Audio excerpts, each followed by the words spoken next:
The Long, Long Trail by Max Brand. Recording by David Wales. Chapter 1. He was popularly nicknamed Morgue, and it may be understood that strangers were apt to spell the name Morgue. Yet his full name, as he signed it on the day of his wedding, and never again, before or after, was Morgan Algernon Valentine. Someone discovered that hidden and forbidden signature, and once addressed the rancher as Algy, and the result was a violent accident. Yet Morgan Valentine was a peaceful man. He was one of those who accomplish romantic results in an everyday manner. Banish his mountains from his horizon, and he would have been a wretched man, and yet when he thought about the mountains at all, it was only to remember the trails that netted them and the sweat of the hard climbs. His labor in life had been noble and was apt to prove enduring. 30 years before, he and his brother John followed the Crane River, where it splits through the higher mountains and comes out upon the lower rolling hills on the farther side. It occurred to John Valentine, who was the dreamer of the family, that the slopes might not be too steep to preclude cultivation with the plow, and though the regions of the hill crests were a jagged soil, much broken by rocks, there might be enough grass to graze cattle on. 5 minutes later he was painting a picture of the house which might be built there, one for Morgan and one for John, on opposite sides of the Crane River. There they could live in eyeshot, each with a broad domain separated by the arrowy yellow waters of the Crane. There was ample room for both, 100,000 acres of hill and valley land. And still another 5 minutes found John Valentine already tired of his dream and ready to spur on. But Morgan would not stir. There he resolved to pitch his tent, and though John tried valiantly to dissuade him, the tent was pitched, and the two brothers remained. Forthwith, the empire which John had seen, the younger brother proceeded to build. Who are the greater men, the empire seers or the empire makers?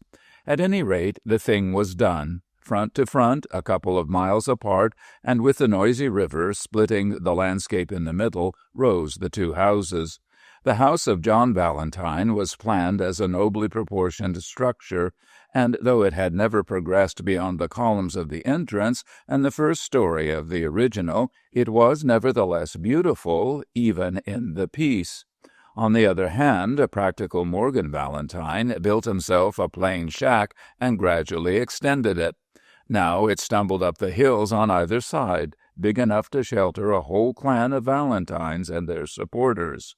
From which it may be gathered that John Valentine lived his life as Byron wrote his poems. He leaped once, tiger-like, and if he failed in the first attempt, or grew weary of labor, he was off to fresh fields and pastures new. He was the sort of man of whom people can expect great things. He could have sat on a throne, he could have painted pictures, or written verse, or made shoes for his own horses, but in accomplishment he was continually falling short. But Morgan Valentine seemed to have reached above his height. People wondered at what he had done. Yet perhaps his neighbors overlooked this fact, that simplicity may be profound, and though few thoughts came to him, those he had worked deep into the roots of his being. For instance, there was only one human being whom he had ever truly loved, and that was his brother. And when John died, Morgan transferred a portion of that love to the orphan daughter of the dead man. But Morgan's own wife and children were merely incidents in his life. It is necessary to be so explicit about this Morgan Valentine, because in spite of his simplicity, this narrative could never have been written were it not that he did some astonishing things. Indeed, so unusual were some of the things that he did, that one is tempted to add fact to fact, so that there will be no misapprehension, no tendency to call him a dream figure. On this night he was exactly 51 years and 3 months old. He stood 5 feet 9 3/4 inches and weighed 180 pounds. He had a gray head and a young, stern face. He was slow in speech and agile in movement, And at this particular moment he was smoking a stubby corncob pipe on the front porch of his house, with his heels cocked upon the top of the railing. His wife was in bed. The servants dared not make a sound in the house, even if they were awake. The songs and the laughter of the men in the bunkhouse had long since died out, but Morgan Valentine, who slept never more than 5 hours a night, was still wakeful at 12. But if his body waked, his mind slept indeed, and only his eye roved lazily through the valley.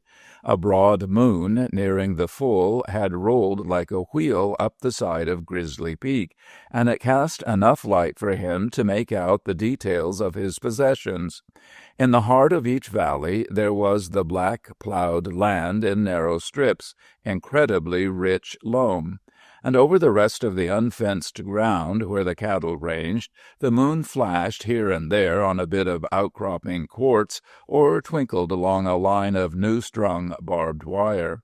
But far and wide, over the neighboring hollows, all to his right, was his, over range after range of hills rocking away toward a dim horizon. And looking straight ahead, all was his to the silver streak of the river.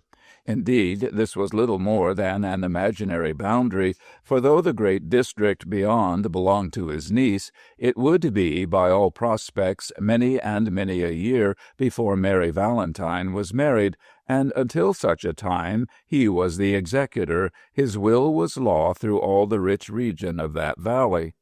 No wonder that the bowl of the pipe tilted up as he set his teeth, and he was filled with a solid sense of possession. Into his quiet thought beat the swift tattoo of a horse coming across the valley road. It rounded the hill, and at once the hoof-beats rang loudly through the night with the speed of the fugitive, the speed of the pursuer, the speed of anger, perhaps. Now the horseman lurched into view, a black form with a black shadow trailing beside it over the white road. Straight up to the front of Morgan Valentine's house, then out of the saddle with a leap, then heavy heels and ringing spurs on the high flight of steps. He caught sight of the figure of Morgan.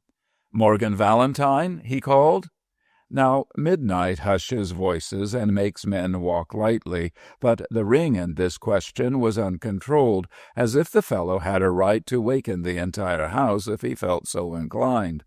"Gus Norman?" queried the rancher, rising. "That's me."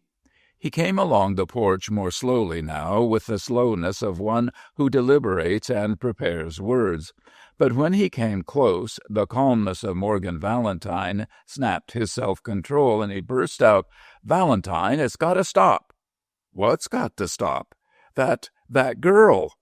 He turned his head as he spoke, mechanically, and looked across the shining strip of the Crane River toward the unfinished house of John Valentine, which stood on the crest of a hill, white under the moon and with a solemn Doric beauty. "What girl?" persisted Valentine obtusely. "What girl? Mary Valentine, your niece, that's what." "Stop? How stop?" "Stop her from going about man-killing." "What?" "That's what it amounts to. It's murder, Valentine." The ugly word came out with an ugly oath behind it, and the change in Valentine was instant. "Seems to me," he observed in his unhurried manner, "that you're talking kind of foolish, Norman. Suppose I give you a minute to think that over, and then say it again." The other shifted his position a little, but he rushed on with his speech of accusation. "I don't need no minute, nor nothing like it. My boy is lying home bleeding. That's what I'm here talking to you now. What I got to say won't keep. He's shot down, and it's her that has it done." For a time the glance of Valentine traveled gravely up and down the form of the other. At length he said quietly, "I'd sort of hate to have Mother wake up with news like this. Mind talking sort of soft?" "There's no use talking soft," said the other, but nevertheless he lowered his voice. "The whole world is finding out things about Mary Valentine, my friend, and the whole world won't be talking in a soft voice about what it knows." "Ah?" murmured Valentine. Suddenly his tone changed, as though the idea had just filtered completely home in his brain. "Now, what the devil do you mean by that, Norman?" I ain't here to argue with you. I'm here to point out facts. My boy is shot down. Your son Charlie is the one that done it. How do you explain it? By the fact that your boy Joe ain't as handy with his gun as my boy Charlie. That's a tolerably clear explanation, I figure. Tolerable clear for some, maybe, but it ain't the fact. The hand that held the gun was Charlie's, but the mind that directed it was Mary Valentine's. All these here remarks, declared Valentine, is considerable compromising, which maybe I'll be asking for more talk later on. But now, keep right on. Charlie shot Joe, but you say that Mary had a hand in it? Where's Mary now? She's taking care of Joe. Your boys, Charlie and Lewis, is both there, too, up at my house. She's taking care of Joe? Echoed Valentine. Listen, Morg, while I go back a ways in this story. You remember that there was a dance last Saturday night at Dennisville? I don't. Anyway, there was. Well, did Mary say anything to you the day after that dance about her and my boy Joe? She didn't. Then, sir, she knows how to keep a lot to herself. But Joe had something to say to me on Sunday. He says, Dad, I'm the luckiest gent on the ranges. I'm going to marry Mary Valentine. I was struck all of a heap by hearing that, but Joe tells me that they can't be no mistake. She's as good as promised to be his wife. He'd never knowed her much before the night at that dance, but he took a liking to her right off, and it seems she done the same by him. He smiled at her, she smiled right back. It kind of went to his head. He started talking to her real serious, and she seemed just a wee bit more serious than him. Well, she scarcely danced with anybody but him the rest of the night, and when he came home the next morning after the dance, he was like a drunk. Couldn't think, couldn't talk of nothing but how beautiful Mary Valentine was, and how quick he was going to marry her. Couldn't hardly wait to get started with an outfit of his own. I spoke to my wife about it. The old woman didn't say anything. She just grinned at me. Pretty soon she allows that it's all right, but maybe Joe had better make sure of the girl before he got out any wedding license. That sounded like funny talk to me, but I didn't pay no attention. Well, along comes the dance at Salt Springs Schoolhouse tonight. My boy goes over. He don't see nothing nor speak to nobody until he sees Mary Valentine come in. Then he goes straight for her.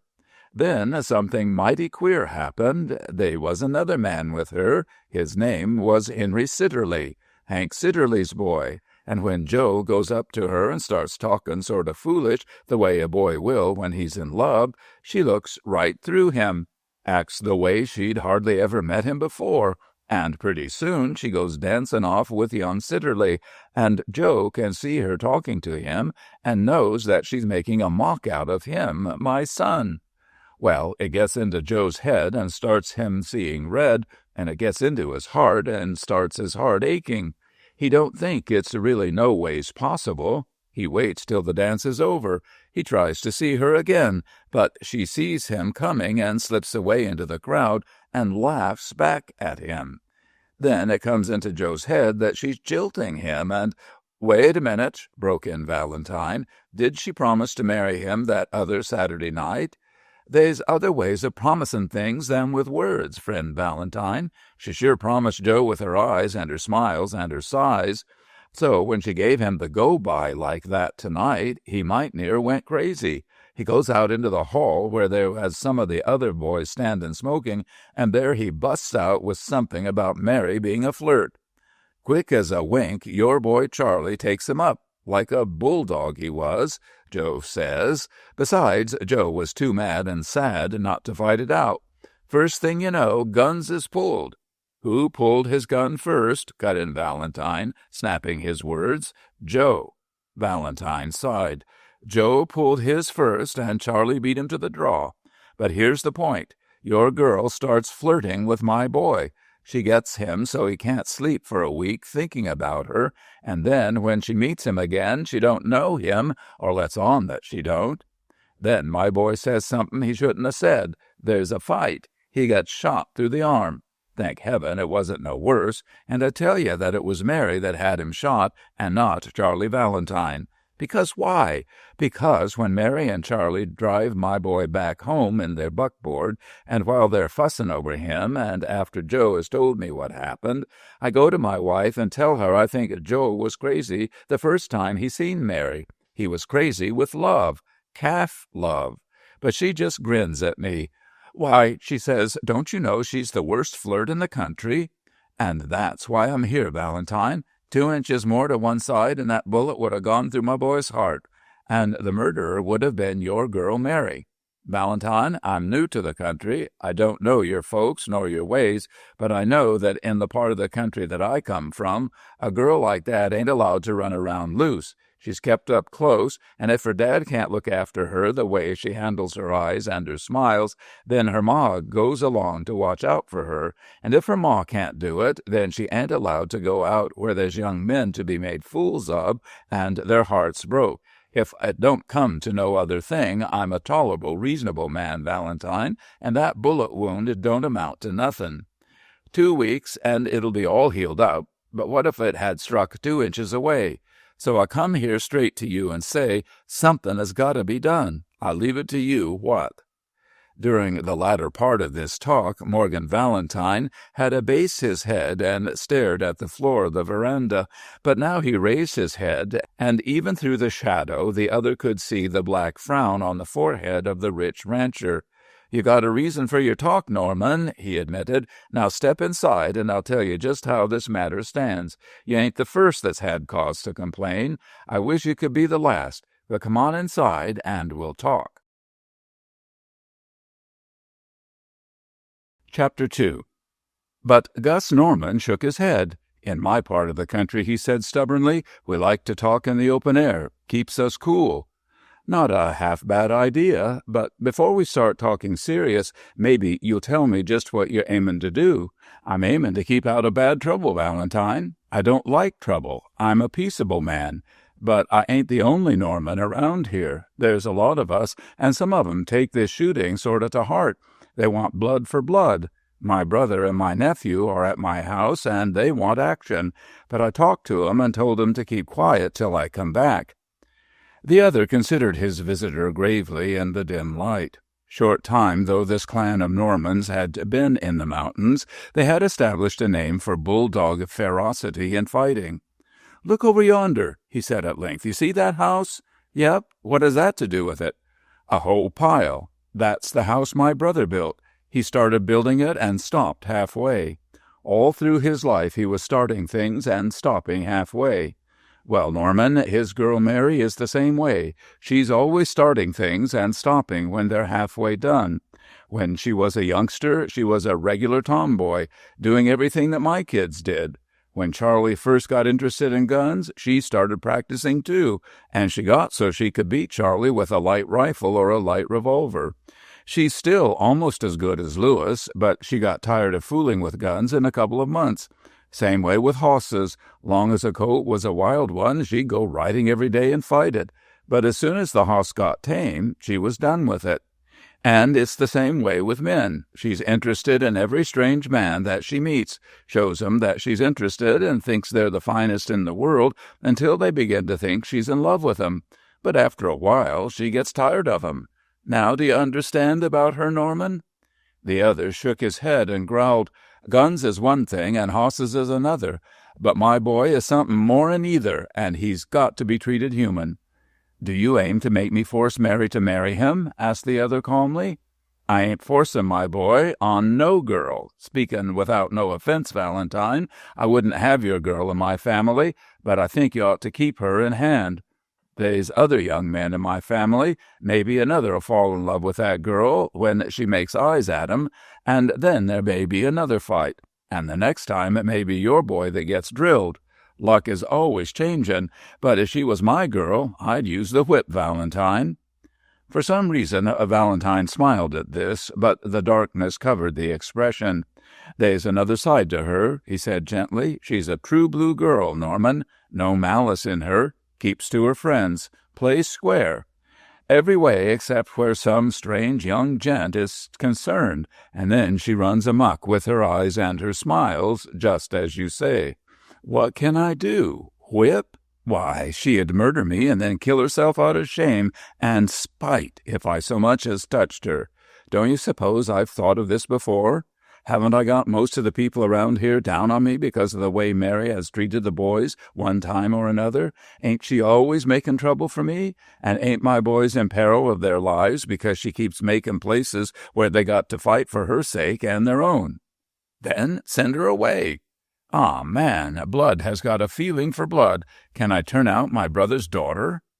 The other was silent for a moment, breathing hard.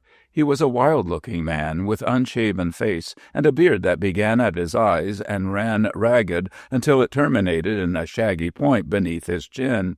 He was a lean, hard man, and he had reddish eyes as bright as the eyes of a ferret and as restless.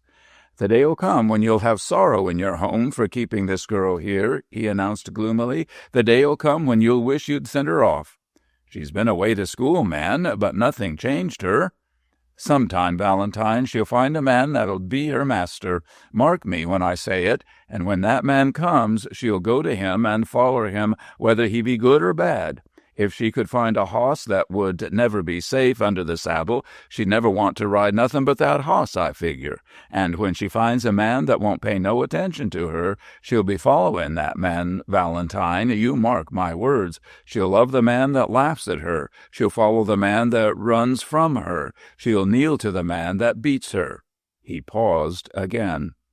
For Morgan Valentine had shifted so that the moonlight struck abruptly across his face, painting the wrinkles and his frown black and making the rest deadly white. He stood with his jaw set, and through the shadow of his brows the eyes glittered. He spoke nothing, but Gus Norman saw enough to make him wince back a step.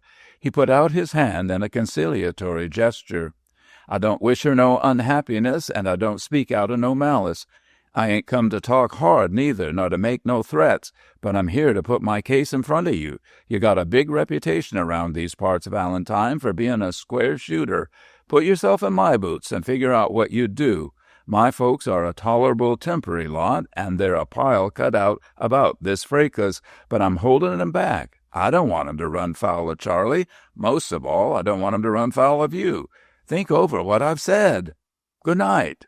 He turned on his heel, strode across the veranda, and went down the steps, and once more sent his horse up the road. Before he disappeared into the moon haze, Valentine was walking up and down the veranda with a short, quick step, and of all the people in the world, only his wife, no doubt, could have read the meaning behind his manner. Only his wife did know it, for the loud voice of Norman had wakened her in her room just over the veranda, and she had gone to her window. From it she had overheard the conversation, and now she knew the meaning of that pacing, that short, quick, decisive step. She gathered her dressing gown about her, put her feet in slippers, and hurried downstairs. Her husband was coming in just as she reached the lowest range of the stairs, and she paused with her hand on the rail. It was a lovely hand, in spite of her 45 years, and the hard labor which had been hers during the early part of her married life. Her slippered foot, too, would have been the pride of a debutante, and the dressing robe fluttered around her in graceful lines. She was still beautifully formed.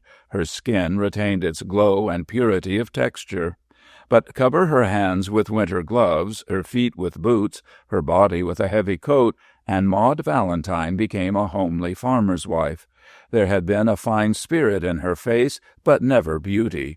And now that the grace and hope of youth was gone, there remained only the lines of the unloved wife and the unheeded mother of 2 wild sons and 1 headstrong daughter. "Are you up, Mother?" he asked from the hall beneath. "I couldn't sleep, Morgan." "Read a bit, then you'll sleep." "I wish to talk to you just a little minute, Morgan," she replied. Her voice had the gentleness of long sorrow. "Come into the library, then."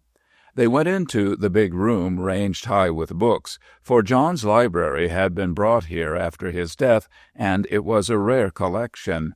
How few had been opened since his hand last touched them. "Are you warm, Mother?" She looked up at him quickly as she slipped into the big chair, a furtive glance. For one brief moment at the time of their marriage, whether it were a matter of days or weeks did not count, she had felt that he loved her truly, with a fire concealed by his customary self-restraint. And ever since those passionate days of happiness, she had been probing him with these half-frightened glances in search of the vanished tenderness. And though she lived with him 100 years, there would still be a hope in her heart. But he was hardly glancing at her now as he asked the question, and settling back into the chair, she smiled at him, a still and quiet smile, for pain may take on the gentlest seeming. "Now, Mother, what is it?" "I guess maybe I shouldn't have said that I couldn't sleep. It was Gus Norman's voice that waked me up." "He talks like a roaring bull. Some of these days maybe a ring'll be put through Norman's nose, and he'll be led about." "I heard all he said." "Well?" At his carelessness she fired a trifle, and heard that Charlie shot a man. His third man. He's starting well. "Morgan Valentine, do you know what lies ahead of your son one of these days? Murder. I've seen him getting angry in the house and reach natural for his hip, and some day he'll get in trouble, and shoot, and kill." Her voice had raised very little, but her changing expression answered a similar purpose. Indeed, Morgan Valentine looked sharply at her, so astonished was he by any variation in her monotone. "He's sowing his wild oats, that's all. No cause for worry." "He's never worried you, Morgan." There was a bitter emphasis on the pronoun. "None of your children have. Seems like you don't care sometimes." The remarkable fact that his wife was actually complaining finally reached the understanding of Valentine, and now he watched her calmly, waiting. His quiet made her flush. "Charlie, nor Liz, nor Louis. They none of them worry you, Morgan. You act as if Mary was your daughter, and my children didn't have your blood in 'em." "Mother," murmured her husband. "I ain't going to make a scene, Morgan," she assured him, and she gathered her robe a little closer to her, as if to cover her trembling. "I'm just going to tell you a few facts. This ain't the first time that Mary has made trouble for me and mine. You don't like her, Mother. You got a bad light in your eyes every time you think of her. I've seen that for a long while." "I've done what's right for her," said Mrs. Valentine stubbornly. "There ain't nobody can say I haven't mothered her as much as the wild thing would let me after her father died." Again he was silent, and again the silence spurred her on more than words. "And here she is paying me back. She's putting my boys in peril of their lives. That's what she's doing. And who but her has made my girl Liz unhappy? Why, Mother, Mary is always kind to Liz, always doing little things for her. Taught her to ride, taught her to shoot, taught her to dance even." "That's it. She's always led the way. Now Liz can't do anything out of her own mind. When she's in trouble, she don't come to her own mother, she goes to Mary. If she wants advice, she goes to Mary. And half the time, her and Mary has secrets that they're keeping from me. I come on 'em whispering together, and they break off as soon as I come. Mary makes a mock of me in my own house, with my own boys, my own girl." He had taken his pipe from between his teeth. He held it now in his stubby fingers until the wisp of smoke that curled out of the bowl dwindled. "Besides, what is they ahead for Liz? Who'll she ever have a chance to marry so long as Mary is around? Nobody looks at her except because they think it might make Mary smile at 'em. At parties they only dance with Liz because maybe then Mary'll dance with them. They wouldn't ask Liz except to get Mary. And I can't stand it no longer. Ain't Liz pretty? Ain't she gentle and kind? Ain't she got winning ways? But as long as Mary is here, she'll have a second-hand life. That's what she'll have. I've watched and watched and watched, and my heart was breaking all the time. But I wouldn't talk until tonight. But now I see where things is leading. I see what Mary is doing. She's bringing into my house murder." Morgan Valentine stirred in his chair. "She got the whole Norman clan worked up now. They'll all be laying for Charlie. That's the kind they are. Hunt like wolves in a pack. And they'll pull down Charlie, and maybe Louis, and you'll stand by and see it all, and do nothing." He expected her to break into tears at this point, but when her eyes remained dry, he moistened his lips and spoke. What do you want me to do, Mother? Send her away. Send Mary away? Mother, she's the last living thing that can remind me of John. I can't turn her out. She ain't fit to be sent away. She's got to have them near her that love her, Mother. Men? She'll always have them. Now you ain't playing fair and square. You know what I mean. You don't have to send her away alone. Send her to her sister in Chicago. Lord knows she's asked to have Mary often enough. She'll let her study music or something. She left her chair and slipped to her knees before Morgan Valentine. Don't do that, Mother. Get up, won't you? Don't you see what I want, Morgan? I want back all the things that Mary has stole from me. Charlie and Louis and Liz and you. Get up, Mother. It ain't right you should kneel to me. But here's where I stay, because I'm begging you for my happiness and for my boys and my girl, Morgan. Will you answer me? He looked down at her with a gray face, and she saw for the first time how deeply this cold man loved the girl. The pain of it made her cry out. In all the time we've been married, it's the first thing I've asked you, Morgan. Stand up, said Morgan Valentine. I'll send Mary away. Chapter 3. The law of compensation works in this manner. Those who give their hearts to few things give in those cases wholly and without reserve. The life of Morgan Valentine had been a smooth-flowing river until the death of his brother. That blow aged him 10 years. From that day until this, it seemed to him that his life had been a blank, and now another blow was to fall. For if the girl left him, she left him forever. The city would swallow her, the city and her new life. He might see her again once or twice, but after the parting he would be dead to her, and she would be dead to him. He set his teeth over the pain and smiled into the face of his wife. He raised her gently to her feet, and she put her hands timidly imploring upon his shoulders. Will you take it to heart, a whole pile, Morgan? It's for the good of us all, Mother. I've seen that for some time. You see, I've been looking on Mary as a girl all these days, and here all at once she turns the corner on me, and I see she's a full-grown woman. It kinda beats me, but I guess she's got to go. This ain't no sort of a country for her, back where men don't wear guns and where they don't do more'n raise their eyebrows when they get real mad. That's the place for Mary to do her campaigning, but she'll be turning these parts around here into a regular battlefield if she stays. Mrs. Valentine caught her breath with joy. I hoped you'd be reasonable like this, Morg, she murmured, but then again I was afraid you'd get all gray in the face, maybe, the way you did when— Well, when John died. Mary ain't dying. Of course not, and it's for the best. It ain't the first time she started trouble, and you know it. There was the boys of old Jack White. They got into a fight because Mary smiled at Billy one week and at young Jack the next. Might have been a death if their father hadn't found 'em, it said. Then there was Bud Aiken, who— Hush, Mother, you're getting all excited. Besides, you ought to be asleep. Now you go back to bed and stop worrying. He stopped. The rattle of galloping horses had topped the hill and was rushing down toward the house. The cavalcade swept near. Maybe more trouble, cried the poor woman, clasping her hands. But as the riders poured past the house, a chorus of voices and laughter arose. That's Charlie and Louis and Liz, cried the mother, recognizing all three voices in the chorus. And Mary, said Valentine. Her too, she added shortly, and sent a glance at her husband. The horses were put up, the voices grew out again. They were racing for the house. A shrill peal of laughter, a clatter on the steps. The door flew open, and a girl sprang in. A flash of black hair and eyes, and the flushed face, and then laughter.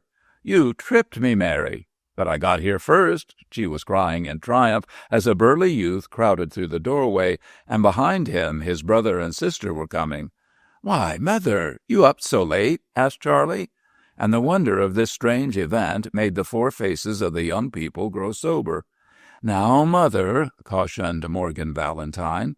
Charlie, she broke out, what you been doing? What you been doing?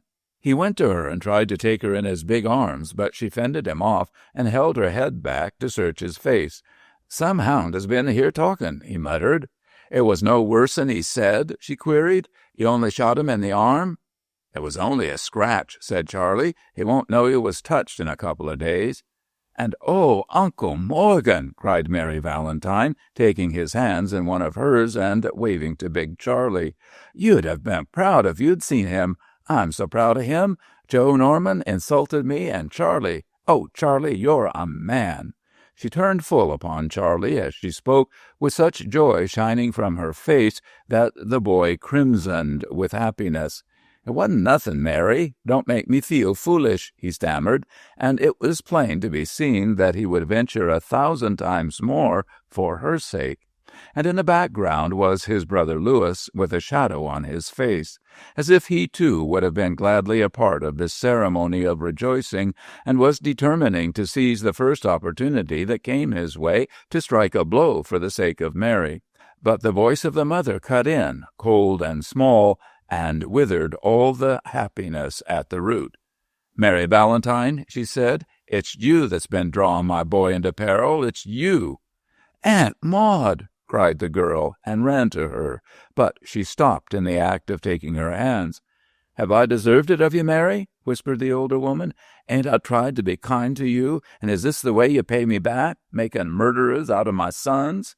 "Mother!" cried Charlie. "I won't stand you talking like that. She didn't." "You see," said Mrs. Valentine sadly, turning to her husband. "Charlie, you shut your mouth and keep still," said Morgan Valentine sternly. "Ain't you got manners with your own mother?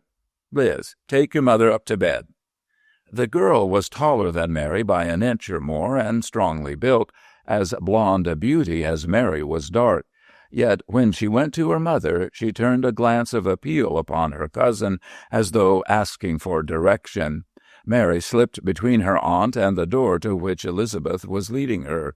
"If ever you think hard of me, Aunt Maud," she said, "I want you to tell me what it's about. And if ever I've hurt you or done you wrong, I'll go down on my knees and beg you to forgive me. Tell me now, while your heart's hot with it." For a moment words trembled on the lips of Mrs. Valentine, but looking past Mary, she saw the face of her husband, bowed her head, and hurried from the room. "Go to bed," said Morgan to his 2 sons, and they trooped out in silence, casting back frightened glances not at their father, but at Mary. She waved a smiling, careless good night to them, but the moment they were gone, her bravado vanished. She ran to her uncle and caught one of his burly hands in both of hers. "What have I done?" she whispered. "Oh, what have I done?" "Speaking personal," he answered, "I'm hanged if I know. Sit down and we'll talk about it." They sat down. She was still holding his hand, and though he made a faint effort to draw it away, she kept it strongly in her own. "Aunt Maud looked as though she hated me." "Stuff! But she looked straight into my eyes, and women have a way of understanding other women, Uncle Morgan." "Ah, girl, there's the trouble. You're a woman now." "Do you mean that I've changed?" "I don't know how to put it, Mary." She cried out softly, "Do you think that I've changed?" "I knew your father before you." A little silence fell between them, in which both of them asked many questions and were answered. At length the rancher began speaking again slowly. She waited. "If you was a man, Mary, you'd be a fine man, but you ain't a man. You're about 9/10 a woman, I guess, with just enough man in you for spice." "Is that a compliment?" "Instead of spice, I might say deviltry." "Oh." "I've got worse things than this to say to you. When you were a girl, Mary, I took all your mischief for granted. Yes, I have been very bad. Not bad, but you were always hunting for action, same's a boy does. You got into lots of scrapes, but you come out again just the way a boy does. But all at once you changed. You came pop out of a door one day, and you weren't a girl any more. You were a woman.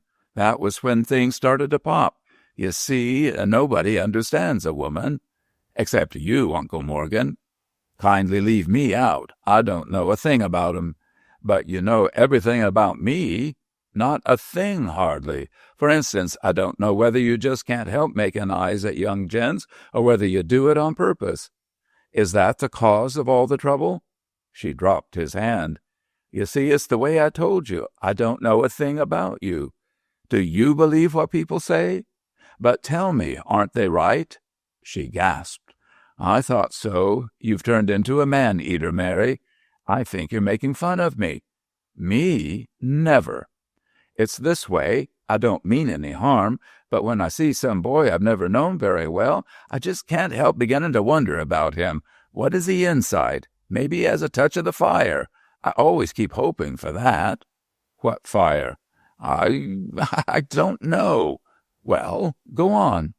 "Maybe I met him at a dance. The music is in my head. He dances well. He doesn't talk much. My imagination begins to work on him. All at once he dawns on me, a new picture. He's strong, brave, gentle, clever, and has the spark of fire. I begin to burn with it. I'm happy." She dropped her chin upon her knuckles and stared gloomily into the distance. "And that's all I can say about it." "But mostly you tell him that he's making you happy." "Mostly." "And then what does the man do?" "Mostly he says that I've made him happy too.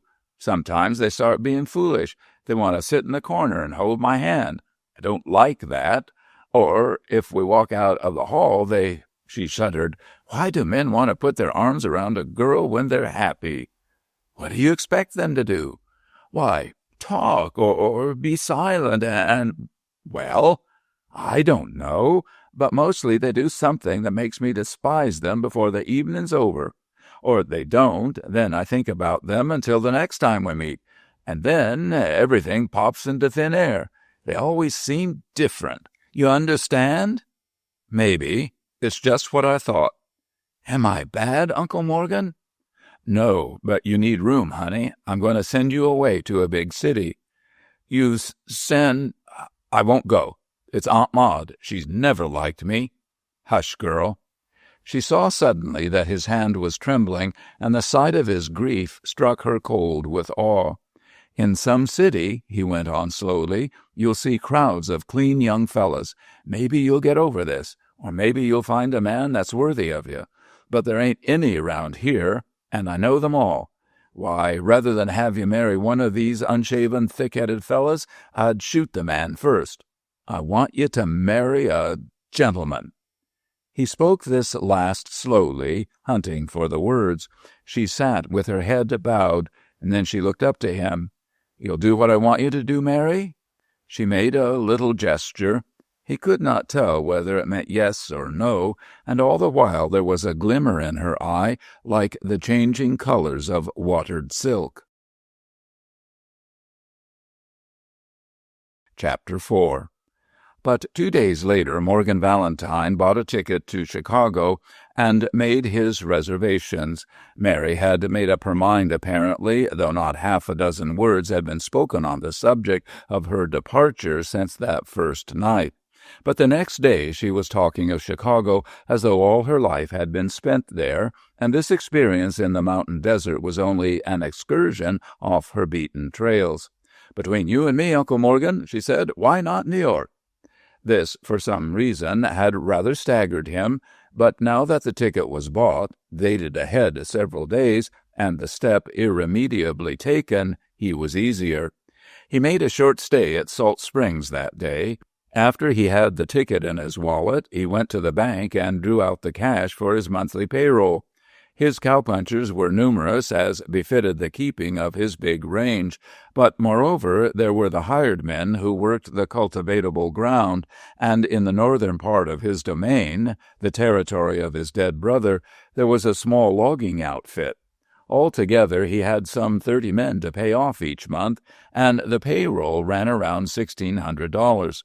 He got it all in gold coin, and it made a heavy little canvas sack, 15 pounds or so.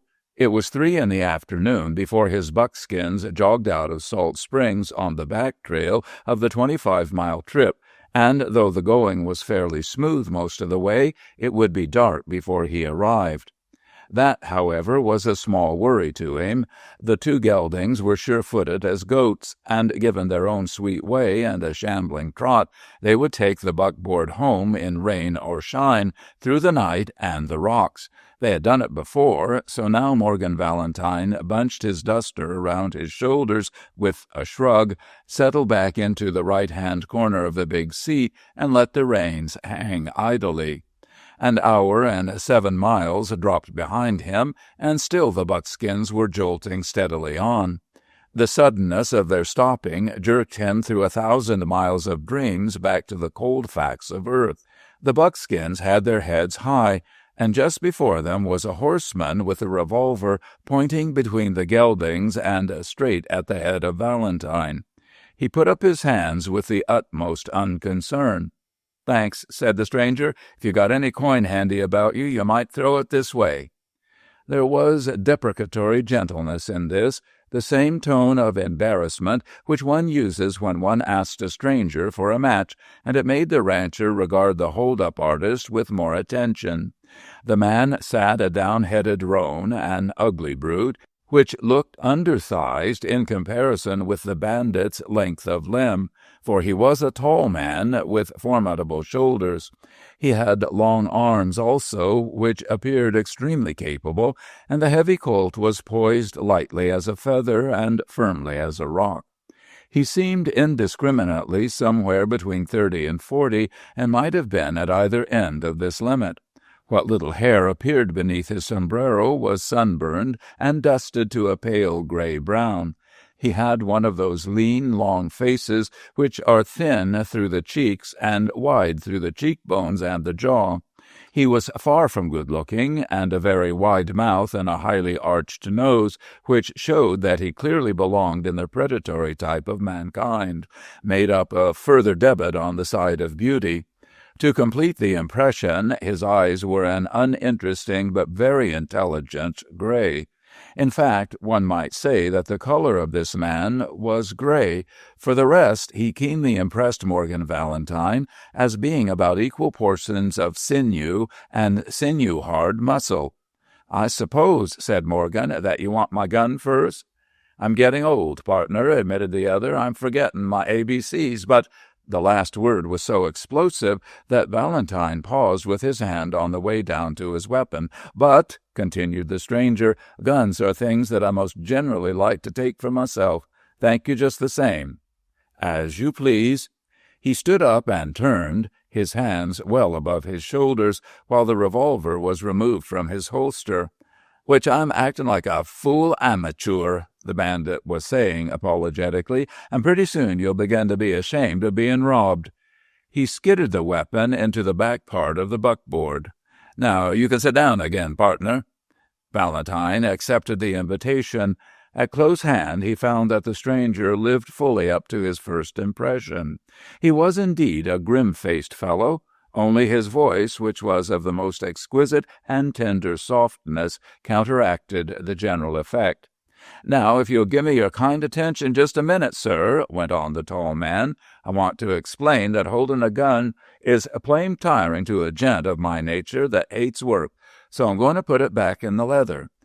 But here and there I've met curious gents that want to see just how quick that gun could come out of its house again and say, 'How'd you do?' But they've let me take a gun off their hip, and then they've strung a surprise by fetching out some little token of affection from under a coat or a shirt, say a knife or a derringer. And them that have tried my gun have most generally found it right there on the job talking business." So saying, he slipped his weapon into its holster.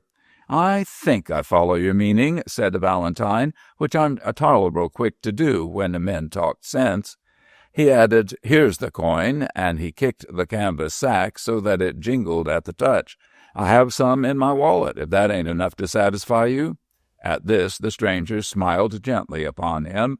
"There's one part of my heart that's an aching void, sure enough," he declared, "and that's the part where a plumb reasonable man fits in.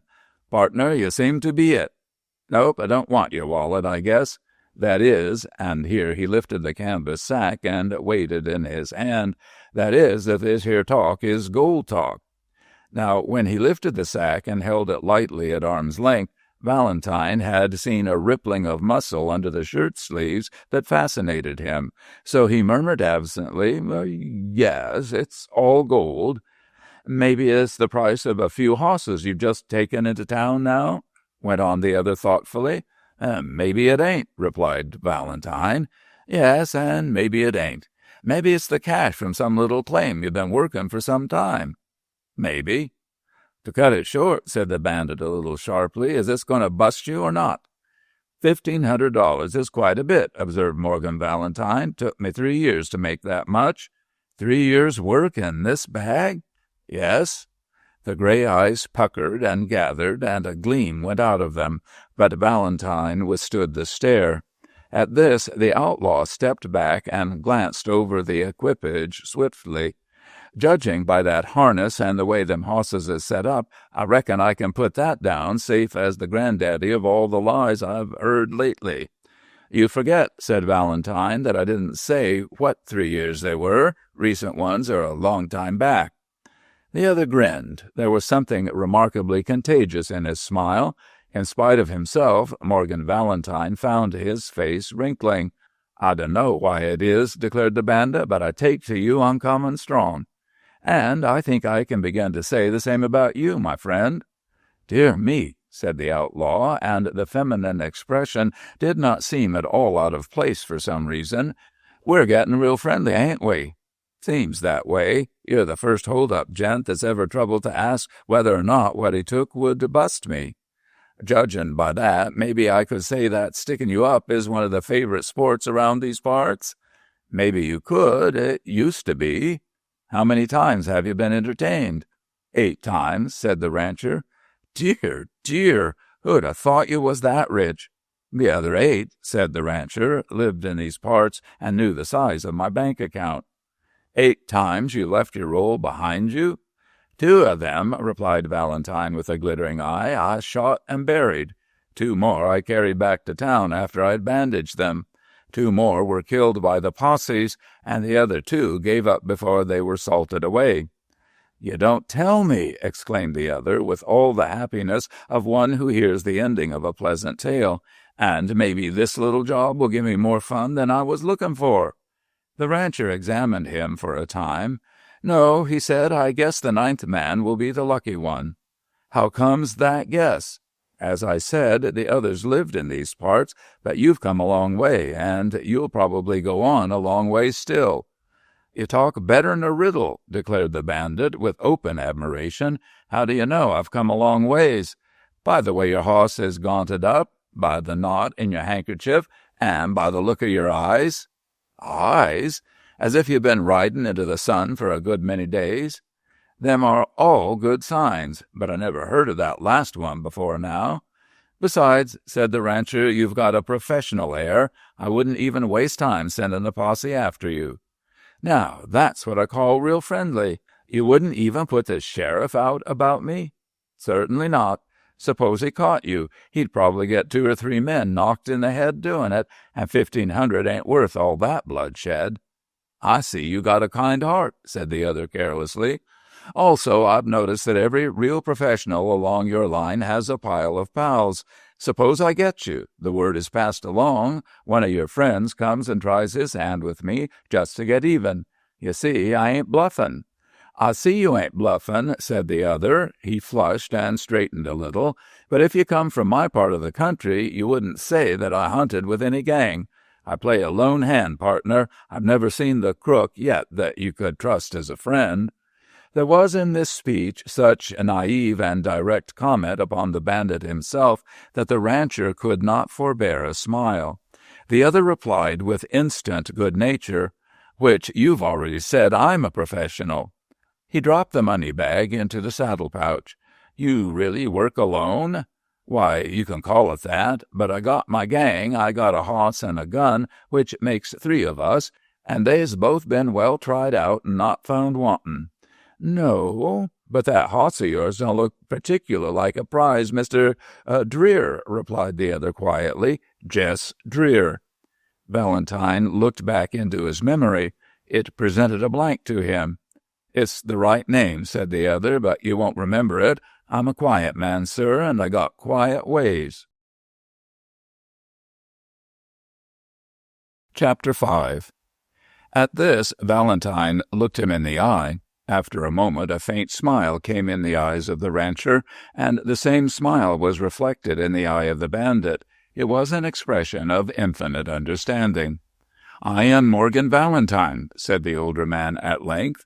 "Mr. Valentine, it's a pleasure to know you." The rancher extended his hand, but the other, appearing to be in the act of bowing very lightly, in a most courtly manner, was apparently unaware of the proffered hand, which Valentine presently dropped back upon his knee. This time his smile broadened, deepened, and struck the corners of his mouth full of wrinkles. "My hoss, as you say," went on the bandit, "ain't a blue-ribbon winner in a beauty show, but she has her points. Step up, Angelina." At this the mustang lifted a weary head, flattened both ears against her neck, and came at once to her master. "Why, she comes to you like a dog," said the rancher in admiring surprise. "Sure, and she'd sink her teeth in me like a dog if she got a chance. Get back, you she-devil. The out-sneakingest hoss I ever see, Angelina is, Mr. Valentine." The mustang had, indeed, slipped around to the back of Jess Dreer, and her great yellow teeth were bared as her upper lip twitched up, and at the same time her eyes gleamed with a malevolence that made the rancher shiver. He even started up a little, but at the threat of Jess Dreer the roan shrank away. In the meantime her master stood back. Always keeping an eye upon his hold-up victim, he expatiated upon the fine points of his mount. "She's got a lumpish head," he admitted, "and her neck ain't particular full, but look at those quarters, and look at those well-set-down hocks, and the way her high withers turns. And see how deep-girded she is, though she's a bit tucked up now, as you say. Give me a hoss with plenty of bone, and she sure got it. Yes, sir, 8 years Angelina and me has been pals." "8 years with a man-killer," said the rancher, his interest still growing. "You ought to do very well as a lion-tamer, Mr. Dreer." "Lions," declared the outlaw genially, "has nothing on Angelina. She's ripped up my forearm with her teeth." He pointed to part of a white scar which ran down beneath the cuff of his shirt almost to the palm of his hand, "and she's nicked me with her heels." He indicated a white scar which began at the top of his forehead and furrowed its way into his hair. "If she can't kick, she'll strike, and if she can't strike, she'll bite, and if she's fooled one day, she'll be a lamb for a month and then try to murder you in 10 ways in 10 seconds. He paused and smiled upon the mare with an open-hearted affection. "Why the devil do you keep her, then?" "Well, partly because, though there's plenty that can outsprint her, I ain't ever seen anything that can keep up with her after the first 10 miles, and my work is chiefly long-distance stuff." He confided the last remark to the rancher with a perfect calm. "Personally," said Valentine, shuddering, "I've never seen a hoss with so much devil in its face. I'd rather have 3 men with guns behind me than that hoss under me. The chances is about even for me to kill her or for her to kill me.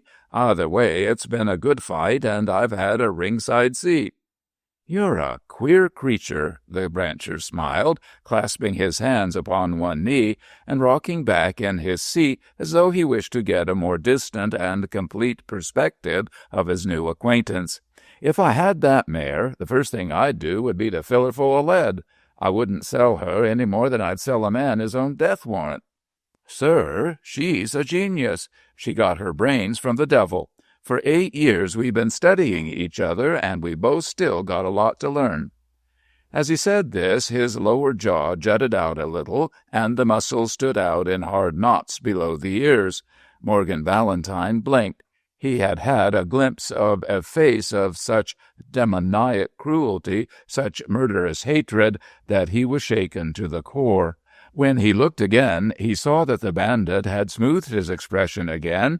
It was the former calm, sad face. "I begin to see," the rancher nodded. "Even a nightmare may be interesting. Has no one else ever ridden her?" A shade crossed the face of the outlaw. "If anyone else ever did," he said, "I'd give her away, or shoot her and leave her for the buzzards. A thing that's mine has got to belong to me, got to be all mine. The reason I can ride Angelina and nobody else can is because I go at her in the right way. I get her scared. She don't never know what's coming next, what I've got up my sleeve, and so we get along tolerable well. But if she ever finds out that I've been bluffing her, there won't be enough of me left to put in a box." And so saying, he smiled again, genially, upon the roan, and her ears flattened against her neck. "Well, much obliged for the coin and the friendly chat," the outlaw remarked in tones of finality. Wait a minute." Morgan Valentine was rubbing his chin with his knuckles. "Well," said the bandit, a trifle impatiently, "which way might you be going?" The other looked sharply at Valentine and then shrugged his shoulders. "Over yonder," he said. "That's the way I'm going, Dreer. Suppose you rest your hoss for a spell and come along with me." A gleam of suspicion flashed into the face of the bandit, and once again Valentine glimpsed that fathomless, cruel strength of will and insight. Then he thought of a way to tempt the big man. "There ain't much to be afraid of," he said. "My gun is in the back of the wagon." "Why," and Jess Dreer grinned, "this sounds to me like a real party." And he sprang instantly into the wagon and sat down beside the rancher. Chapter 6. Morgan Valentine concealed his triumph, or sought to do so, by busying himself with taking up the reins and fastening them between his fingers. "But will your horse follow?" "It took me 2 years off and on to teach Angelina to follow, and I figure that if she lives to be 200, she won't forget what she's learned," the outlaw replied. Valentine spoke to the two geldings, and they struck their collars at the same instant in answer to his voice. But at once they settled down to their time-honored pace. In the meantime he was adjusting himself to his companion. It was plain to see that the other had accepted the invitation to ride with his victim simply in the light of a dare. Morgan had put himself side by side with a man who had already admitted to several killings, and he had allowed that man to choose his time and place for an attack. Yet the bandit, scorning to sit far to one side or to keep his head turned toward Valentine, sat perfectly erect in the seat with his eyes fixed far down the road. It was not until Valentine, jerking his hand up swiftly to his cigarette, had made a definite move that could be construed as hostile, that his companion showed the slightest sign of being on the alert. Even then he did not turn his head, but Valentine was aware of a flash of those gray eyes to the side and a tint of yellow in them. And all at once he knew that Jess Dreer was fairly a-tremble with an electric watchfulness, that he was concentrating a tremendous energy in keeping aware of his companion, and that in the space of a split second he could have whirled in his seat and got at the throat of the rancher. It was not altogether a comfortable feeling for Valentine, but in his day he had had to do with many a hard man, and had even possessed a certain name for hardness himself. There were few men in that part of the mountain desert who would have cared to risk their lives on the speed and certainty of their gunplay as opposed to the speed and certainty of Morgan Valentine, for he was a cold-headed man, a cold-blooded man, and he fought with the same nerveless accuracy with which he lived, with which he had married, with which he had raised his children. The death of his brother, the coming departure of his brother's child, these were the emotional landmarks of his life. Indeed, it was a sense of loneliness, of lack of food to fill his mind and his heart, that had made him ask the bandit to ride with him. There was also a lingering hope that he might be able to turn the tables upon his antagonist, for there was never a man born, at least none worthy of the name of man, who did not have somewhere in the bottom of his heart love for an honest fight. Yet he had sense enough to guess that whatever his prowess might be with weapons, it would be as nothing compared to the man in the seat beside him, for Jess Dreer was his antithesis. If he was without nerves, Jess Dreer was full of little else, and the calm exterior of Dreer was a disguise maintained by an almost muscular effort. Beneath the disguise there was a mind of wolfish alertness. It suddenly occurred to Valentine that this man might be many years younger than he seemed, for he was of the kind who age rapidly. And the interest of Valentine was by no means entirely malicious, as has been hinted. In Jess Dreer he crossed a new type of man, and he was curious to read beneath the surface. "You've had your horse for 8 years," said the rancher, and he looked down at the holster at the hip of his companion, "but I'll chance a guess that you've had the gun a good deal longer." "This gun?" With a gesture so smooth that the eye failed to appreciate its speed, the bandit reached back and with the tips of his fingers, so it seemed, flicked the revolver out. It lay in the palm of his hand, under the eye of Morgan Valentine. Suppose he were to strike up, would he knock that weapon out of the open hand and send it spinning? Something told him that, swift as his blow might be, the long brown fingers would move with vastly more speed to curl around the gun. The very thought of what might happen perceptibly lowered the temperature of the rancher's blood. He saw that it was, as he had guessed, a very old weapon.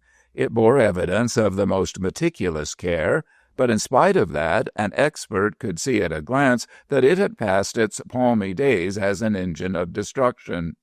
"Now, there's a gun that ain't much to look at," said the bandit, and his singularly winning smile softened his face for a moment. "And between you and me, it ain't much better'n it looks. It bucks like a wild colt, it's got funny ways, it shoots the way a one-eyed hoss runs, it keeps veering off to one side. Well, it's a hard shooter, if you know its ways." He paused, then added, "I seen it thrown out of the door into ash can one day, and I picked it up." "Just like this?" "All the parts was there, but it was considerable chewed up with rust. You can see where it's eat away in places. It was on a Friday that I seen that gun throwed away." "Unlucky day?" "Unlucky for most, but I run by opposites, and when I see it fall, I says, 'There goes somebody's bad luck. Maybe it'll be my good luck.' So I took out the gun and spent the off time for the next couple of days oiling it up. Then I went out and tried her. Lordy, lordy, I shot a circle around a knot. She had 20 queer tricks, that gun had, but after a while I got to know the tricks, and now she does pretty smooth, neat work, you see." The gun flipped up in the long fingers, and without raising his hand off his knees, the bandit fired. 20 yards away, a squirrel, standing up like a peg beside its hole, was blown to bits. The geldings plunged at the explosion of the gun, and the bandit burst at once into a stream of excuses. "Now, ain't that a fool kid thing to do?" he cried, "shooting a gun without asking you if your hosses was gun broke. Well, sir, call me a blockhead, because I am one. Mr. Valentine, I sure am sorry." Indeed, his words did not seem overdone, for his earnest gray eyes were upon the rancher in a species of entreaty. "Dreer," said the cattleman earnestly as soon as he had quieted the horse, "you don't have to apologize. It was worth it to see that gun act all by itself." But the other shook his head and returned the weapon to its leather. "You see," he explained, "that gun is almost human to me. Suppose you had a friend with you when you got into a fight, and it was dead sure cinch that you get plugged if your friend didn't stand up and play the man by you. And suppose you never knowed whether that friend would fight like a devil or else lie down and quit like a greaser. Well, sir, that's the way it is with that gun. If I shoot with it, I have to look twice to see if I've hit a thing. And yet you still carry it. You still let your safety depend on that old rattletrap?" The crimson departed suddenly from the face of the stranger, and the muscle at the angle of his jaw leaped out into prominence. "Sir," he said quietly, "there's one thing that I appreciate, and that's a gent that chooses his words. Rattletrap ain't particular accurate speaking about my gun. Why, Dreer, you've as good as said as much as that yourself." The other turned his face, and there was the old unpleasant glint in his eyes. "I'm a peaceable man, Mr. Valentine," he said. "Matter of fact, I'm a quiet kind of a gent, and I mostly hate trouble, but I don't think you and me are going to agree." Morgan Valentine was too dumbfounded to reply. "In the first place, sir," went on the stranger, "you say you don't think nothing particular fine about my hoss. And then I let that pass, and I just throw in a few qualifying remarks about the roan, and pretty soon you up and say my gun is a rattletrap." He was unable to continue for a moment. "But after you just said practically the same thing yourself, man." "Sure, whatever else may be wrong with that gun, it's mine, and being mine, there ain't any man in the world that I'm going to hear say things about it that they won't stand up and prove. And speaking man to man, I can sure digest a pile of that sort of proof before I admit that I'm wrong." A veritable devil was in his face as he spoke, and the long brown fingers were becoming restless upon his knee. Then, very suddenly, and a most welcome sight to Valentine, the blood rushed into the face of the tall man again. "Hanged if I didn't forget for a minute," he said, "that I was your guest, riding in your wagon. Mr. Valentine, I got to ask your pardon again. Just stop the buckboard, and I'll get out and climb on the roan. There ain't any man living whose pardon I've asked 3 times and running, and I've done it twice by you already." "Sit still," replied Morgan Valentine. "I figure to keep you here and take you home with me." Chapter 7. It should not be thought that Valentine was that cheap type of fellow who attempts to carry his points by surprise, but as the stranger talked with him, the gradual conviction grew in him that he must see more of Jess Dreer. In the meantime, Jess stared at his host as though the latter had gone mad. "Mr. Valentine," he said, "I ain't prying into what's behind your mind. I'll just say one little thing. I ain't been under the roof of another man for 8 years, as a friend." "Well, then, if you object to coming as a friend, come as an enemy." "With the bars down and you free to call in the sheriff when you please?" "Dreer, do you think I'm the sort who'd call in a sheriff while you're under my roof?" "I didn't mean no insult," replied the bandit more gently, "but I ain't a mind-reader, Mr. Valentine. Why the devil should you want me to come home with you?"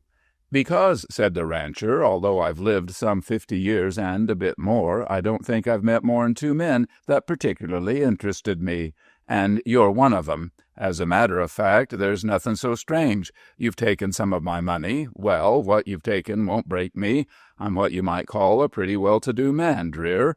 Now, I'd spend 1,500 on a fine hoss and never think twice about it. Why shouldn't I spend 1,500 for a man and enjoy talking to him? Think it over. I stick you up and lift 1,500 iron men, then you step out and ask me home.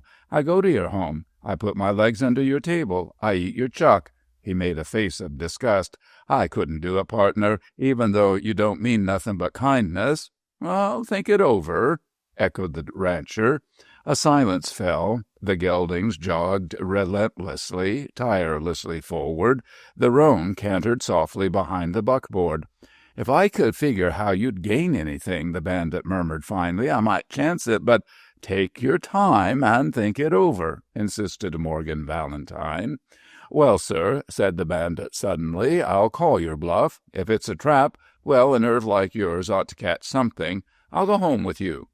Valentine stretched out his hand, but the tall man glanced down at the stubby, proffered fist and then back to the rancher.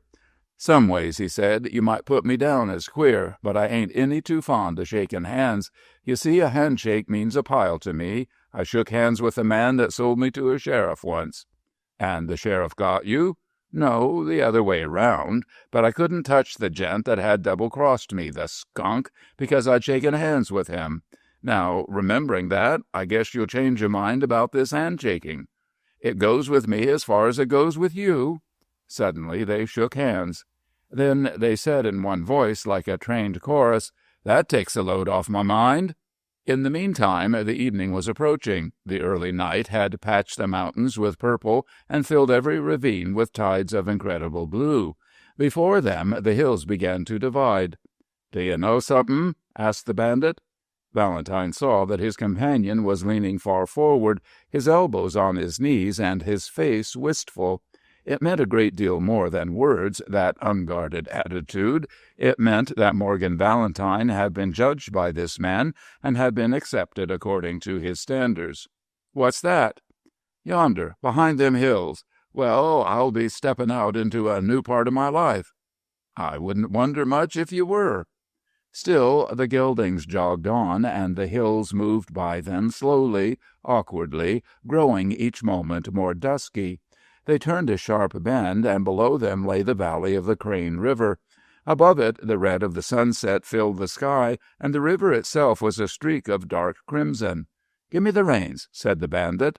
Silently the rancher passed them to his companion, who now gathered them in closer. He did not speak a word, but perhaps the tenseness of the reins, the new weight vibrating against their bits, carried a message to the geldings. Of one accord they stepped out into a freer gait, their heads raised, their ears pricked. Life came into their step. If two whips had touched them at the same instant, the effect could not have been more noticeable. And it seemed to Morgan Valentine that a current of strength and knowledge was passing down the reins and into the minds of the dumb brutes. To him it was more than a miracle. "Do you know," he said, as the buckboard was whipped forward with redoubled speed and jolted noisily over the bumps in the road, "that's the first time I've seen those nags change that old dog-trot of theirs." The bandit made no reply for some time.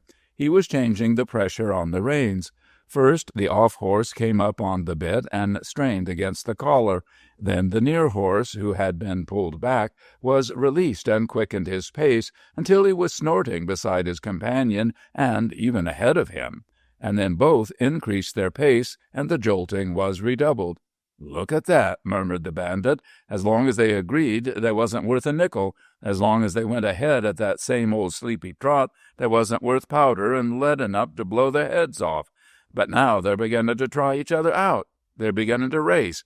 I tell you what, Valentine, the way to get the most out of men, or hosses, is to play 'em one agin the other."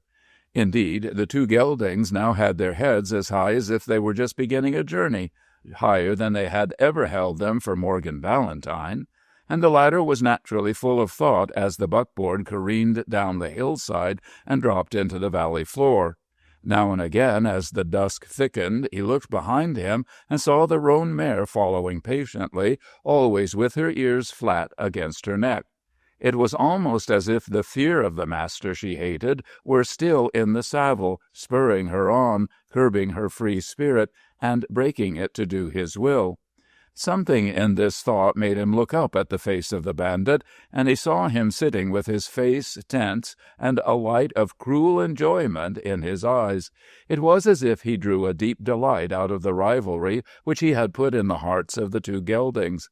It was, of course, night when they reached the stables behind the ranch house, although the moon, which hung over Grizzly Peak, was sending a faint slant light down the valley. One of the hands came out to unhitch the horses, but the outlaw insisted upon handling his own mount. He led it into one of the individual corrals. "A roof over her head always sort of bothers Angelina," he explained, while the rancher looked on in curiosity. He watered her carefully, fed her grain and hay in cautious portions, and rubbed away the sweat under the saddle blanket. Yet the instant he turned to answer a word from the rancher, she whirled on her master. He did not turn his head to make sure that she was coming. Though she veered noiselessly, her master did not pause, but leaped straight for the bars and vaulted over them. The teeth of the mare clicked with the noise of a steel trap shutting, just at the place where his hand had rested on the top bar. "Ah, beauty! Ah, Angelina!" cried Jess Dreer, and came back to the bars. "Eyes in the back of my head, girl, and tomorrow you'll pay for this. Remember? Tomorrow, or the next day, it's added to the score." There was at this point a sudden outbreak of snorting and a rattle of harness from the big watering trough. "What the dickens! Judd! Harry!" a man was crying. "What the devil has got into you? Quiet there!" "By heaven," murmured the rancher, "the geldings are fighting." "Is that strange?" asked Jess Dreer. "They've lived like two brothers, which they are, ever since they were foaled." "All the better," said Jess Dreer gaily. "A hoss is like a man, needs a good fight now and then to keep him on edge." And Morgan Valentine shivered. He did not say another word on the way to the house. He was beginning to think of many things. Chapter 8. It was not until they had reached the very shadow of the sprawling old house that the rancher recovered from his absent-mindedness. "How am I to introduce you?" he asked. "As Jess Dreer," said the bandit. "I guess I've outrode my reputation." "I think so. But where have I met you?" "Somewhere south." "I haven't traveled about much in the South. Let me see. 5 years ago I was in Ireton. Have you ever been there?" "Nope. What's it like?" "Common cow town." "All right, I know it then. You met me there." "That's all I have to say, unless Mary starts asking questions. She's the outbeatenest girl for talking when she gets started on a thing." At this the bandit sidestepped and scowled at his companion. "You hitched up to a pile of women folks?" he muttered. "My wife and my daughter won't bother you none, and my 2 boys knows what's manners between men. But Mary, she's my niece, can make a murderer talk if she sets her minds right on it." At this the bandit chuckled. It was always a surprise to hear the soft, musical voice of this man. "Leave her to me, partner. It's been a good many years since I got my imagination all going at once, but when I get oiled up, I can spin the yarns out all night. What was the name of that town? Ireton? Nothing queer about it? Well, leave the rest to me, Valentine. If she wants talk, I'll let her have it. Aye, but one thing more, while we're on the subject of Mary. She's a fine girl, Dreer, but she has her ways, and one of them is to get all excited about any stranger man that comes around. She starts in by being foolish about 'em, and most generally they wind up being foolish about her. Now, I don't mean that you're the kind to get foolish about any girl, but I'm just telling you beforehand that if Mary begins to smile at you and act like you was a gold mine that she's discovered all by herself, don't let it bother you. Don't bother none about me, Valentine. I'm well broke, partner. I ain't gun-shy and I ain't girl-shy. Lead on." Since the night had turned crisp, Valentine found his entire family grouped near the big fireplace in the living room. They were in characteristic attitudes. Maud Valentine sat with her feet tucked well back under her chair, and her knitting needles flew with soft precision. Elizabeth, her daughter, lay in a big chair with her hands locked behind her head, looking dreamily out the black window. In another corner Mary was plotting with Charlie Valentine, and Louis, disconsolately out of the picture, attempted to bury himself in a book, out of which he lifted envious glances at Charlie from time to time. When the door opened, there was a general shifting of eyes and attitudes. The tall and deceptively graceful form of Jess Dreer became the center of attention. "Mother, I've brought home an old friend, Jess Dreer. Dreer, this is my girl Elizabeth, Mary Valentine, my niece, and my boys, Charlie and Louis." They shook hands. How much did the bandit learn from the touch of their fingers, from the cold, faint pressure of Mrs. Valentine, from the grip of Charlie, boyishly eager to test the comparative strength of this tall stranger, from the nervous touch of Louis's hand, for Louis was always ill at ease and apt to be embarrassed before newcomers.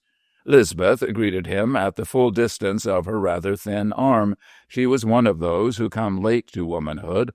Her eyes still held that infinite quiet of childhood. Her throat was small, but her mouth had a kindly softness. She would never have Mary Valentine's gem-like beauty of detail, but in time she would ripen to a rare womanhood. And as for Mary, her hand and her glance both lingered on him. It was as if she had seen him before and was now trying to resurrect the complete memory. Mrs. Valentine took them into the dining room, and there she busied herself all the time they were eating by popping up out of her chair and running to get something as soon as she was once fairly seated. She discovered that Morgan's napkin was spotted, that his favorite chow-chow had been left off the table, that the baked potatoes were underdone, for which the cook received a brief, stern sentence, that the window was too widely open. In short, she spent the entire space of the meal asking Jess Dreer how long he had been in that part of the country, and interrupting herself every time before she got through with the interrogation. Finally, she forgot all about her question, and sat, as usual, with a smile of attention on her lips, listening to the men talk, while her eyes roved wistfully about the table, hunting for the missing things. Yet never once did she win a glance from Morgan Valentine. She filled the time of the meal with an atmosphere of flurry and uncertainty, quite unheeded by her husband. But once, twice, the gray eye of Jess Dreer fixed her through and through and tumbled her sad small soul into full view. Not that she understood it, she only felt a vague fear of the stranger, his silences, his alert calm. When they went back into the living room, 2 big chairs were drawn comfortably near the fire, and the other chairs arranged in a loose semicircle on both sides of the fireplace so that the travelers could rest in ease. "And how's young Norman?" asked Morgan Valentine. He had turned to Charlie, but the latter indicated Louis with a jerk of his thumb. "I dunno. Lou went over to see how Joe was coming on." "I rode over," said Louis, embarrassed by the sudden focusing of all eyes upon him, "but I might as well have stayed away. They was about 1,000 Normans hanging round the house. When I come up the path from the hitchin' rack, there was about a dozen of 'em on the front veranda. I hear 'em say, 'It's him.' 'No,' says someone, 'it ain't him, but his brother.' Then I come up and says howdy to 'em, but all they do is grunt like pigs." "Which they are," cried Charlie. The chair of Morgan Valentine creaked as he turned, and under his glance his eldest son lowered his gaze. All of this byplay was noted by the shrewd eye of the bandit, and the fact that he had been observed by a stranger to endure a reprimand made Charlie jerk up his head again and glare defiantly at Jess Dreer. The latter did not turn his head politely as another man might have done. He met the challenging glance of the younger man with a calm indifference, so that it could be felt he was coolly measuring the other and filing an estimate of him away. "Anyway," went on Louis, "I went up to the door and knocked. Mrs. Norman came, and I took off my hat and says, 'I've come to ask after Joe. How is he?' She didn't say nothing for a minute. She just stood there, drying the dishwater off her hands and looking me up and down. 'Oh,' she says after a while, 'it's you, is it? And why didn't your brother come and ask about his murdered man?' And when she said that, all the men on the veranda growled. I turned away and didn't say any more." "Oh," cried Mary Valentine, "I wish that I had been in your boots. I'd have found something to say." "Mary," said Mrs. Valentine, "it looks to me like you found too much to say other times." Her husband checked her with a swiftly raised hand, but Mary continued to stare defiantly at her aunt. Since the episode of Joe Norman, they had been almost openly at war, and now Mrs. Valentine compressed her lips and knitted with a venomous speed. "You needn't think that I wouldn't have talked back fast enough if one of the men had talked up," said Louis, turning red. "I wasn't afraid of any of 'em, Mary, if that's what you mean." "You know it isn't what I mean, Lou," she said with a diplomatic change of voice. "Nobody is fool enough to doubt your courage. You're a Valentine, I guess.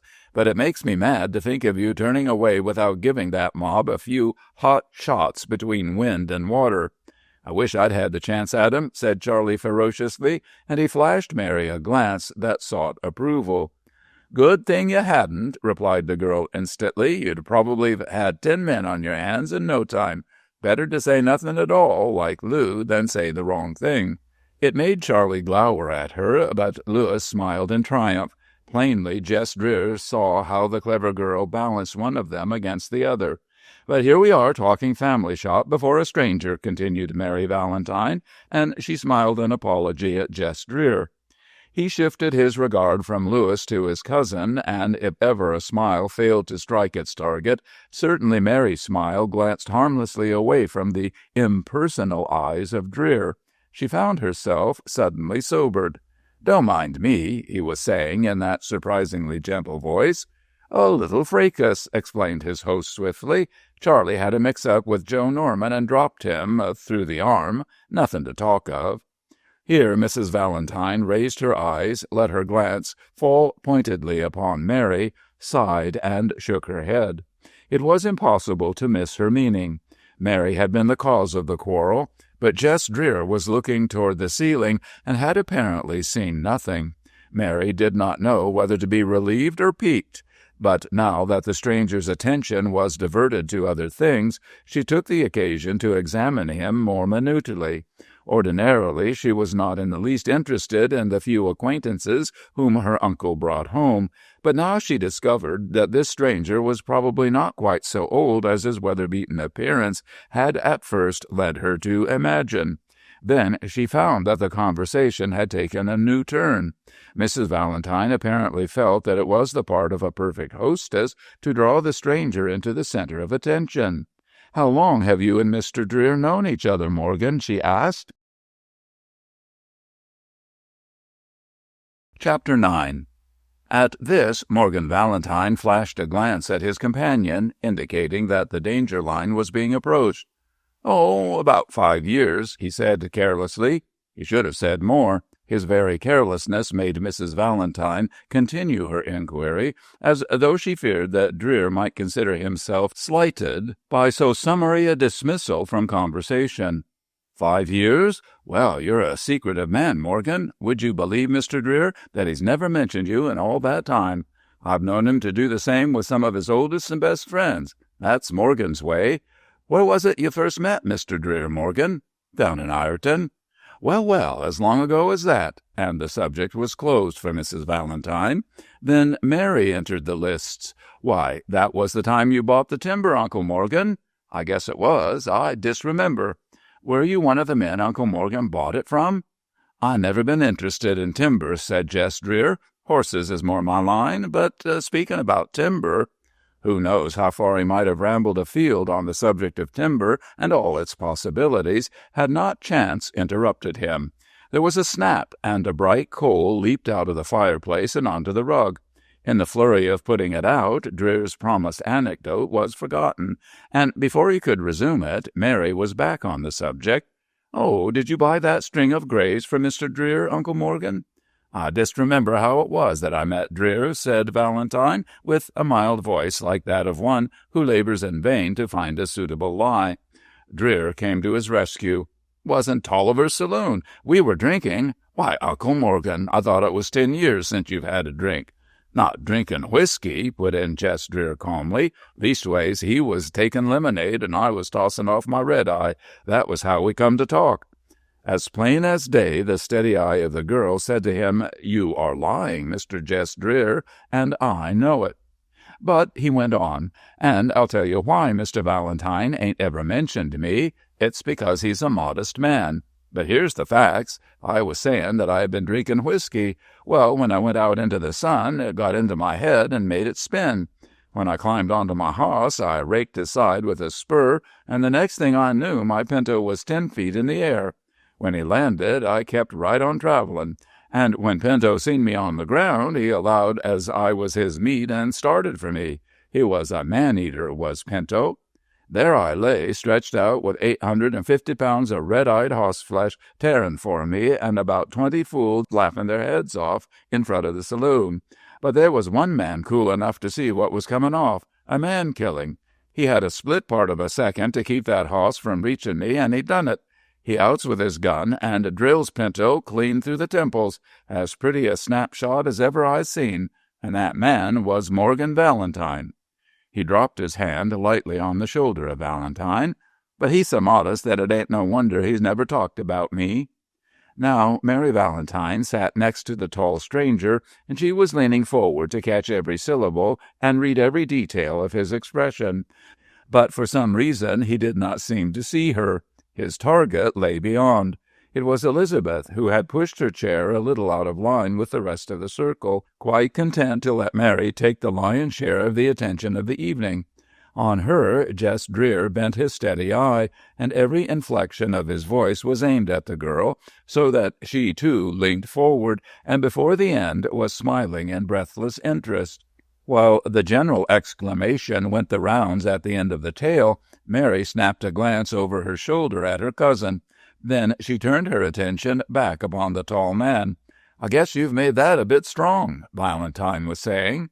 "Facts are facts," said the bandit, and rolled a cigarette.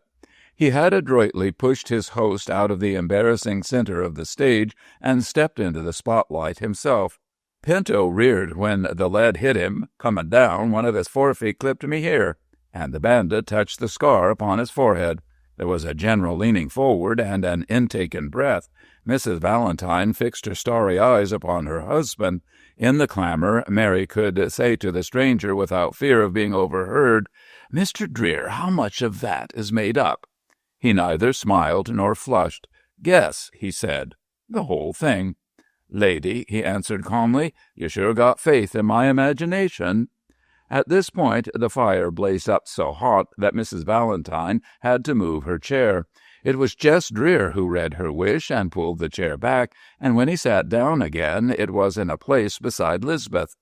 It would not be fair to Mary to say that she was piqued by this occurrence. She was not angered. She was merely gathered up in the silence of a vast astonishment. For the first time in her life she had been overlooked, it seemed, and her cousin was preferred. And yet she had given Jess Dreer his full share of intriguing glances and bright smiles. Indeed, the interest of the stranger in Lisbeth was so pointed that the whole family began to notice. He gave his hosts and hostess a phrase or a word now and then, but he contrived to make his talk go constantly toward the girl, and it was plain that Mrs. Valentine was not altogether displeased. As for Elizabeth, Mary saw her at first embarrassed, and then flushed, and then lost in a great interest. She was beginning to dwell on the face of Dreer while he spoke. Mary drew her uncle to one side. "Your friend likes Elizabeth," she said pointedly, "and Elizabeth seems to like him. Now, Mary, what are you aiming to come at?" "I aim to know who Jess Dreer is." "Ain't you been told tolerable in detail?" "Too much detail, dear Uncle Morgan. Do you think I was taken in by that cock and bull story about the mad horse?" "Hush, Mary," and his glance sought his wife guiltily. "I knew it." "Mary, you're a nuisance." "But just tell me who he is, and I won't bother you a word more." "He's a man, 2 legs, tolerable long, 2 arms, tolerable strong, and, speaking in general, he's like any other man." "He's as much like any other man," said the girl, watching him earnestly, "as a wolf is like a dog. Look at his hands, Uncle Morgan. They're brown. He hasn't worn gloves much, the way honest cowpunchers do. Look at the inside of his palms. No calluses. I noticed when I shook hands with him. Look at the way he moves. Like a cat moves, Uncle. Don't tell me he's an ordinary man." "There's all kinds of men, and when you're older you'll know it." "Wolf? That's foolishness, honey." "A wolf, Uncle? You think he's talking too much to Elizabeth?" "Oh, no, Elizabeth is too much of a baby to be harmed." "She's grown up, Mary." "On the outside. Inside she's about 10 years old. But I'm right about this stranger. Even Charlie and Louis see that he's different. Usually Charlie starts edging up to new men, but he keeps clear of Dreer. See how he eyes him?" "There you go again." "Then tell the truth about him." "I'll tell you this much, honey. He's not the kind for you to set your cap for." "You mean that you think I'll flirt with him?" Maybe." "Uncle, with a man 15 years older than I am?" "Maybe not so old as that, but he's old enough. You played around with boys, Mary, and there was no particular harm in it, excepting for getting Charlie into scrapes now and then. But when you start making eyes at a grown man, trouble will hit you and not them. You admit that it isn't very safe to be friendly with him, and yet you've known him 5 years. No matter how long. I know him, and you keep away from him, honey." "How long does he stay?" "Till after you go." "Somewhere there's a mystery," said Mary Valentine, and she added suddenly, "There he is, laughing at us now. Why, he knows we're talking about him, and he's mocking me." "Honey, he ain't laughing. With his eyes, Uncle Morgan. Oh, he's a deep one." Chapter 10. If Valentine had sought to create a diversion and start new interests by bringing his bandit home, he had indubitably succeeded. The advent of the stranger had the effect of a bomb which is about to explode. No one could really have said why Dreer was exciting, but before he had been in the room for 10 minutes, each member of Valentine's family had felt the same influence of excitement which had affected Morgan Valentine and induced him to bring the stranger to his home. Perhaps it was that in spite of the grave decorum of Dreer's manner, one felt about him a native wildness. In a way, it might be said that he carried a gust of fresh air into the room, and he was constantly alert and active after the manner of wild things. His hands were rarely still, and though he seldom turned his head, his eyes went everywhere. When he smiled at a remark of Elizabeth's, Mary felt that he was laughing at her, and Charlie felt that he was being mocked. Not that the stranger pointedly ignored the rest of the room, but it seemed that he had happened to sit down by Elizabeth, and he found her sufficiently entertaining. But the great point of wonder was that Elizabeth was actually talking. At first haltingly, confused because the eyes of the others in the room were occasionally turning upon her with wonder, but by degrees warming into complete forgetfulness of the rest. She lowered her voice. She was talking to the tall man alone. About what? The others caught fragments of phrases about her horses, about her last hunting trip, about the lobo she shot last spring. She had begun by asking timidly polite questions. She ended by chattering gaily about herself. It was a pretty thing to see her grow excited. What Mary Valentine could not decide was whether her cousin was excited by Jess Dreer the man, or Jess Dreer the audience. She was similarly puzzled by Dreer. In another, she would have thought his attitude one of polite indifference, but she could not be sure of him and his mental status. She had known many a boy and many a boy's mind. They always showed their entire hand at once.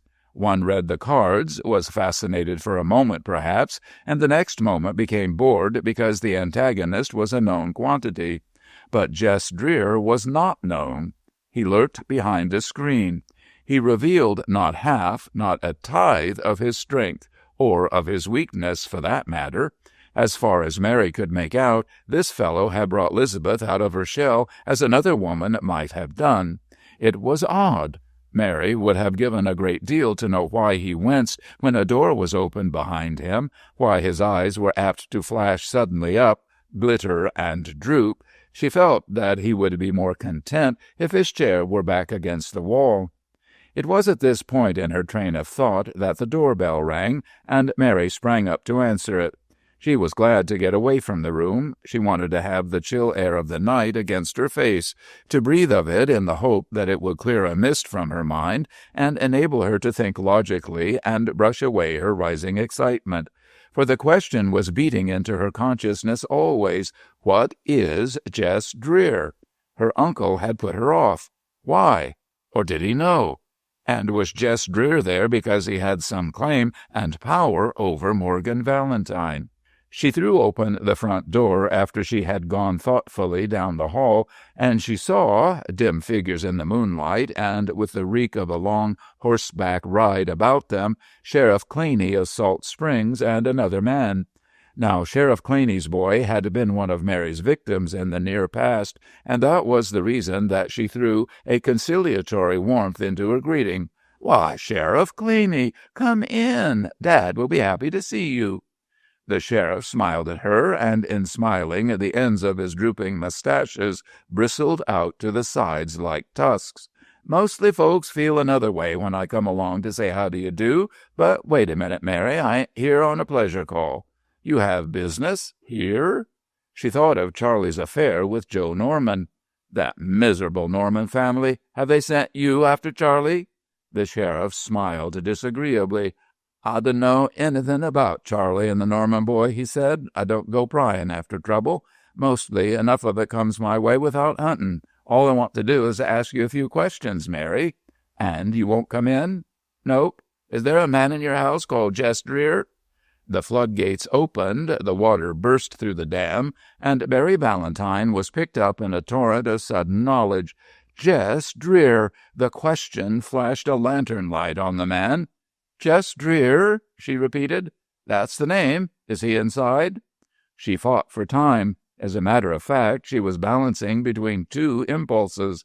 The first was to hand this fellow over to the law at once. The second impulse was, she did not know what, but certainly it was to keep him safe. "What does he look like?" "About as tall as my friend here. Mr. John Caswell, Miss Mary Valentine." About as tall as Caswell, maybe a mite smaller, big shoulders, I understand, and the sort of a face that's easy to remember, quiet, soft-spoken, active with his hands. She still paused. How fast her mind was working, and therefore her speech was slow. Oh, yes, I remember now. Yes, there was a man like that here, and now that I remember, I think he said that his name was Jess Dreer. But he ain't here now? No, he rode away quite a while ago. I told you so, said the big man who had been called Caswell. That gent is a fox. He's got these people on his side. But Sheriff Claney hushed the other with a raised hand. I think maybe you're mistaken, miss. We've got an idea that Dreer is in the house right now. Maybe he's hiding and you don't know it, but we got his hoss and his saddle. In fact, we found his hoss in the corral and saddled her, and now we got that hoss waiting for Mr. Dreer. Of course you have his horse, Mary Valentine nodded. He left the mare and took one of Dad's horses. I think he paid Dad something into the bargain for the exchange. How long ago? Sheriff Claney asked. Oh, an hour. But, Sheriff, come on inside and search the house if you want. Not if he's gone. Which way? He took that road. You ought to catch him in the mountains. How's your hoss, Caswell? Played out. So's mine, pretty nigh. Well, then, come in, Sheriff. For she knew perfectly that this bulldog would not leave the trail. She leaned against the side of the door and laughed at him. I think that for a moment you suspected that we were sheltering him. But what's he done? What's he done? Caswell said explosively. What ain't he done? He's done enough to bring me 1,000 miles on the trail. What's he done? Why, that's Jess Dreer. They scare their kids with that name down south. One might have thought that Mary Valentine would shrink in horror at this news. She did not. No, a fire came into her eyes. Is he as bad as all that? Oh, I hope you get him, Mr. Caswell. Right down that road. She ran to the front of the veranda. Hurry, I'll go back and tell Dad about it. He'll be after you in 5 minutes with fresh horses. He'll take along a couple of fresh mounts for you. Come on, Caswell. But Caswell, with his foot on the verge of taking the first step down, paused. What I don't figure, he said, is why Dreer left his own saddle behind. It's hard enough to figure why he left the hoss. Because he knew you were on his heels, Caswell, cried Claney. Hurry up, man. He's gaining miles on us. How'd he know I was on his heels? Nobody else has given him a run, not for 5 years. He's always give the others too hot a reception at the end of the trail, them that ever come up with him. Facts is facts. Come on. I'm thinking. And he rubbed his chin and stared hard at Mary Valentine. Don't you see that he's getting away? She cried in an apparent frenzy. Seems to me, ma'am, that you're in a considerable trouble to have him caught. Most of the womenfolk I know most generally hopes he gets away. Caswell, I'm going on without you. Wait a minute, Claney. It won't do. The latter turned and hurried back up the steps. I'll tell you why, explained the man from the south. That hoss has been with Dreer for 8 years. 10 times he could have changed her for a fresh hoss when he was being trailed, but he never wouldn't do it. And why does he do it now? Even if he knowed I was after him, that mare could have kept on going and run down a fresh hoss. She ain't common hoss flesh. She's all leather inside and out. I know her. Well, where are you aiming? Claney turned on Mary. I'm aiming to search this house, and I don't think I'll have far to go. She stared at him an instant. You're a little insulting, said Mary, drawing herself up. And then, seeing that he would persist in his purpose, she slipped before him and opened the door.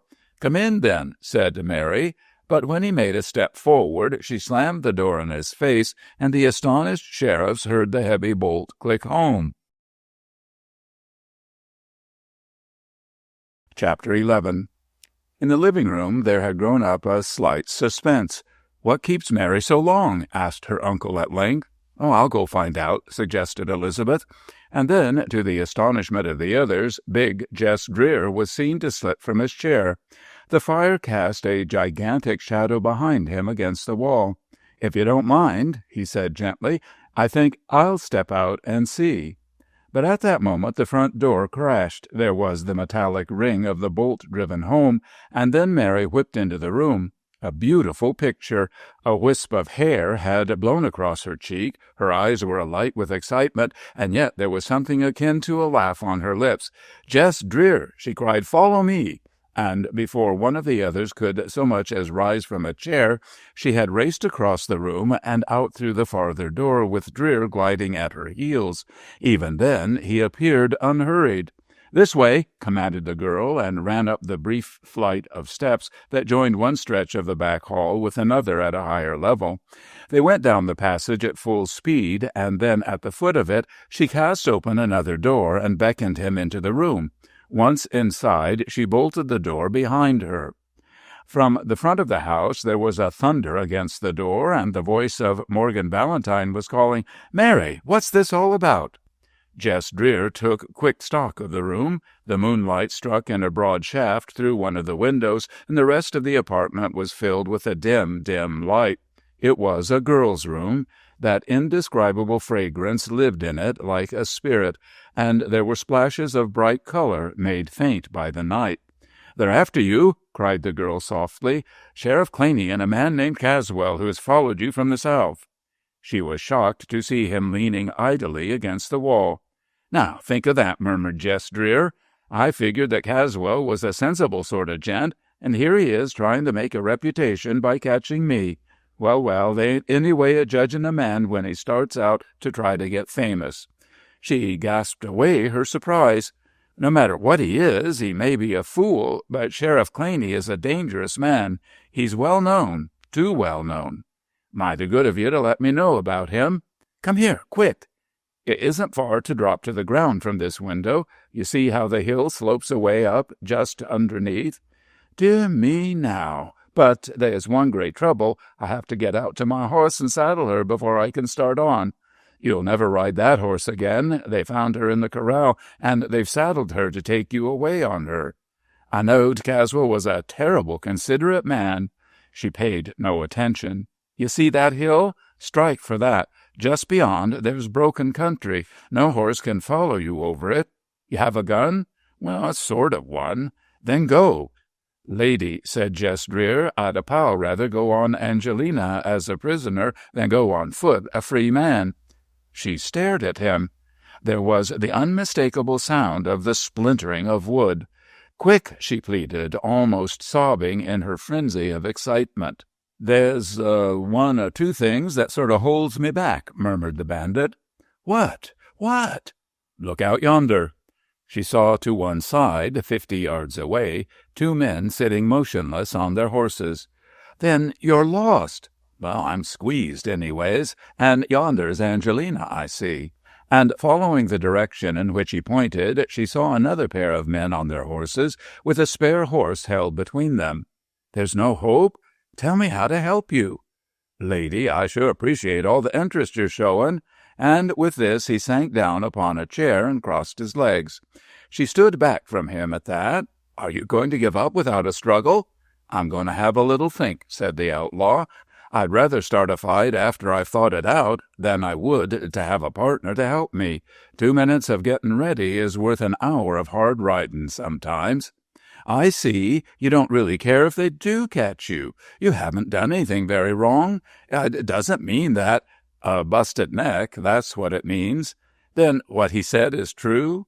"Most probable it is, lady. I ain't one of them parlor bad men that wears a bad look and a nervous hand.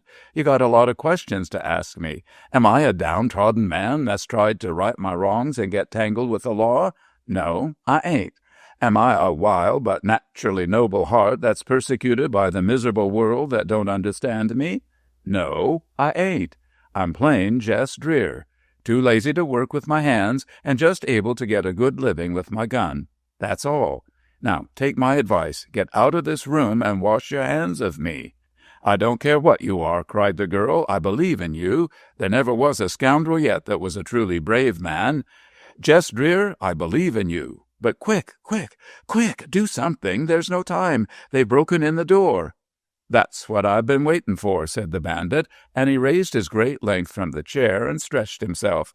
"Now that I got part of 'em inside the house, they're divided. That's the way old Napoleon did, I guess. But they're coming. I can do something, raise a false alarm on the other side." He broke down with a strange heartiness. "You're the salt of the earth. Now don't raise your hand. The fools have give me a chance, and I'll take it." A heavy rush of feet in the hall. A body smashed against the door, and the room quivered. "Open, Mary!" The surprise had brought a revolver in the hand of Jess Dreer, and even in that dim light the girl saw his face change, but he instantly put up the gun when he saw the door would hold. Now, wouldn't you think that wise gents like them would look before they leap? However, I won't wait for 'em. The door groaned under a new shock, and then Jess Dreer slipped his long body feet first through the window and dropped to the ground. She looked out. He had slunk into the shadow at the base of the wall and had not yet been seen, and now she heard a brief, shrill whistle, twice repeated. It was answered by a snort of a horse, and instantly Angelina burst from the men who held her and plunged toward the house with flying bridle reins. Out from the shadow leaped Jess Dreer to meet her. He had covered half the distance before he was seen, and before the others could start their horses toward him, he was in the saddle with a cat-like bound. The four men converged on him, and straight toward the middle of the gap he sent the flying Angelina. He lay flat on the back of the Mustang. He had not even drawn his revolver, so far as she could see, but the others galloped with naked weapons. One of these flashed, and on the heels of the report there was a shriek from one of the posse who had been closing in on the other side. The bullet had missed the enemy and struck a friend. It gave Jess Dreer a winking moment of a chance, for the shout of the hurt man and the plunge of his body to the ground threw the rest of the posse into confusion. 3 horses were reined in 3 directions. Angelina rushed through the narrow gap between, and then Mary Valentine saw the fugitive strike out toward the nearest hill, with 3 pursuers laboring behind him. Each of them had a gun unlimbered. Each of them was pumping a hail of bullets after Jess Dreer, but they doubly defeated themselves by that very eagerness, for the racking gallop ruined their chances to shoot true, and sitting straight to fire, they could not get the best speed out of their horses. And in the meantime, Jess Dreer was jockeying the cat-footed Angelina through the rough ground at the base of the hill. She veered and dodged like a dancing will-o'-the-wisp, and presently darted around the hill into oblivion. The fusillade of shots had drawn the 2 sheriffs from the door of Mary Valentine's room. She heard them plunging through the house, leaving a trail of crackling oaths behind them in lieu of musketry. Afterward she waited in her room, terrified by what she had done, and though her aunt and then Elizabeth came and called her, she would not come out. She was spending that hour in profound thoughtfulness, and her thoughts were turning on that thing she had cried to Jess Dreer in her excitement: "There never was a scoundrel yet that was a truly brave man." Had she not spoken the truth by inspiration? She heard the wounded man groaning as he was carried past her door. That was one result of her work, no doubt. Then she heard the posse returning from a fruitless chase. At this, Mary breathed freely for the first time. Chapter 12. When she went out at last, she carried her head with a high stubbornness and walked bravely into the living room. Elizabeth was not there. She was tending the wounded man, and the rest of the posse was either gone home or had found quarters in the house. But the 2 sheriffs sat opposite each other. They scowled at Mary when she came in. Only from Morgan Valentine did she receive the faint glimmer of a smile. As for Mrs. Valentine, she turned upon her niece a somber glance that betided no good. "A pretty night's work for you, Mary Valentine," she said, "turning your uncle's house into a refuge for outlaws and getting a man shot. All your work, too, Mary. And I'd like to know what you got to say to Sheriff Claney and Sheriff Caswell that's come so far, all to be fooled by your doin's." "Hush, Mother," said Morgan Valentine. "That's a little too much." "Don't bother about me," said Sheriff Caswell gloomily. "I don't hold no spite agin the young lady, which I never knew women folk yet that didn't take the side of the underdog." "More power to the women," muttered Morgan Valentine. "Right," observed Sheriff Caswell with surprising calmness. "I wouldn't wish my own girl to help corner a man. No, sir, and I don't hold no grudge, young lady, though you did lie most amazin' for that Fox Dreer." Mary Valentine stood where the firelight could play full on her face, and there is nothing like firelight to bring out the luminous tenderness of a woman's eyes. She cast out her hands toward the two men she had disappointed. "How could I help it?" she said. "There were so many of you, and he was alone." They would have been more than men if they had not melted to some degree. Indeed, Mary would have done well on the stage. "And yet, I suppose," she said, slipping into a chair, "that he's a scoundrel, a worthless rascal." Mary was not very old, and I suppose she was not very wise, but she understood that the way to guide a man is to oppose him. "Really," she said, "the moment I looked at Jess Dreer, I knew that he was worthless." It caused Sheriff Caswell to take fire immediately, and inwardly she rejoiced. "Then you know more'n I do," he muttered. "But haven't you chased him 1,000 miles?" "I had to. I don't know just how many thousand there is on his head. It ain't the money I want. But if I can get rid of Jess Dreer, why, there ain't much chance of another bad one ever crossing my trail. They'd keep clear of my country if they knowed that I'd run Jess Dreer to the ground." Mary Valentine shivered. She gazed with open admiration at the sheriff. "It must take courage," she murmured, "to follow a cold-blooded murderer." The sheriff looked at her. He was not displeased by her admiration, but he felt that he must put this very absolute young woman in her place.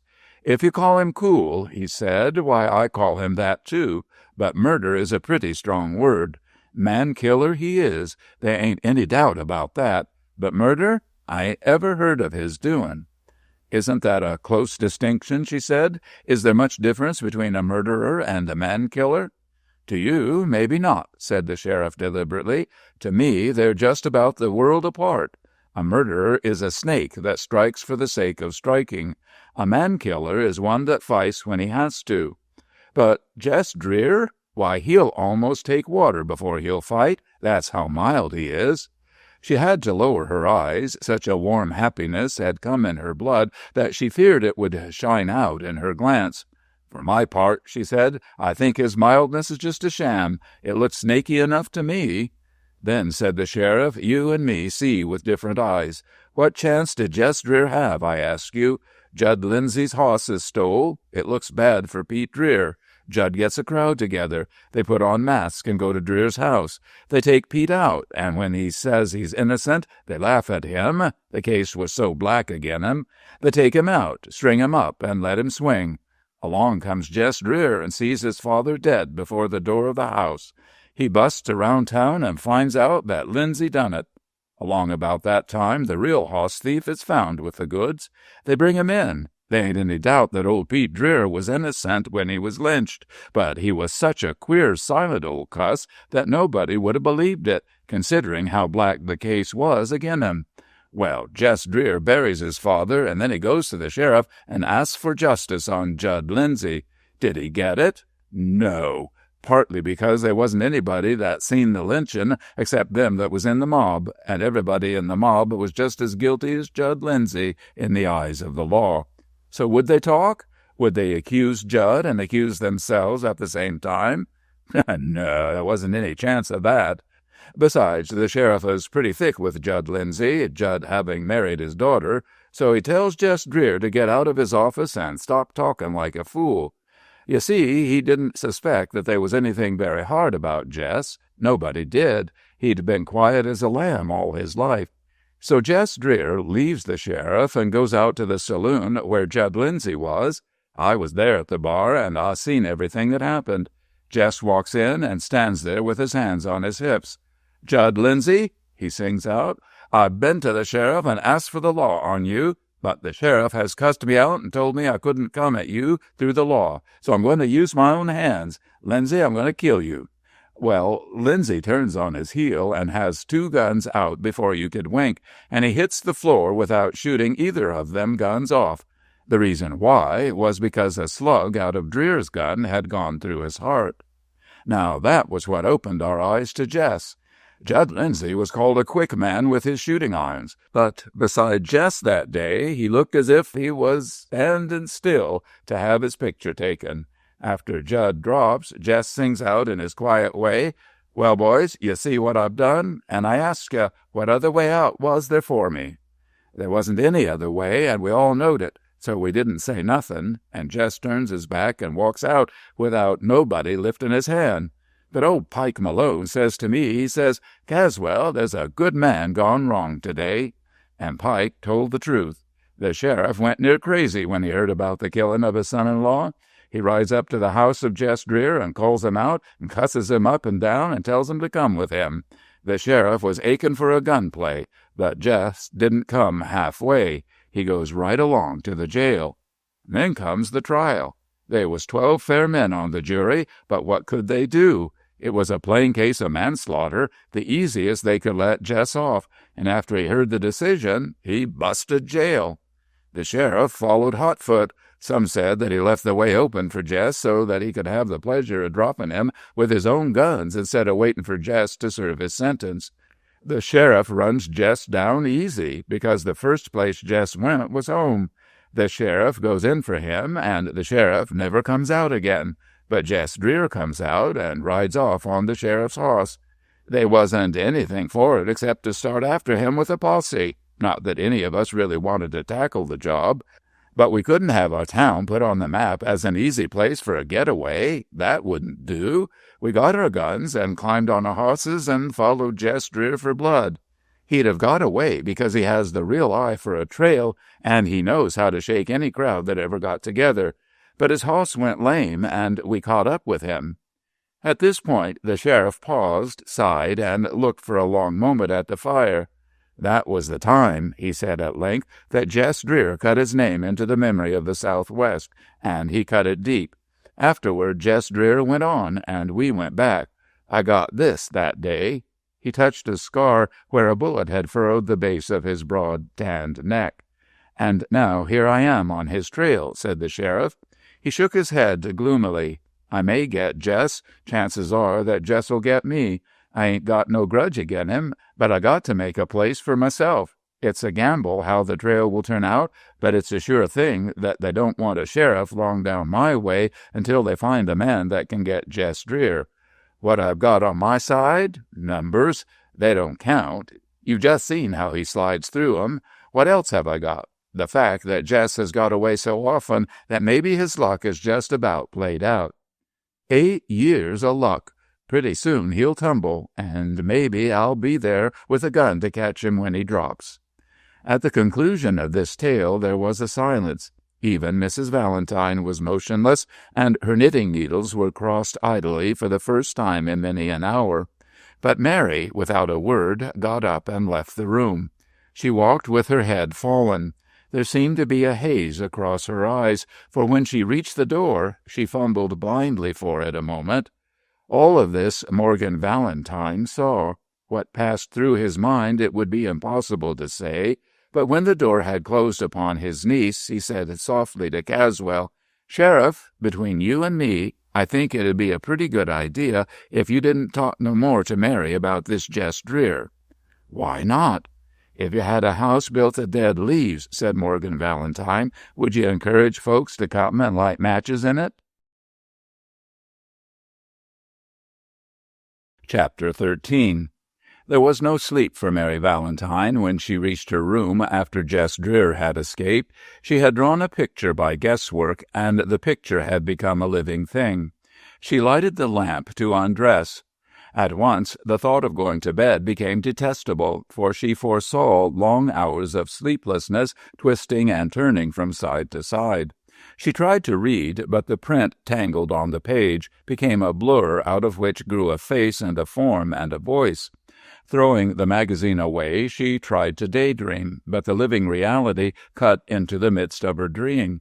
She blew out the lamp, but the moment it was extinguished, the pale moonlight cut into the room and brought back with breathtaking vividness the picture of Jess Dreer as he had got up from the chair and stretched himself before the window.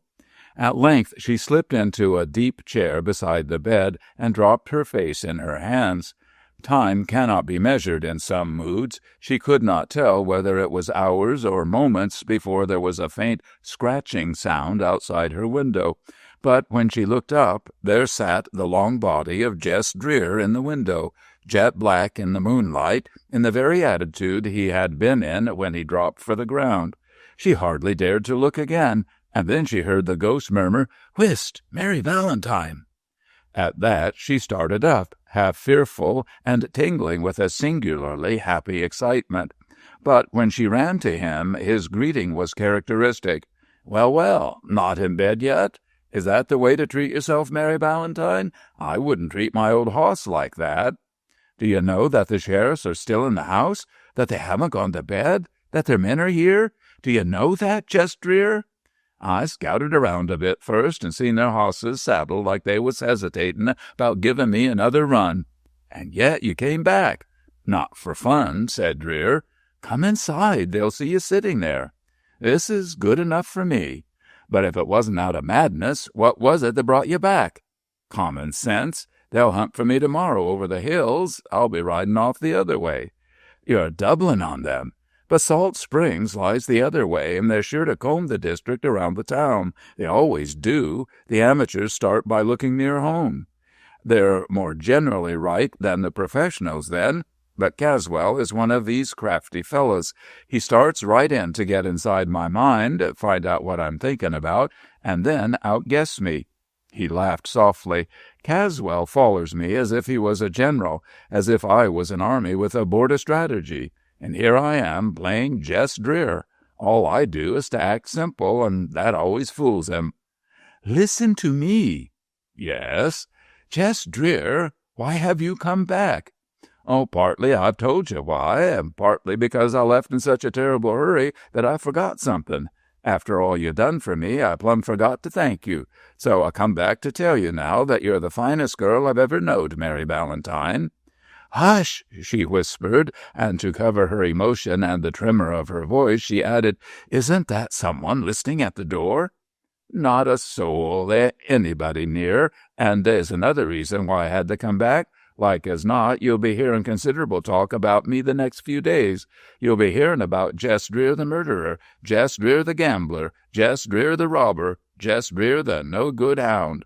Well, mostly I don't care what people think about me after I've gone by. My trail fades out, and what they think about me don't reach my ears, so why should I care?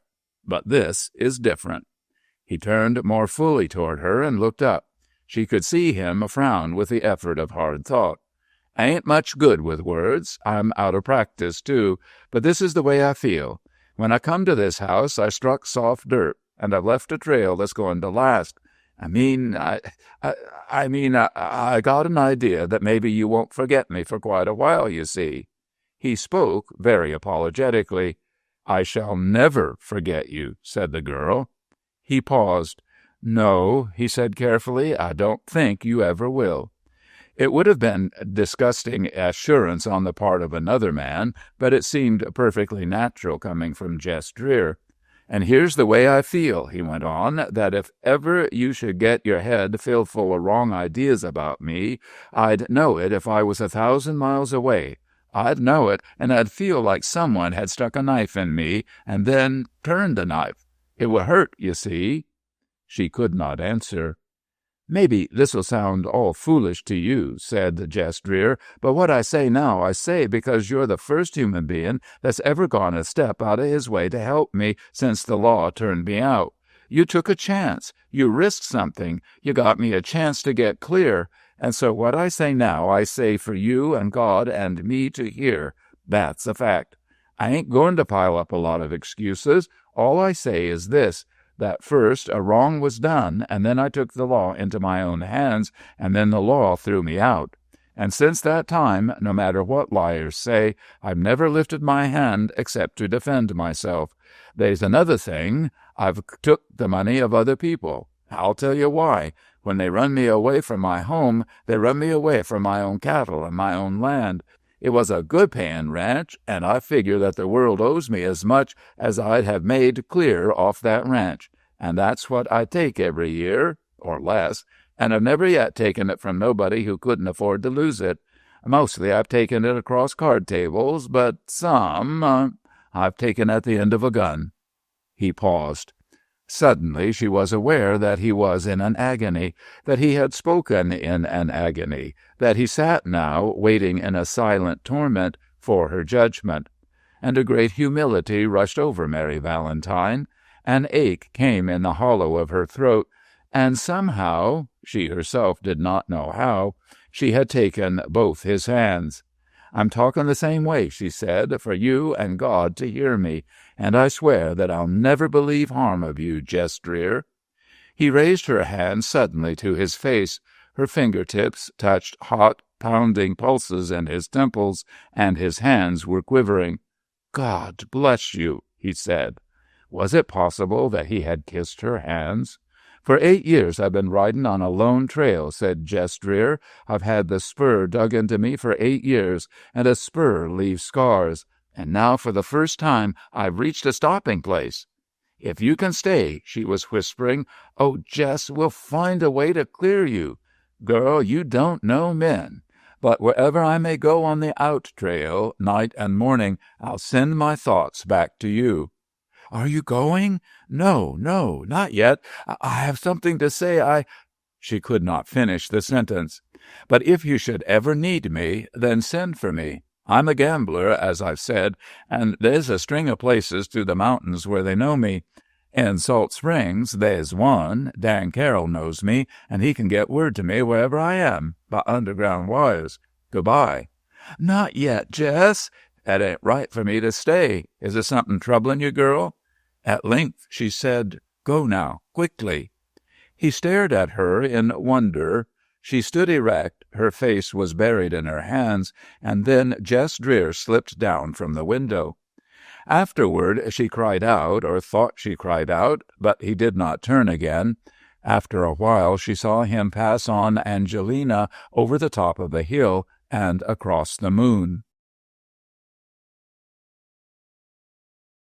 Chapter 14.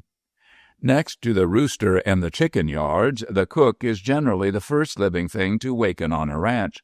Even during the short nights and long days of early summer, he is in his kitchen while the dawn is still chilly and gray. But on the ranch of Morgan Valentine, there was always one person up even before the cook began to rattle at the lids of his big stove, and that person was the owner. He was like one of those old-fashioned skippers who keeps only one eye closed even during the dog watch. Usually Morgan Valentine employed the early hours in a walk among the ranch buildings. He enjoyed that morning stroll while the light grew brighter and brighter on the mountain tops and the mists became thin in the lower valleys. Each day he watched his big domain unroll before his eyes, and the first pride of the possessor flowed back upon him.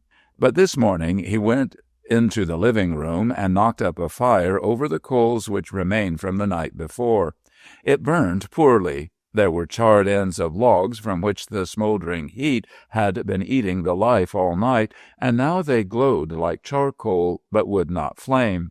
A thick smoke rose toward the chimney, and some of it rolled out and curled around the mantelpiece and filled the room with pungent scent.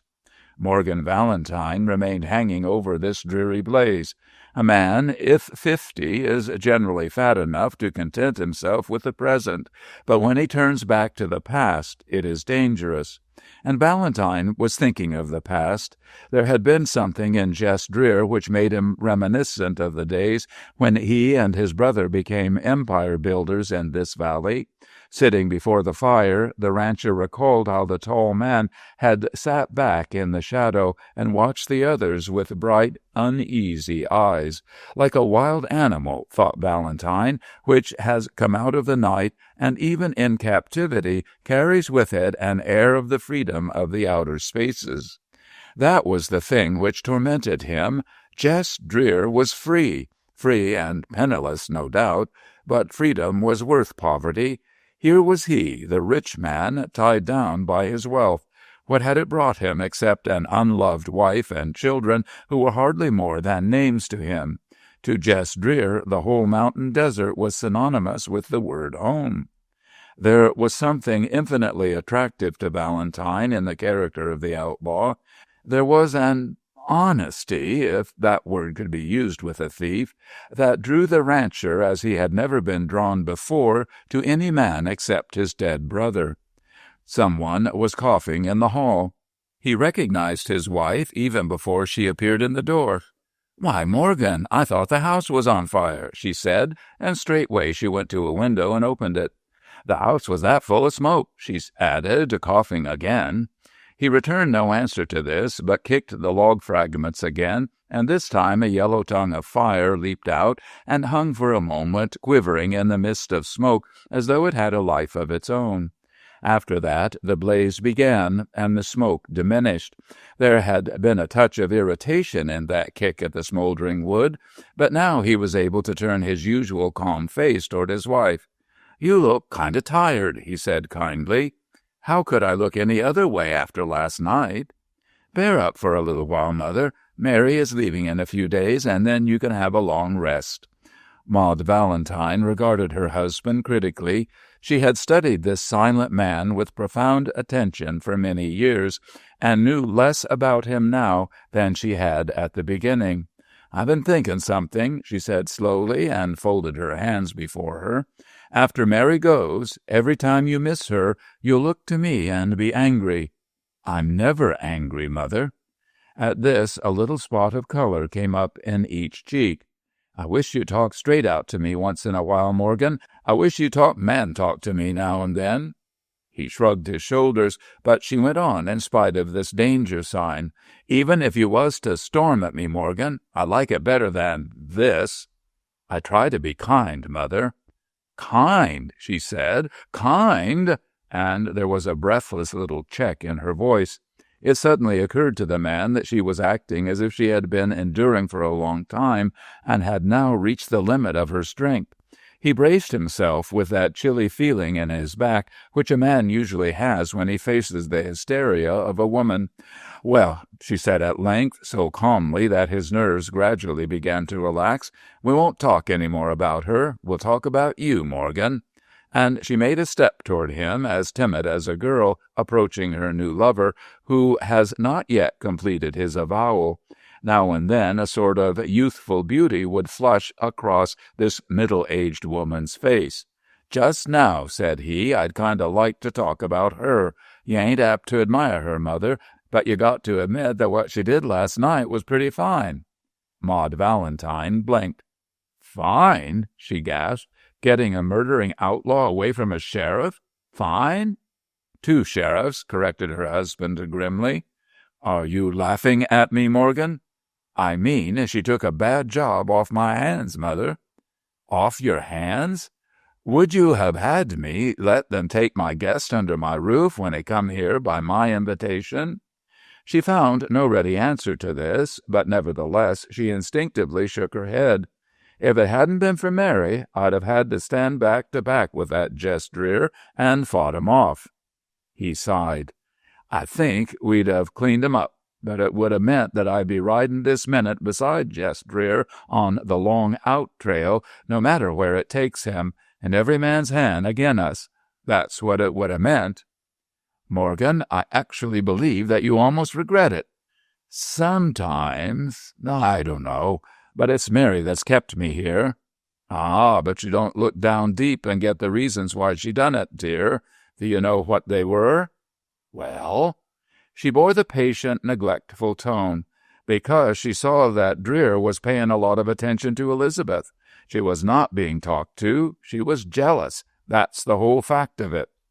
"Maud," said her husband after a moment of silence, "here comes the sheriffs. Maybe you better meet 'em and make 'em at home."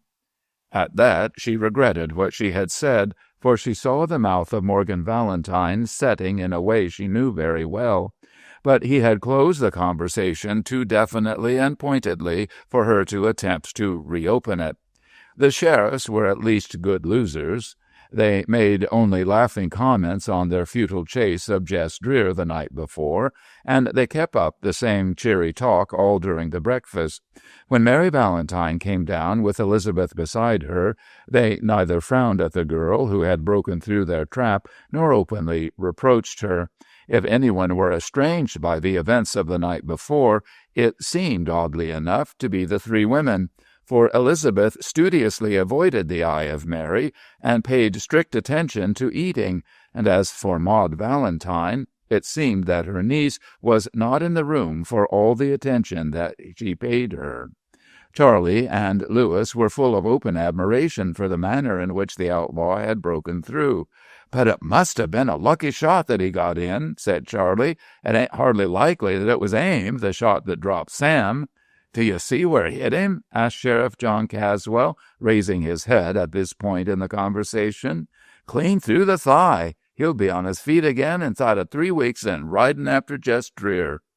At this the sheriff smiled pityingly. "Son," he said, "Claney tells me you're kind of handy with a gun yourself, but you fasten on to this. If Dreer had wanted to kill Sam, he would have done it. That was an aimed shot, son, and don't make no mistake." "But it was night, Mr. Caswell, and besides, he was on a galloping horse." "Sure he was, but all Dreer needs is enough light to see what he's shooting at. He's a snapshot, son, and he shoots with a gun the way other men point with their finger. No, sir, he planted that shot on purpose, not to kill Sam, but to drop him off on his horse. And here's another thing. Sam won't take the trail after Jess as soon as he can ride a horse again. Not him. It's a queer thing, but them that's ever faced Jess don't generally have any hankering to see him again. And them that seen him swing a gun just naturally lose all appetite for seeing the same show all over again." "But you've been on the trail a long time, Sheriff," said Charlie. "It's different with me, son. I'll tell you how it is. Jess Dreer has made a fool out of me more times than you can count on your 2 fingers, and I don't mind much of anything except to have a man laugh at me. Well, there's been other men take after Jess that was a heap smarter men than I'll ever be, and there's been some that was faster fighters and straighter shots. Jess has fooled 'em all. He may keep right on fooling me, but he'll never shake me off in his trail. I stay there till I come up with him and one of us goes down. I ain't fast, I ain't smart, but I'm a tolerable patient man, son, tolerable patient." For some reason there was little talk at the breakfast table after this moment.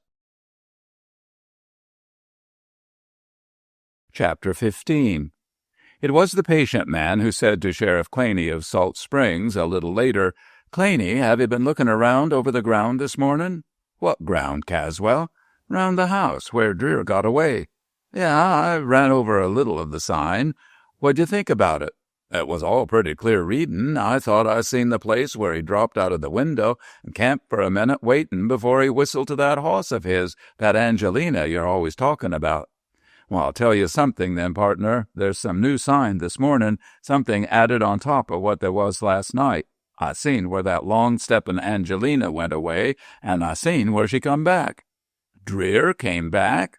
"Unless that hoss traveled alone, which ain't likely, I'd say." Sheriff Claney cursed fluently. "He came back to the house with you and me inside it?" "Yep, with you and me inside it, asleep. And he didn't only come back and look things over, he come back and went inside the house." Claney gasped. "Are you sure?" "Positive certain. And now, Claney, I think my hard work is over." "How comes that?" "It's the first time that ever Dreer took a back step on a trail. It's the first time that ever he took a useless chance. What was there for him to gain by coming back here?" "Nothing, except to sass us." "Dreer wouldn't even sass a 2-year-old kid. It means that he ain't the same man that he used to be. It means that he ain't working alone. Well, Claney, you know it's 100 times easier to catch 2 men that travels together than it is to catch one." "I don't follow your partner."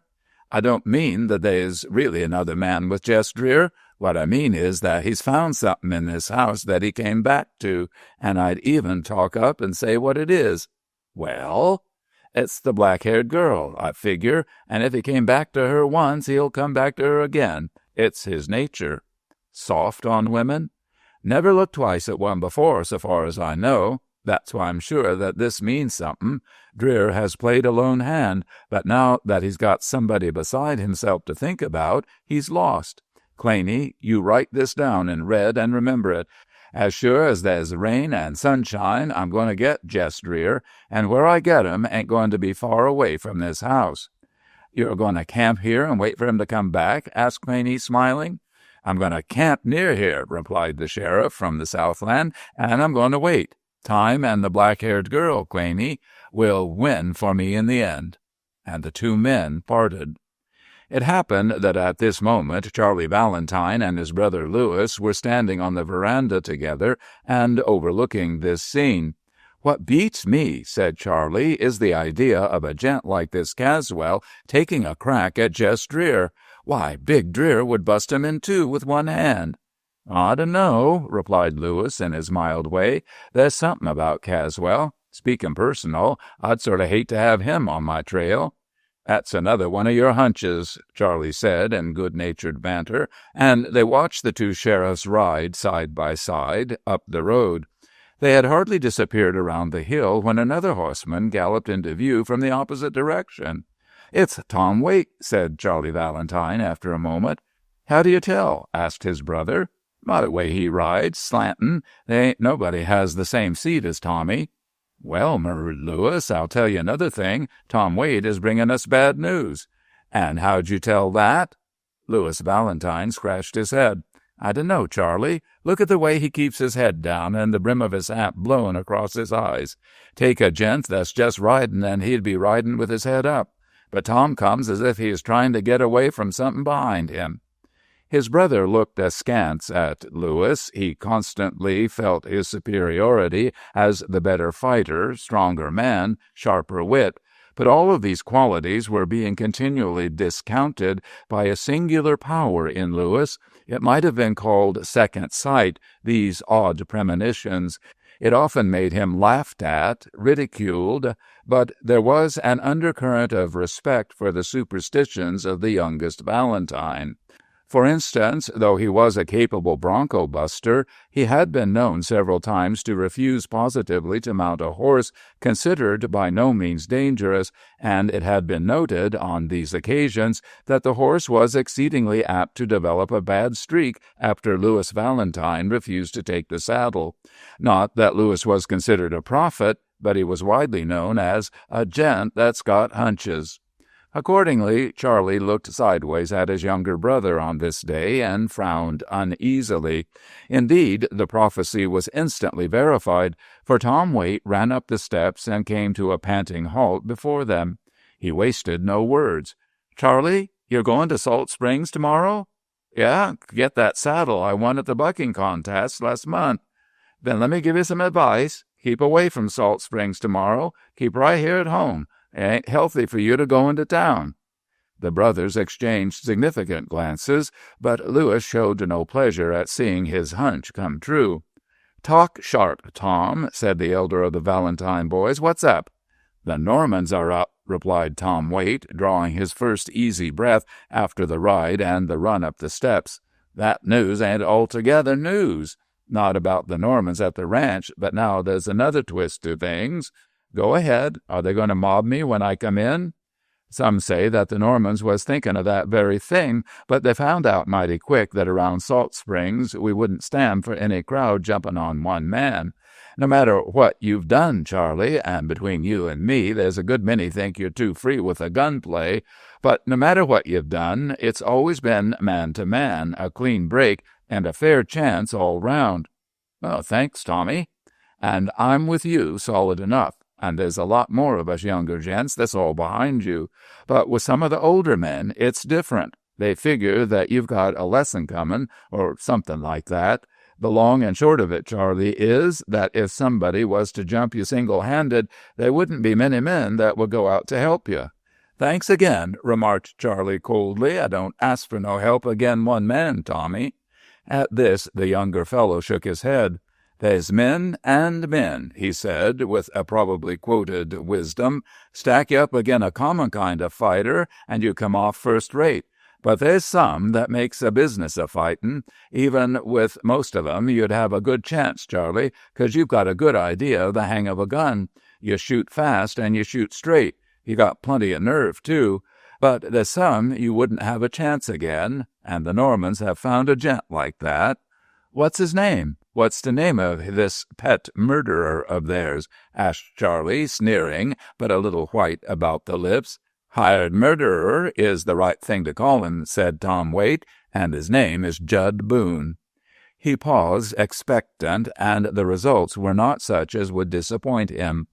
The pallor which had begun on the face of Charlie now swept completely over it. Yet he maintained a steady front, while Louis Valentine, as though it were he whom the danger threatened, fairly collapsed against the railing of the veranda and stared at Tom Waite. For the name of Judd Boone was far known, and known as a man of evil.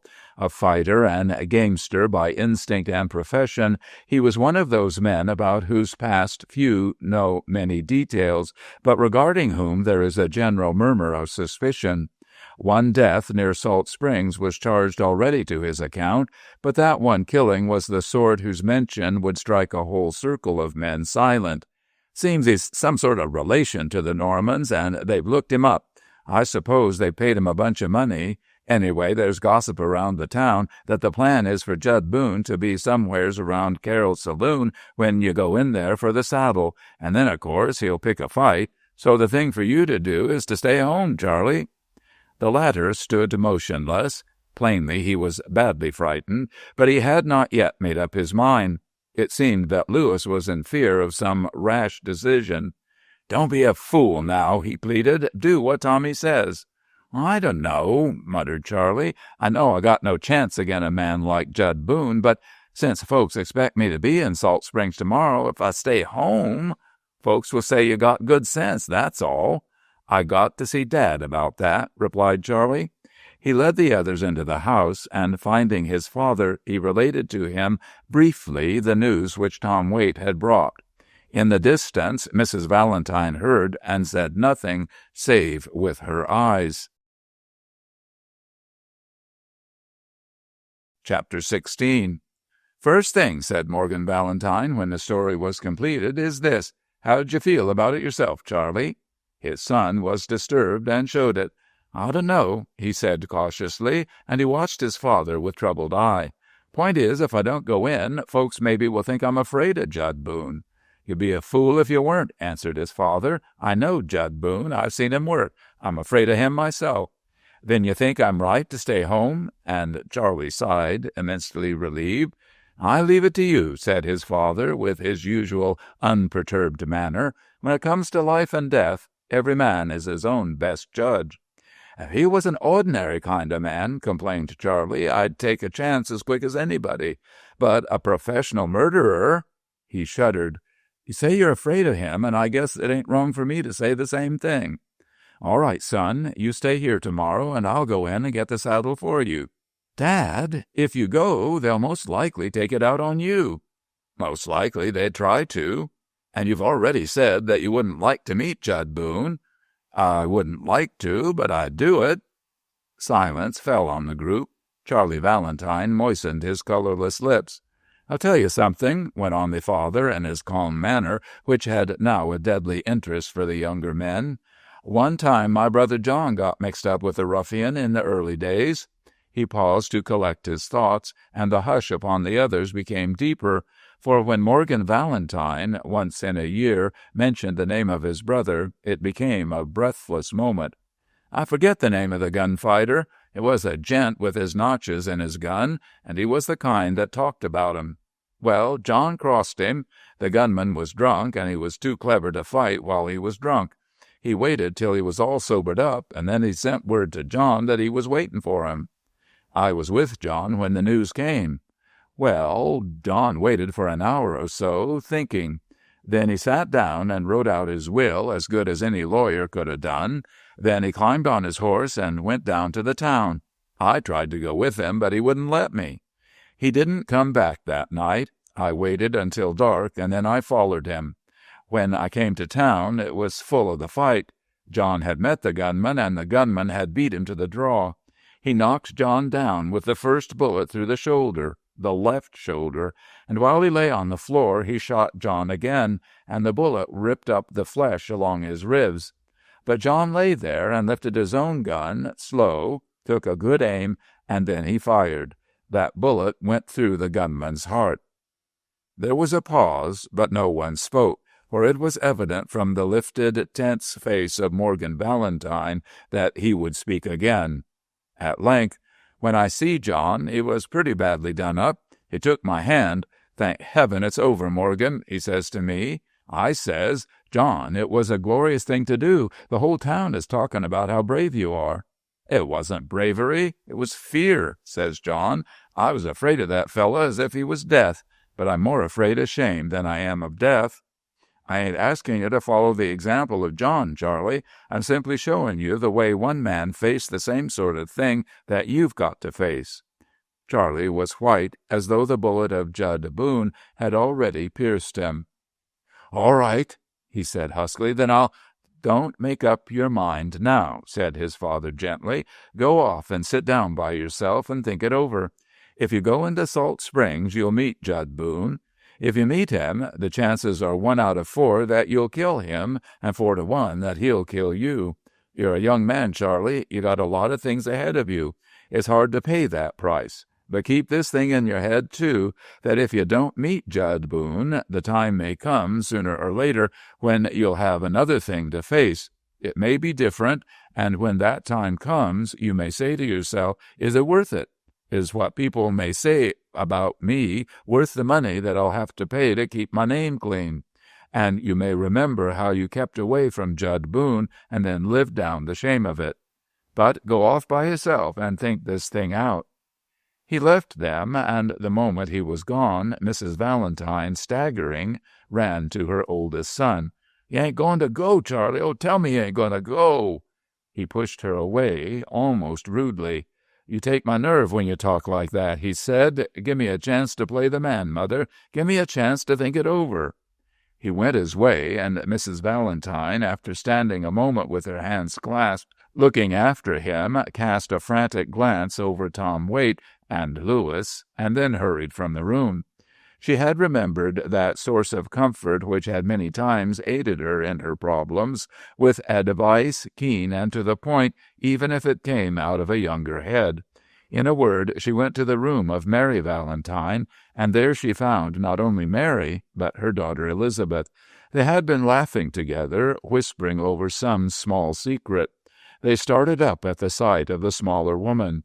Mrs. Valentine hardly saw her daughter. "Mary," she said, "I've got to see you alone." And Mary took Elizabeth to the door, and then faced her aunt, turning slowly and nerving herself as if for a shock.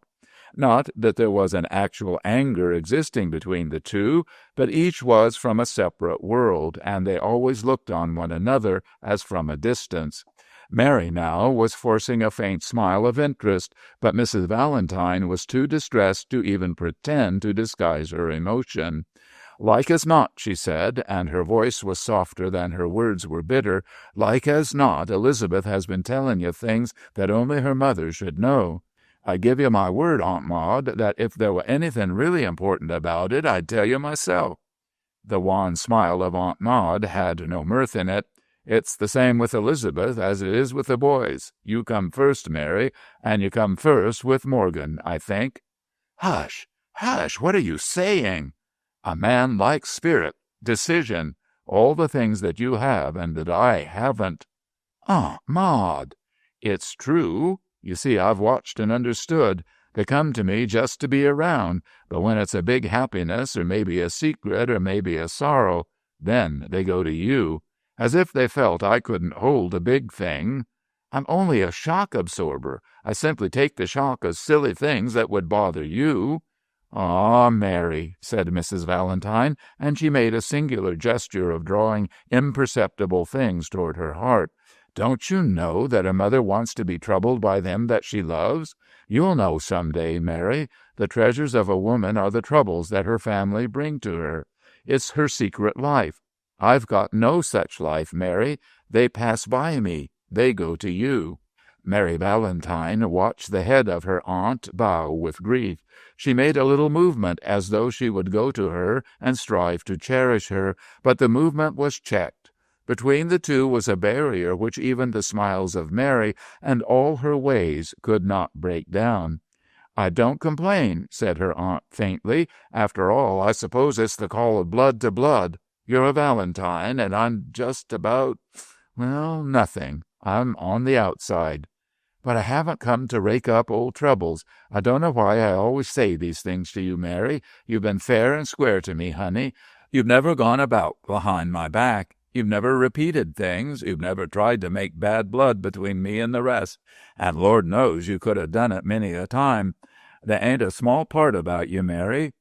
And now I've come. The way Elizabeth comes to you, and the way Morgan comes to you, and the way Charlie and Lewis come to you, I've come to ask your help, Mary." After what she had said before, there could not have been a sadder confession. "It's about Charlie, the old trouble that started over Joe Norman. Now the Normans have hired Judd Boone, and he's going to lay for Charlie when Charlie goes into Salt Springs to get the prize saddle tomorrow. Then it all comes back to me. It was for my sake that Charlie fought Joe Norman.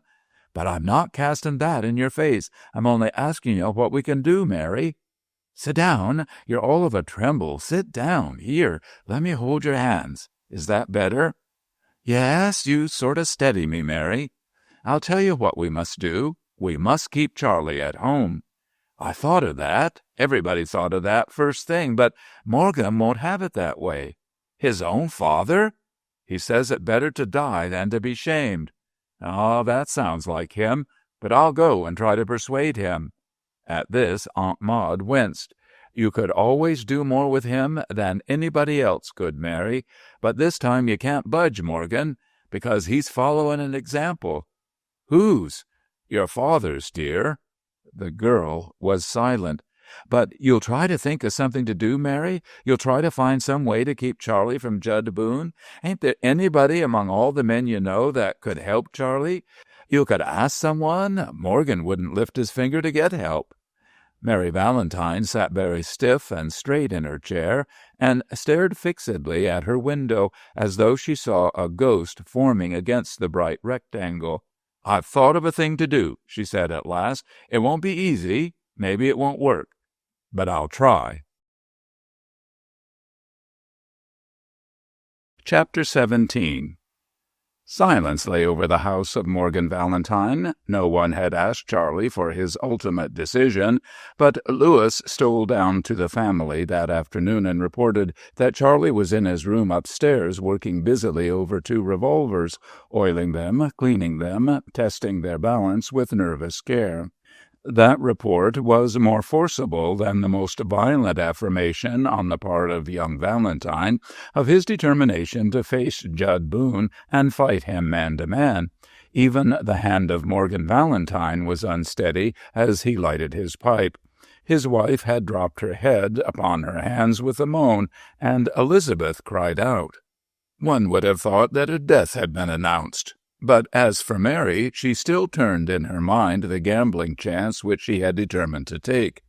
It was no less than a purpose of leaving the house and going to Salt Springs to speak with Dan Carroll, and through him send to the outlaw Jess Dreer an appeal for help. Yet it was not easy to do this. If she stated that she wished to go to town, some one of the family would accompany her, and if she wished to see Dan Carroll, questions would certainly be asked, for the repute of Carroll was a sooty one, and contaminated all who touched him. Even if she slipped away during the day and reached Salt Springs unknown to the family, it would be impossible to see Carroll without letting half of Salt Springs know to whom she made her visit. Not that she really cared what public opinion murmured about her, but if her visit were a public matter, there was very little chance that Carroll would tell her where she could find Jess Dreer. It was a trip that must be completed between dark and dawn, and for this she laid her plans. One thing favored her. The family did not sit up late in the living room, for it was a gloomy matter to stare from face to face and read in each eye the same foreboding which filled one's own mind. Mrs. Valentine, close to tears, was the first to leave. Then Charlie, who had remained white-faced, sullenly defiant, apparently decided that he dare not risk the complete breakdown of his nerves.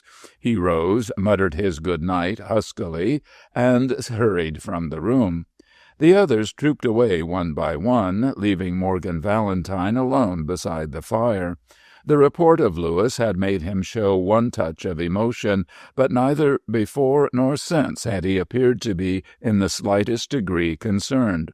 As soon as she was in her room, Mary hurried into her riding clothes before she put out the light and crept into bed. for she feared that visitors might come, and they did. First Elizabeth, and then Mrs. Valentine came in and leaned over her, but when she heard the regular breathing, she apparently decided that the girl was asleep. She leaned and touched Mary's forehead with her lips, and then stole from the room. Mary was deeply moved, for it had been years since her aunt had showed any true affection, and when a little after this the house was quiet, she got up, pressed her hat on her head, and slipped out by the rear of the house. 5 minutes later she was speeding down the road on her sturdy little Morgan mare, docile as a pet dog and durable as leather. Midnight brought her to Salt Springs, with the dust of the street squirting up around the hoofs of the mare. She rode on between the rows of black, silent houses until she was close to Carol's place. Then she swung her horse between two dwellings and came out directly in the rear of the big saloon. The midnight of Salt Springs was the noon of Dan Carroll. His saloon burst with light and voices, and through the open windows, across the shafts of light, clouds of tobacco smoke rose, cut briefly away by the darkness. But how could she come to Dan Carroll?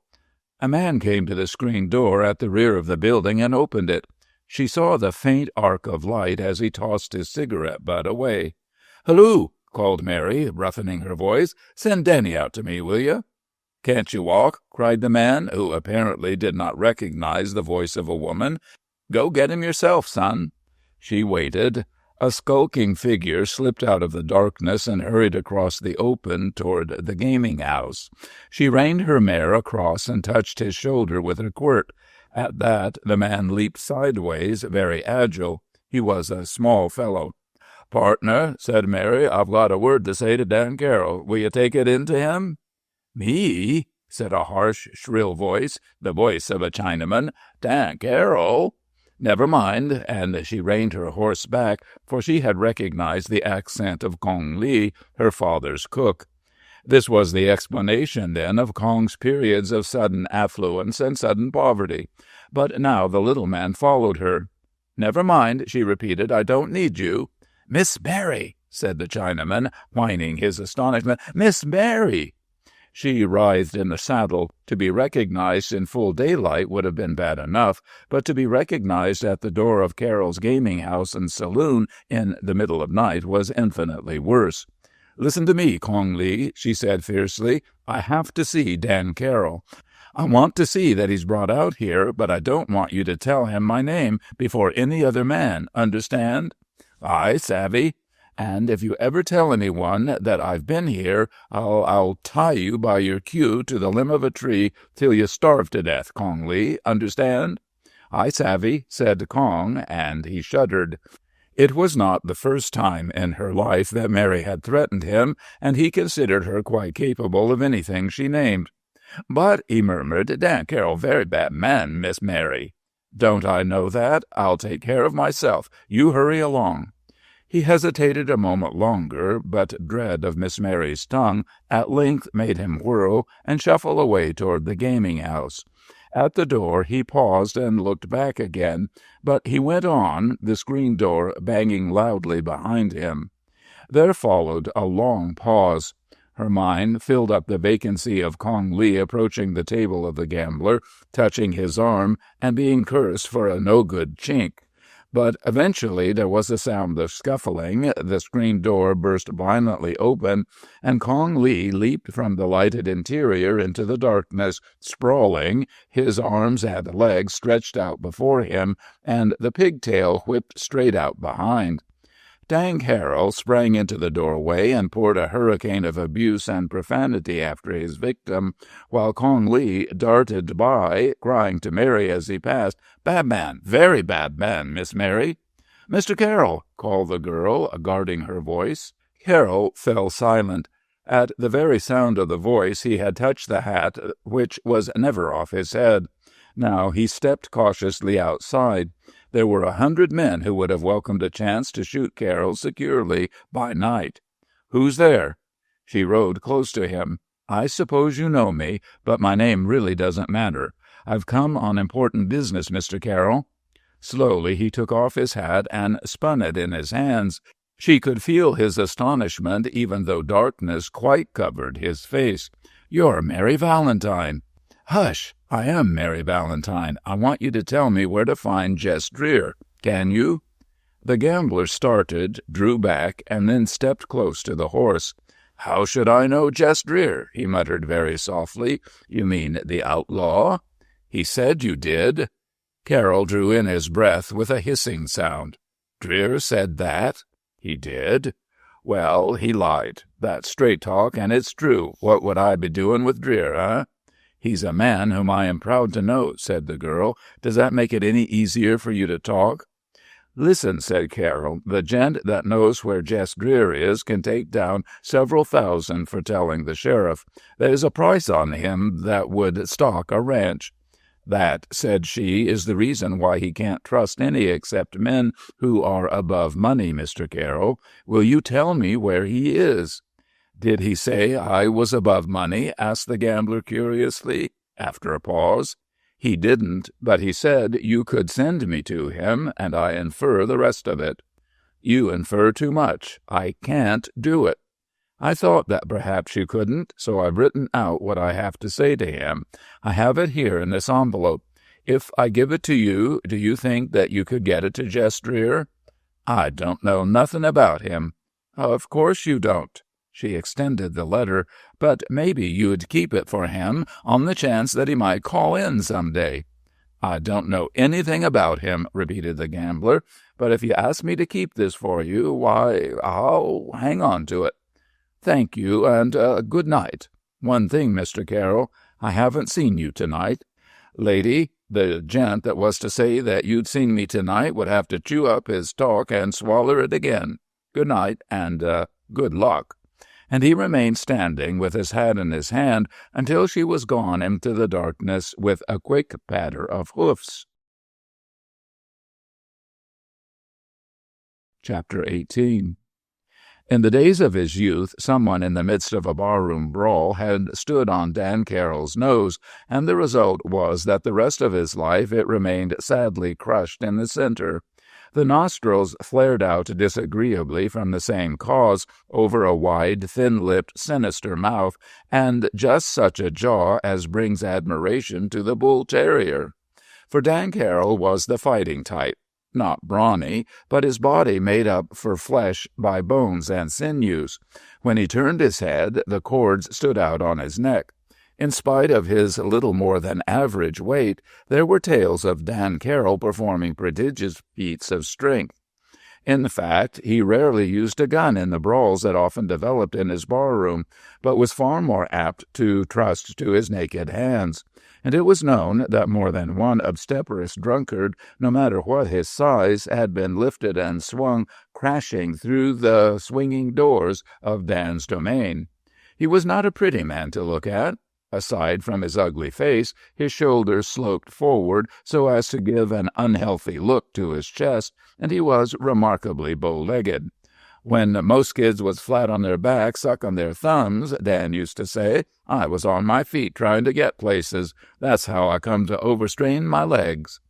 Dan's moral character was as deformed as his body, but it would require a book by itself to deal with his past. And as for the name of Dan Carroll in Salt Springs, it was an offense. However, so long as no one aired his opinion in the hearing of Dan Carroll, he was indifferent to private judgments. He was known to run the squarest game in Salt Springs and to sell the cleanest liquor, and for that reason his prosperity waxed and his purse grew fat. As he passed through the rooms with the letter stuffed into his hip pocket, someone hailed him to rejoin the game which he had just left, but he consigned them to another table and went on. To the second story of his rambling building he climbed, and came to a room in the rear with this sign in great letters upon it, "Storeroom, keep out." Upon this he tapped. 3 short taps, a pause, and then 3 more. Whereupon, after a moment's pause, but with no preliminary sound of the knob being turned, the door was opened swiftly. There was no sign of an occupant at first, though the storeroom was fitted up as a bedroom, and the cigarette smoke was still curling slowly from an ashtray toward the shaded lamp. But as Dan Carroll stepped in, the inhabitant, who had been standing directly behind the door, now closed it and turned to his host. It was Jess Dreer.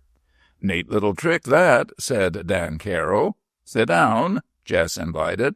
"I ain't got a minute. I've been wondering if you're getting lonely up here." "Me? I'm never lonely. Besides, I hear the boys soaking up the laughter and the booze downstairs, and I enjoy a jag at second-hand. It's cheaper, and it don't give you no morning after." "That's the first economical thing I ever heard you say." "Well, Jess, it's a shame you can't pry your way downstairs and take in some of the loose coin. It's floating in oceans. I hate to take it away. They come up and pour it into my pockets." "I don't have to play with the crowd," murmured Jess. "I got it down to a finer system. You take the stuff from the boys, and then I get it from you. Nothing easier or simpler, Dan." The face of the gambler clouded, and he cast an expressive glance at the table as though it recalled gloomy scenes to him. "You got all the luck," he declared, "that a man was ever born with." "Nope," said Jess. "I work on a system." "What?" His eyes gleamed while he asked. "I wait for a hunch and then plunge to the limit." The gambler leaned back with a growl of disgust. "Well, if you're all right up here, I'll go back." "Go ahead. But first, ain't you forgetting something?" Dan Carroll squinted narrowly at his friend, for of all the men in the world, he would perhaps have named Jess Dreer first in this capacity. "What do you mean?" he asked sharply. "I mean, ain't you forgot the thing that brought you up here? Talk short. What's up?" "A girl come here and wanted to see you, Jess." "She's here?" cried the big man in an indescribable tone. "She was here." "Carroll, you turned her away?" There was something so sinister in his manner, so quietly grim, that the gambler gave back a little. "Partner, would you have wanted me to bring her in, where a dozen men might have seen her, where there'd been 100 chances for folks to start talking about her? This ain't no ladies' seminary where they can come calling, is it?" At this, Jess Dreer wiped his forehead. "You're right. She give me this letter for you, Jess." He extended the letter, and then, a rare act of delicacy, lest he should see an unwanted emotion in the face of the big man, Carroll bowed his head and left the room without another glance at his guest. But Jess Dreer, when the door closed, stood for a long moment with the letter unopened. At length, nervously, he ripped the envelope open and shook out the folded paper. He read, "Dear Jess Dreer, I thought at the time that it was not a farewell, but I never dreamed that I would have to remember your offer, and now I have to come to you for help. I have thought and thought, but there is really nobody else. Others might be willing to try, but you are the only one who could accomplish it. It is an ugly thing out of my past. I hurt the feelings of young Joe Norman, and he said something indiscreet about me, and my cousin, Charlie Valentine, shot him, only a slight wound. The Normans were furious. They had no one to put up against Charlie, so they hunted until they found a professional fighter, the low cowards, and that man is the notorious Judd Boone. Charlie has got to go to Salt Springs tomorrow for a saddle he won in the bucking contest, and the plan, as we hear it, is for Judd Boone to meet him and bring on a fight. What can I do? You see that Charlie is really in grave danger for my sake, for it all began with me. If I were a man, but I'm not a man, and I have to turn to the bravest and strongest man I know and appeal to Jess Dreer for help. Can you stop Judd Boone before he murders Charlie? Mary Valentine. Chapter 19. The whole theory of Dreer's strategy in remaining in Salt Springs was the theory of the rabbit which cowers in a hole while the hunters sweep on along the probable trail. But if the rabbit raises its head before the hunt has driven by, its trick is worse than useless, it is suicidal.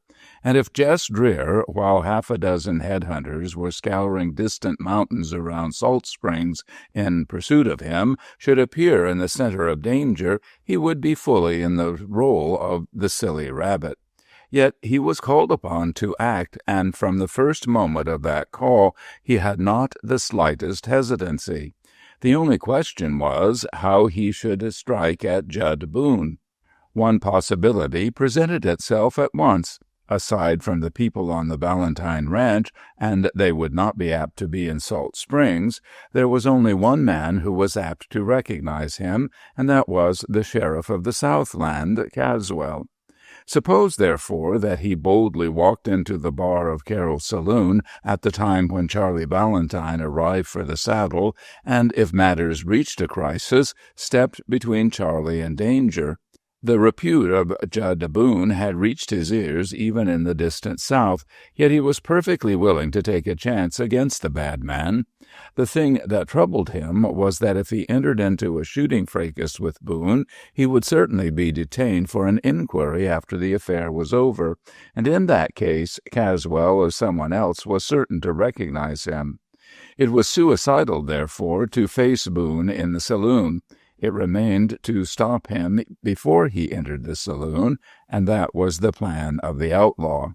The first thing he had done when he took refuge with Carroll was to secure from the gambler a rudely sketched map of Salt Springs, the trails around it and the location, and the alleys branching from the main street, as well as a position of each house and the name of the owner, a task far from complicated. To this plan he now had reference, and having located his goal, he left his room. It was not difficult to escape from Carroll's gambling house without attracting attention. In the first place, the men within the building were occupied with interesting affairs of their own. In the second place, there was an easy back door for Jess Dreer. He had only to slip from his window out onto the broad shelving roof. Along this he worked to the lowest corner over the rear of the house, and having made sure that no one was in sight, he dropped noiselessly to the ground and remained where he fell, bunched and moveless, while he examined again everything around him. No living thing moved within range of his eye. Behind him, the gaming house still bustled softly with humming voices and the occasional clink of glasses. But all the rest of Salt Springs was gathered in a black sleep. So he went boldly down the main street until, coming opposite the house he wanted, he walked to the front door of it and knocked. Luckily, there was someone still up even at this hour, for a light flickered yellow in an upper window. In answer to the knock, after a moment, a window was flung up noisily. Jess Dreer stepped back from the flat face of the shack, for in spite of its 2 stories there was no sign of a veranda, and he could look straight up to the second level of the building. There he saw that the window had been opened in the lighted room, but the occupant was not standing in view. He remained to one side, and his bulky shadow wavered across the curtain above him. "Who's there?" he called in a rather guarded voice. "A friend, with news." "Who do you want to see?" Dreer made swift calculations and then took his chance. "Why, I want to see you, Judd." A silence. He could not tell how that announcement was taken, and yet by the change in the shadow he had no doubt that the other was striving to reconnoiter the midnight visitor, and at the same time remain himself in covert. Law-abiding citizens were not apt to show such remarkable discretion, and Dreer's belief that his guess was right was growing stronger when the voice went on, "Well, and who are you that wants to see me?" "Look down," said Jess, knowing perfectly that the other could not distinguish his face by the starlight. "Look down, and you'll recognize me, Judd." "I ain't a bat. How can I see in the dark? What's your name?" "Don't you even know my voice?" said Jess in aggrieved tones.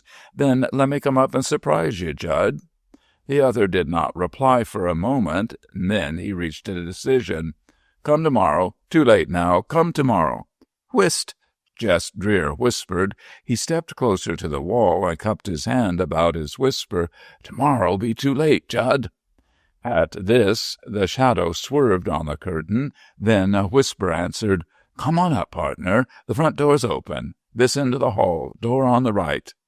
So Jess Dreer entered the house and went up hurriedly over the uncarpeted stairs that creaked at every step, and down the hall until he tapped at the designated door.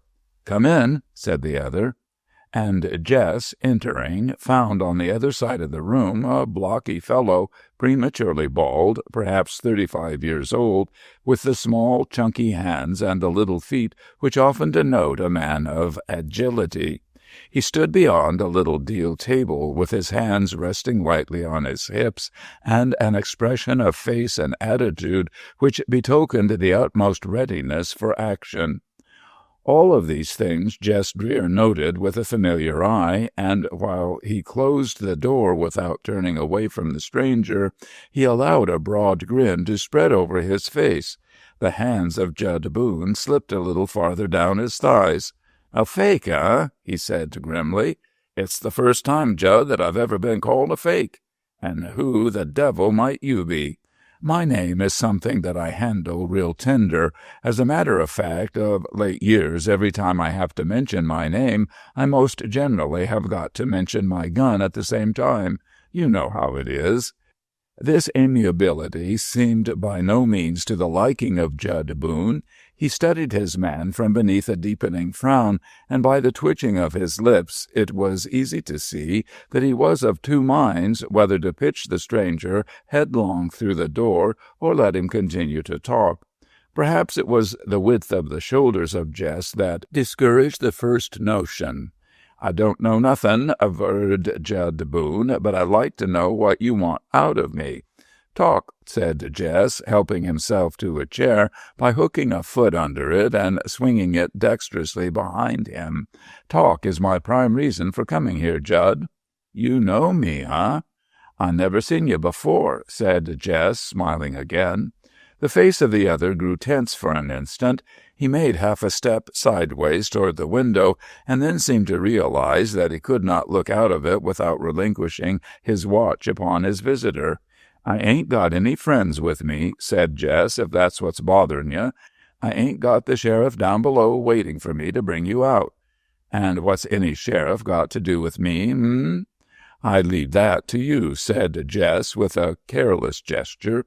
But the gesture was with his left hand. The right remained resting easily upon his thigh. All of which Judd Boone took into careful consideration. "Come short with me, stranger," he said. "What do you want? I'm a tolerable peevish man, and I need sleep just now." "I'm agreeable. What I want is a promise." Judd Boone gasped.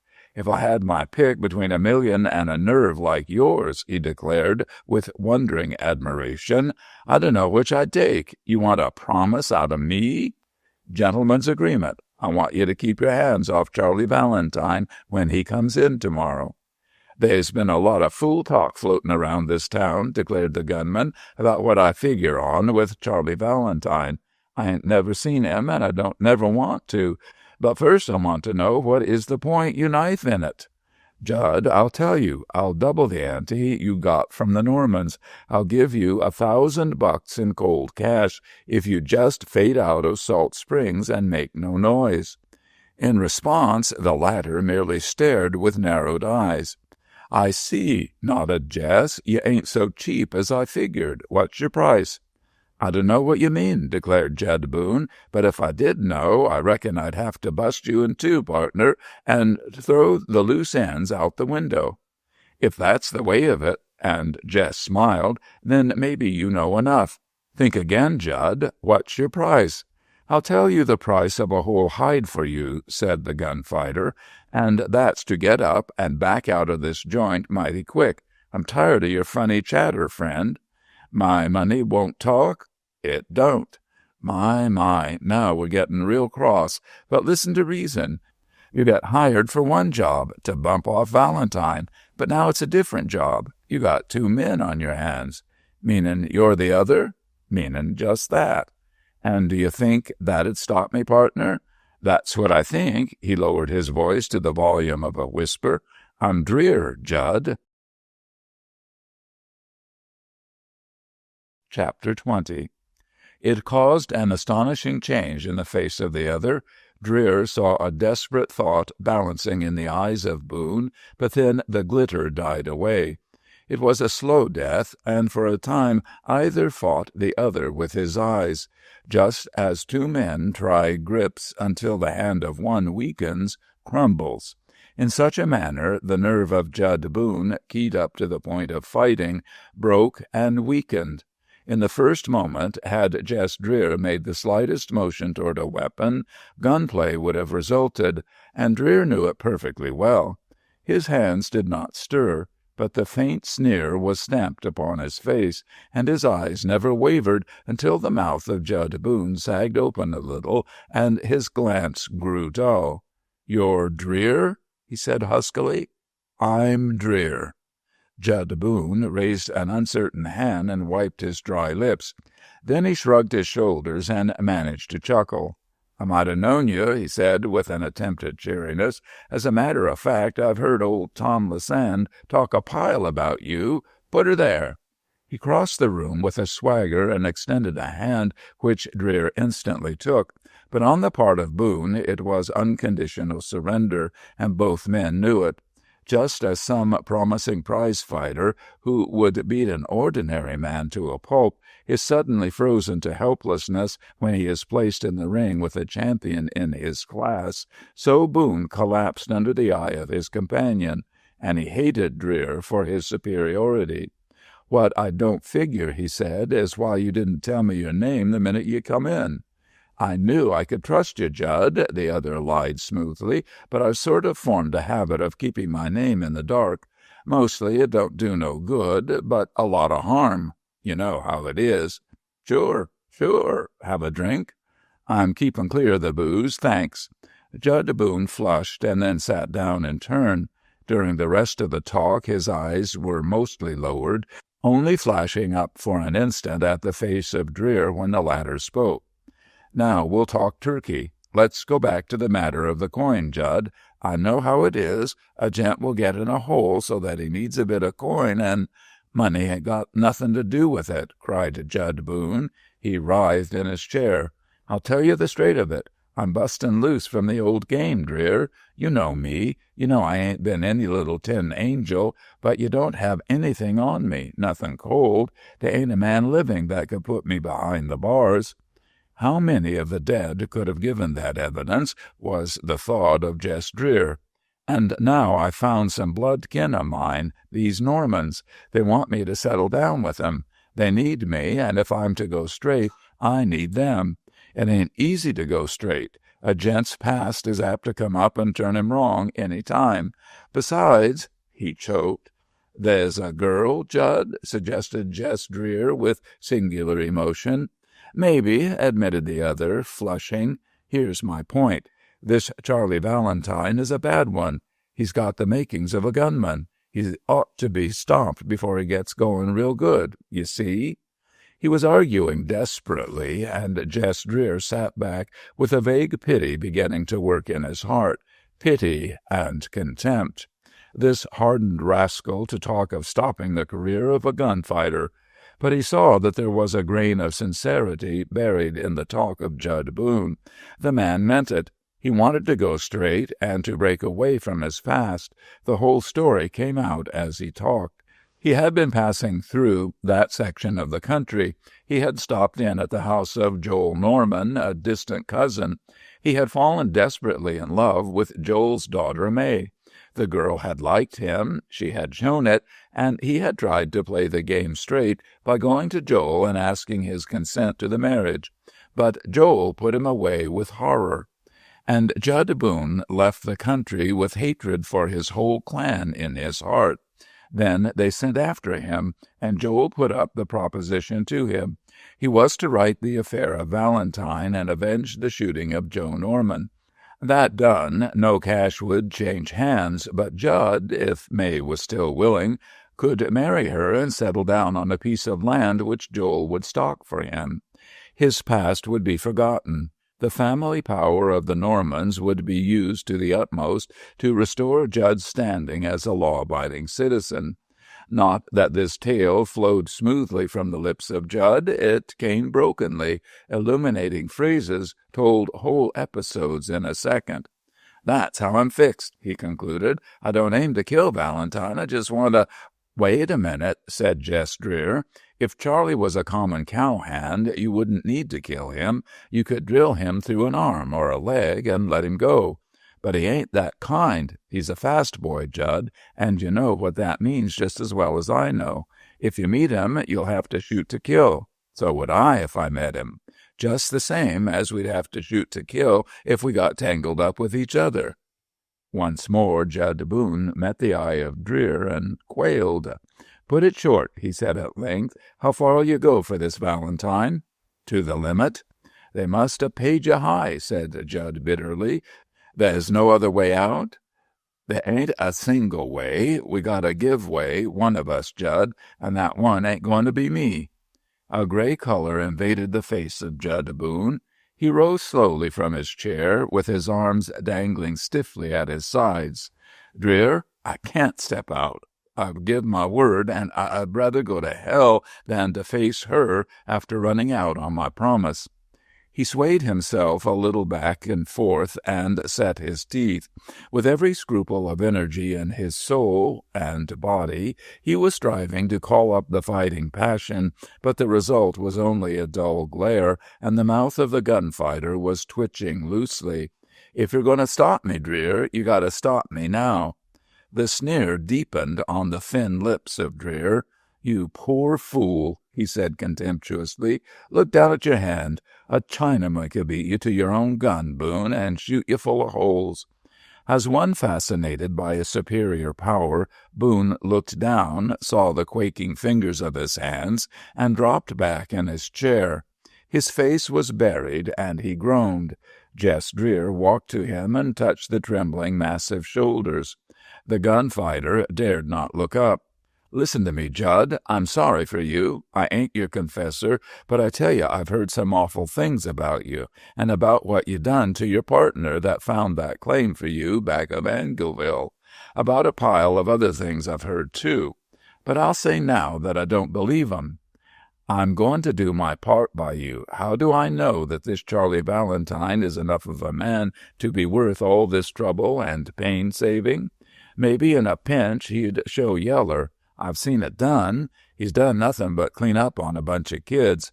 How'd he act facing a real fighting gent like you? That's the question. Well, Judd, we'll try him out. You go to that saloon tomorrow, and you hang around until Charlie Valentine comes in. Then give him a try. Walk up to him and see if he's got the nerve to meet you.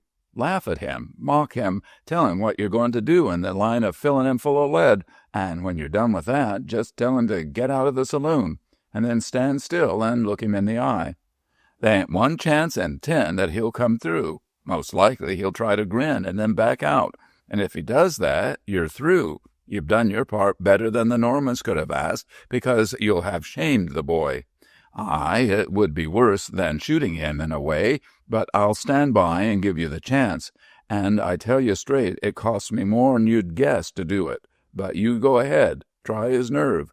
But if he don't buckle and quit, if he don't walk out of the saloon, if he stands ready for a fight, then, Judd, you won't be fighting him, you'll be fighting me. Because I'll be standing by, and the minute the test comes, I'm going to call your name out, and you and me'll finish what you and him begun." "Do you mean it?" cried Judd Boone, leaping to his feet, exultant. "I mean it. But how can you stand around in Carroll's place? What have you seen?" "I won't be seen, but I'll be seeing.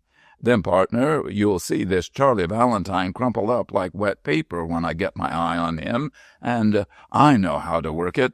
His face went savage. Indeed, he had had a practical demonstration that night of the power which one eye may exert upon another. "There's one thing more," said Jess Dreer slowly. "You know my name. You know I'm wanted. If you was to spread the news around that I was in town, it might be kind of bad for me. I'll leave it to your honor, Judd." "Give me your hand," cried Judd. "You've met me halfway, and you can trust me to go square with you, partner. So long, then." And the outlaw backed to the door, waving his hand, and was gone. Chapter 21. But the moment he was alone, shame threw Judd Boone into a perfect frenzy of rage and self-hatred. He ran to the door with the revolver naked in his hand, as if even now he would call back Dreer and face him. But he heard the door close downstairs, and he hurried back to the window. Across the street below him the tall figure was passing, and he raised his weapon for a chance shot, balanced it a moment, and then dropped it into the holster with a groan. He sank into a chair, grinding his knuckles into his forehead, then leaped up as though under a spur and paced the room. But the thought of Jess Dreer followed him like a ghost, and like a ghost kept the calm eye upon him.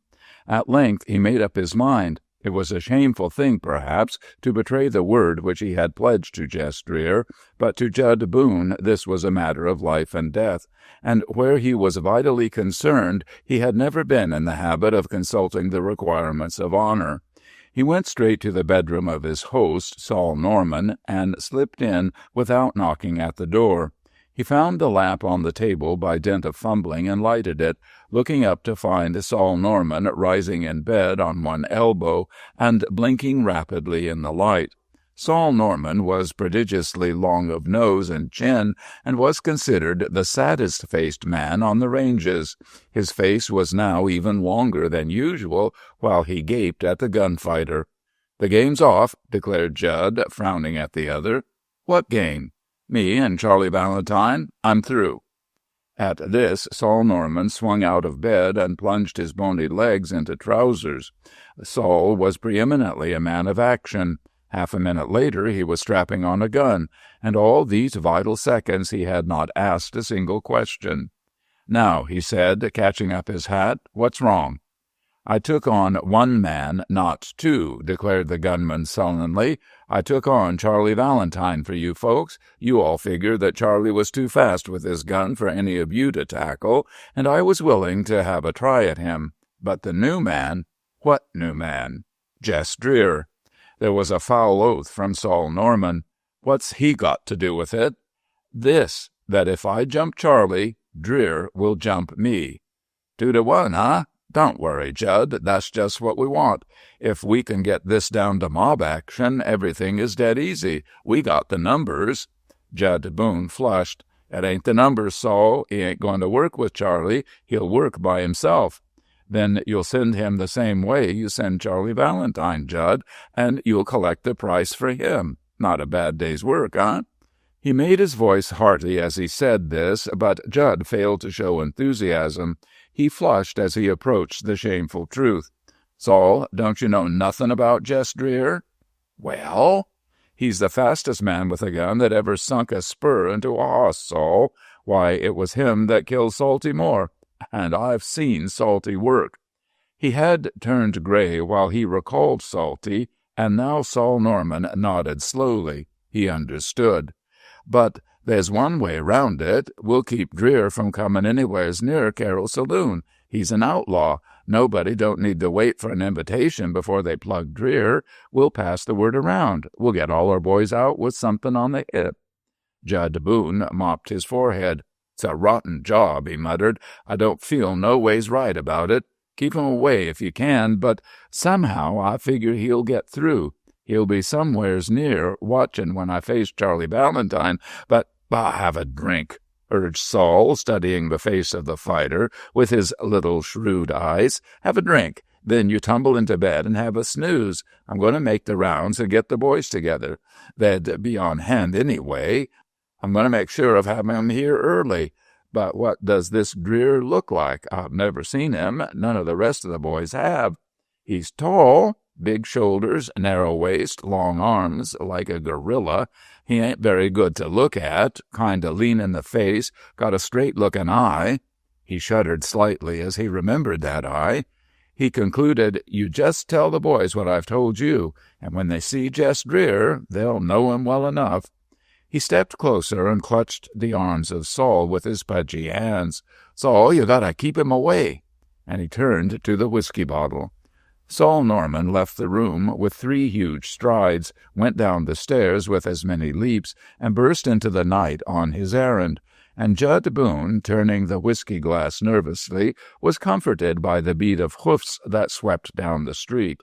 There was no sleep for Judd that night.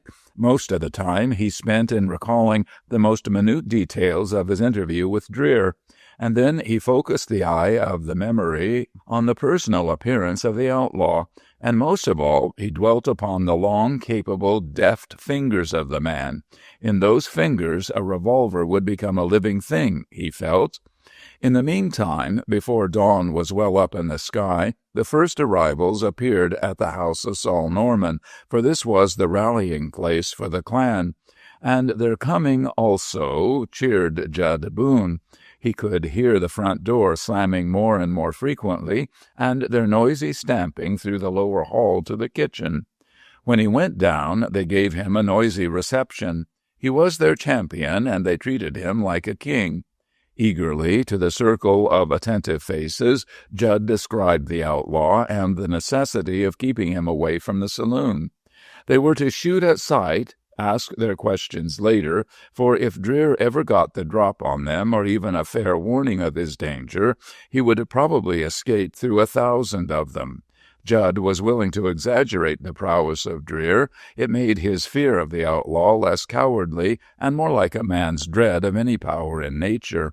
Jess Dreer became, under his painting, a cyclone against which one man or even two would be foolish to stand. And the result of the speech was that every man of the Norman clan looked to his weapon and then went out prepared for desperate battle. By the time it was full day, they had already laid their preparations and their plans of battle, and by the time it was full day, Dan Carroll went up to the room of Dreer. The big man, like Judd Boone, had not slept during the small remainder of the night, and at a signal from the gambler he went to the window. "Look yonder." "Well," asked Jess Dreer, "what do you see?" "A bald old boy scratching his head." "That bald old boy is Tom Norman, the old man himself." He led the way to another window. "What'd you see?" "Why, the same thing you do. 3 gents sitting on a log playing dice. Them 3 are Walter Norman and his 2 cousins, Gary and Wally. Now, Jess, do you begin to do a little thinking?" "I begin to think that there's a considerable heap of Normans in this town. Anything else I'd ought to think?" "Why'd you think they're here?" "Why, they're going to hang round and wait for the fight to come off. They're waiting to see Judd Boone kill Charlie Valentine. Wouldn't take much brains to figure that out. Don't it strike you that they're a wee mite early? They don't want to get caught in the rush. Go on, Danny, and tell me what it all means, if it does mean anything queer." "Kinda queer, partner. Them gents ain't the only ones. There's others all around the saloon. They're sitting on front porches. They're loafing around in the alleys. There's a couple of 'em down in the barroom now. Not talking much, just standing and sipping their drink like they didn't like it, and looking, Jesse. They're out there to keep you from going to the saloon." It made the outlaw whirl on him. "What the devil do they mean by that?" "There's a whisper going around that you intend to show up, and when it comes to the pinch between Judd and Charlie Valentine, you're going to step in and take a crack at Judd. There ain't anything in it, Jess, is there?" The tall man was stunned, but he gradually recovered. "It's a Boone," he said huskily. "The skunk has started talking. He gave his word. Danny, I could have killed the hound dog and got away clean without nobody knowing I was ever near him, and now he's double-crossed me." "He told what?" gasped Carroll. "Do you mean to say that you were going to step in between Boone and young Valentine?" "I was, and I am." "Jess, you're hanging yourself." "I'd only be hurrying up something that's sure to happen sooner or later, but I still got one chance." "What's that?" "If I can get back to my room after the fracas—" "No good, Jess. They'll search every inch of the house." "That's right." He fell silent. "There's only one chance, then. If I have to make a play agin Judd Boone with all the gang around, I'm done. But if Judd bluffs down Charlie, why then my neck's saved." "But what'll I do? Where can I help, Jess?" "Nothing you can do. These here things, Danny, just up and happens." Chapter 22. Public opinion in Salt Springs was strictly neutral. On the one hand, it was felt that Charlie Valentine had overstepped the bounds within which a peaceful man should walk by his various shooting scrapes. On the other hand, there were not many who entirely approved of the Normans. They were a clannish tribe. They carried into the mountain desert the spirit with which they had lived in the Kentucky back hills. And the spirit of the clan is not wanted west of the Rockies, in the large spaces where a man's malice should dissolve before he had spread it like a poison into the blood of his relations. Therefore, when Salt Springs found out that if the toes of one Norman were stepped upon, the fists of 50 Normans avenged the hurt, the townsmen put their heads together, marveled at this new spirit, and then began to frown. The Westerner does not make up his mind suddenly. He really is more conservative than the most hidebound New Englander. He is taught from his childhood to look on the better side of a man, and if a man has not a better side, then to avoid him altogether. The reason is simple. It is dangerous to disapprove of a man who wears a gun. It is far better to keep away from him. And above all, it is best to say nothing about him, lest tidings of what you have said be brought to his ear. Accordingly, Salt Springs saw the Normans, disapproved of them, and then waited in silence for something to happen. But on this day, when the Normans gathered in the streets of the town, every man armed, every man silently ugly, it was felt that they had overstepped the bounds of decorum. Salt Springs, in a word, disapproved and hitched at its gun belt. And if the opposite party had not been a young mischief-maker himself, there was every probability that the neutrals would have risen en masse and run the Normans out of the town.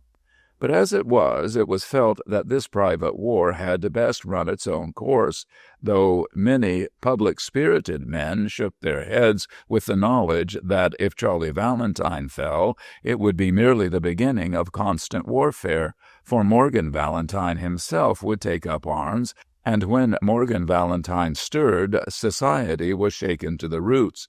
As for the other rumor, that Jess Dreer was mixed up in this matter and was on the side of the Valentines, most people were inclined to disbelieve it. Besides, Dreer was to most of them a semi-mythical spirit. He came from the Southland, his crimes were not of their region, and the man himself was discounted. Compared with Judd Boone, a known force, he was nothing. But there was something so set and staged about this affair that Salt Springs began to grow excited before the morning was old. It drifted more and more thickly toward Danny Carroll's saloon, where the meeting was to take place, and all eyes, turning upon Judd Boone, who sat at a table in the corner, would then flick over to the prize saddle, which now lay at the other end of the bar, waiting for Charlie Valentine. Obviously, no one could look at the saddle and then at Judd Boone without picturing the gunfight which was coming. But where was Jess Dreer? He had not been seen. The loose-flung circle of the Normans had espied no one even distantly resembling the descriptions of the outlaw. Of course, no one dreamed of looking into the saloon, and in the saloon, least of all, would they have looked into the old closet at one end of the room. But here stood Jess Dreer, with the door ajar a fraction of an inch. From this he could not see the bar-room, but he could look down the long mirror behind the bar, and in this mirror he saw perfectly at second hand all that happened. He saw the crowd filter through the door, a silent crowd lining up before the bar, and then breaking swiftly into groups that gathered along the wall, always hurrying across the line between the chair of Judd Boone and the door, as if at any moment Charlie Valentine might appear in this doorway and the guns be drawn. Judd Boone drank with a deep relish of the excitement which his presence roused. The number of the mustered Normans soothed his nerves, and if Jess Dreer were kept away from the saloon, this day his triumph would never be threatened. There was a sudden flurry around the door of the saloon. Everyone stood up, except Judd Boone. Then the whisper passed down the room, rose to a murmur, to a deep voice, "Charlie Valentine is riding down the street, and he's coming alone." alone, and into the very teeth of all this savage clan of Normans. All at once the men of Salt Springs began to remember that Charlie Valentine was young, handsome, of good family, that in his quarrels he had never taken an unfair advantage, that he had never actually killed, and then they looked from the open doorway to the face of Judd Boone, killer. The contrast was perfect. Not even Valentine's brother, not even his father, had come with the boy. It was as though the whole family trusted everything to the sense of fair play in Salt Springs. And that was the reason for the deep, stern hum that went about the saloon. Sheriff Claney, of course, was not there. His habit was to attend such affairs after and not before. But Steve Harrison made himself spokesman when he went up to Gus Norman. "Look here, Gus," he said, "there ain't any mystery about why you got all your men out here today, but you take my advice. Stay clear of trouble. Don't start no mob action. It ain't popular around these parts, and write this down in red. Charlie Valentine is going to get a square deal." And as he stepped back, once more the murmur passed up and down the bar-room, approving. It was possible for Jess Dreer in the closet to watch the approach of Charlie Valentine down the street. Distant voices were calling from the outdoors, small at first and then growing in volume. Were they murmurs of admiration, of sympathy? Judd Boone, at his table, finished his drink and then leaned back in his chair. It was a careless attitude, but the hand which hung by the gunman's side was clenched until the skin whitened across the knuckles. Jess Dreer saw all this in the mirror. Then he heard at the very door of the saloon a woman's voice pitched high and shrill. It was calling, "Oh, Charlie Valentine, don't go inside. They're going to murder you, Charlie." Every man in the saloon stopped in the midst of gesture or spoken word. What a thrill in that girl's voice! Perhaps she was some old friend. She had danced with Charlie Valentine. She had known him when he was a child. She had even loved him, perhaps, and now she cried this warning. The affair had been grim before. It now suddenly became filled with horror. Then followed a heartbreaking pause, a dead silence outside the saloon. No voice within. What was happening? Had Charlie Valentine paused? Had the cry of this girl broken his nerve? Was he taking her advice and turning away? Was it this that accounted for the silence? Jess Dreer, believing this, sighed with relief, and then Charlie Valentine stepped into the doorway. It was the thing for which everyone in the saloon had been waiting and priming himself during the past hour or more.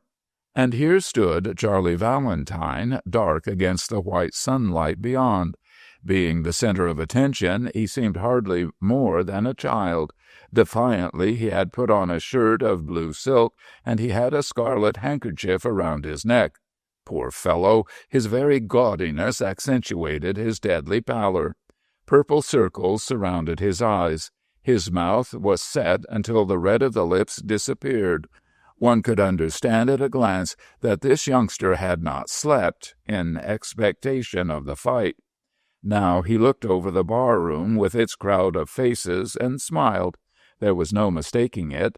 Every ounce of power in his soul and body was given to make that smile. His lips parted, and he tried to speak. He had to moisten his lips and try again before the sound would come. Very faintly, "Hello, boys. I've come for that saddle, Danny." Dan Carroll, from behind the bar, looked somberly at him, as much as to say, "Poor devil, you've come to be killed." Aloud he said, "It's yours, Charlie, and a beauty, too. Bring in the buckboard for it?" "Yep." And Charlie Valentine walked to the saddle and put his hand on the horn of it. With one accord, every eye in the room turned toward Judd Boone. Yes, he was slowly rising. He had pulled down his hat a little. He was sauntering forward carelessly, with his hands dropped lightly upon his hips. Jess Dreer heard near his door a whisper which said, "It's plain murder. That kid again, Boone. It ought to be stopped." But who would stop it? Judd Boone was a known man. "Kind of a fine-looking saddle, Valentine, ain't it?" Judd remarked. At the voice, a shock went through Charlie Valentine, a shudder as though a powerful current of electricity had been flung through him.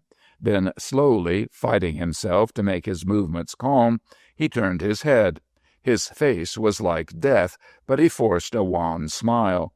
A little whisper of admiration went up and down the saloon. The combatants were at length face to face. And what a contrast! As well send a stripling 2-year-old to try his horns against the scarred front of some bull who has long lorded it over his range.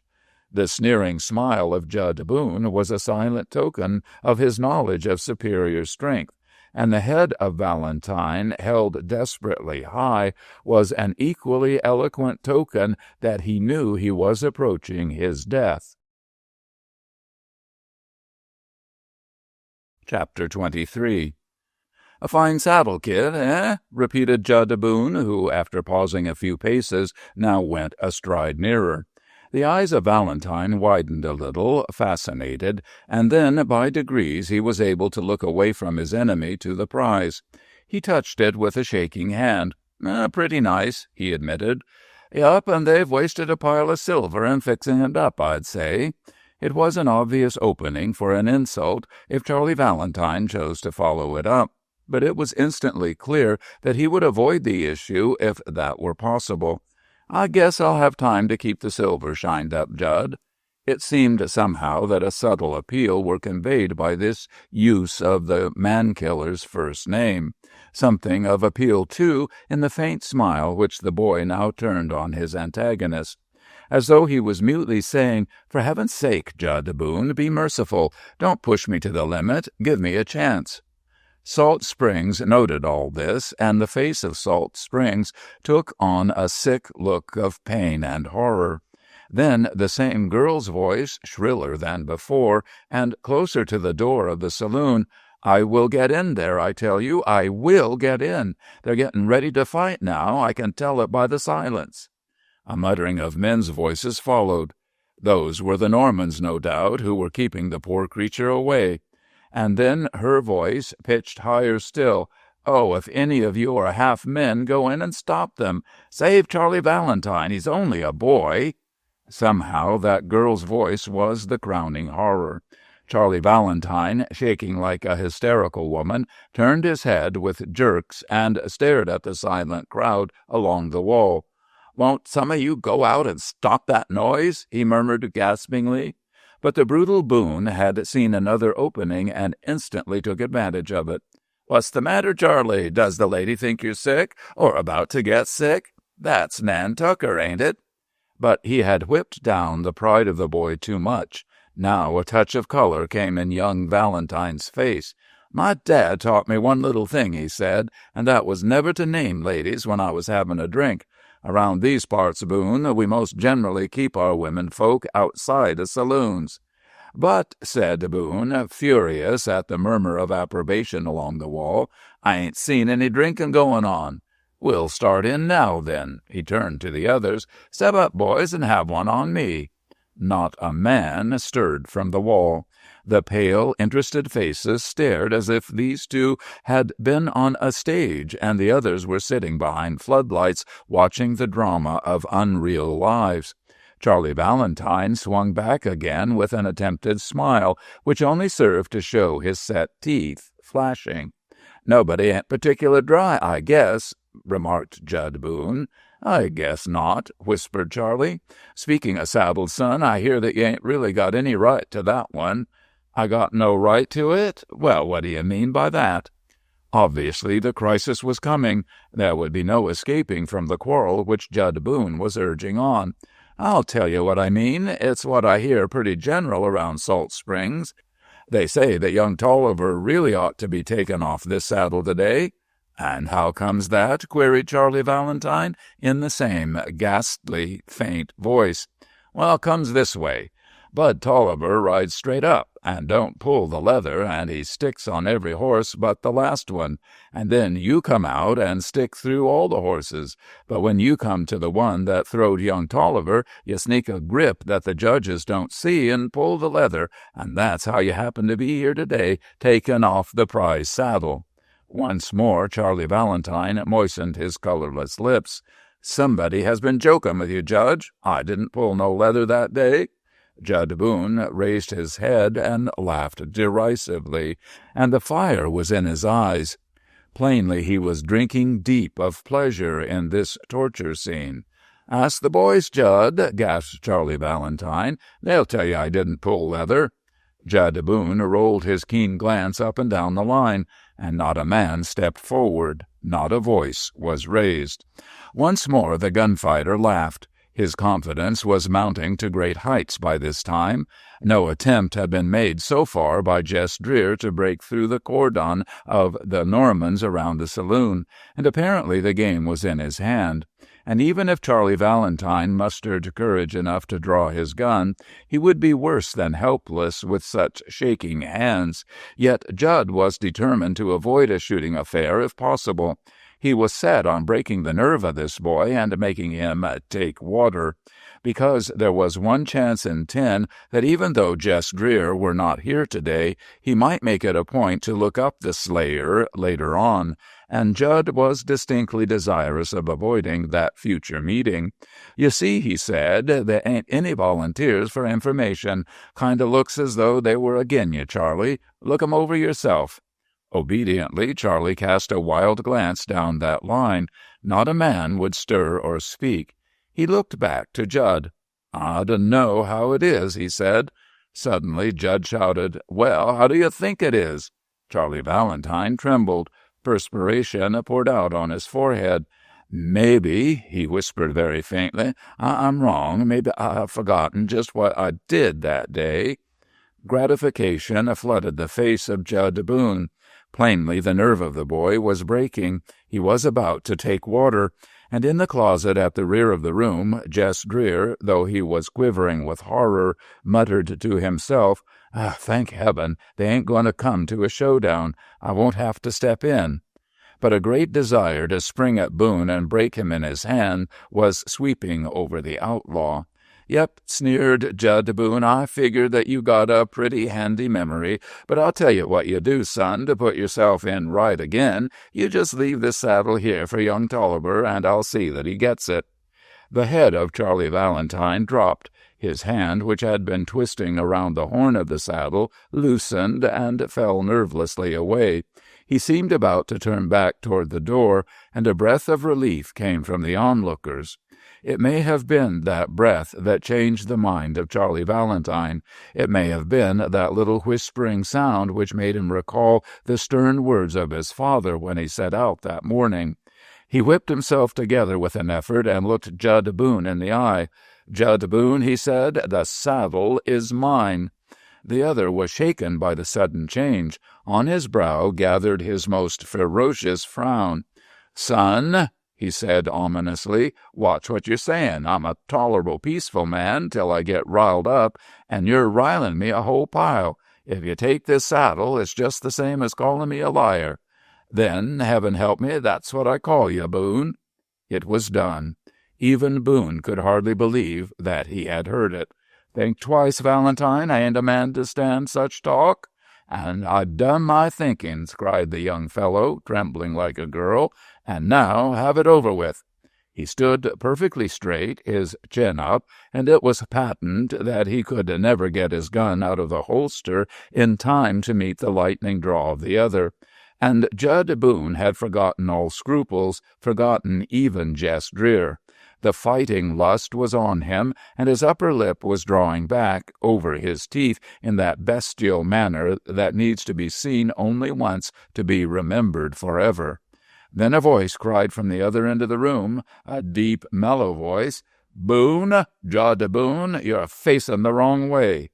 Those who saw the change that came in the face of Boone were haunted by it. They looked down the saloon, and there stood a big man, broad-shouldered, long-armed, with his gun hanging far down on his thigh. There was something negligent in his attitude, and negligently alert. Yet for a long instant Jud Boone did not turn. When he whirled, it was with a shrill animal cry, the gun coming into his hand as he veered. 2 reports, 2 drifts of thin smoke, like two small puffs from a cigarette which is being deeply inhaled. The smoke went upward slowly.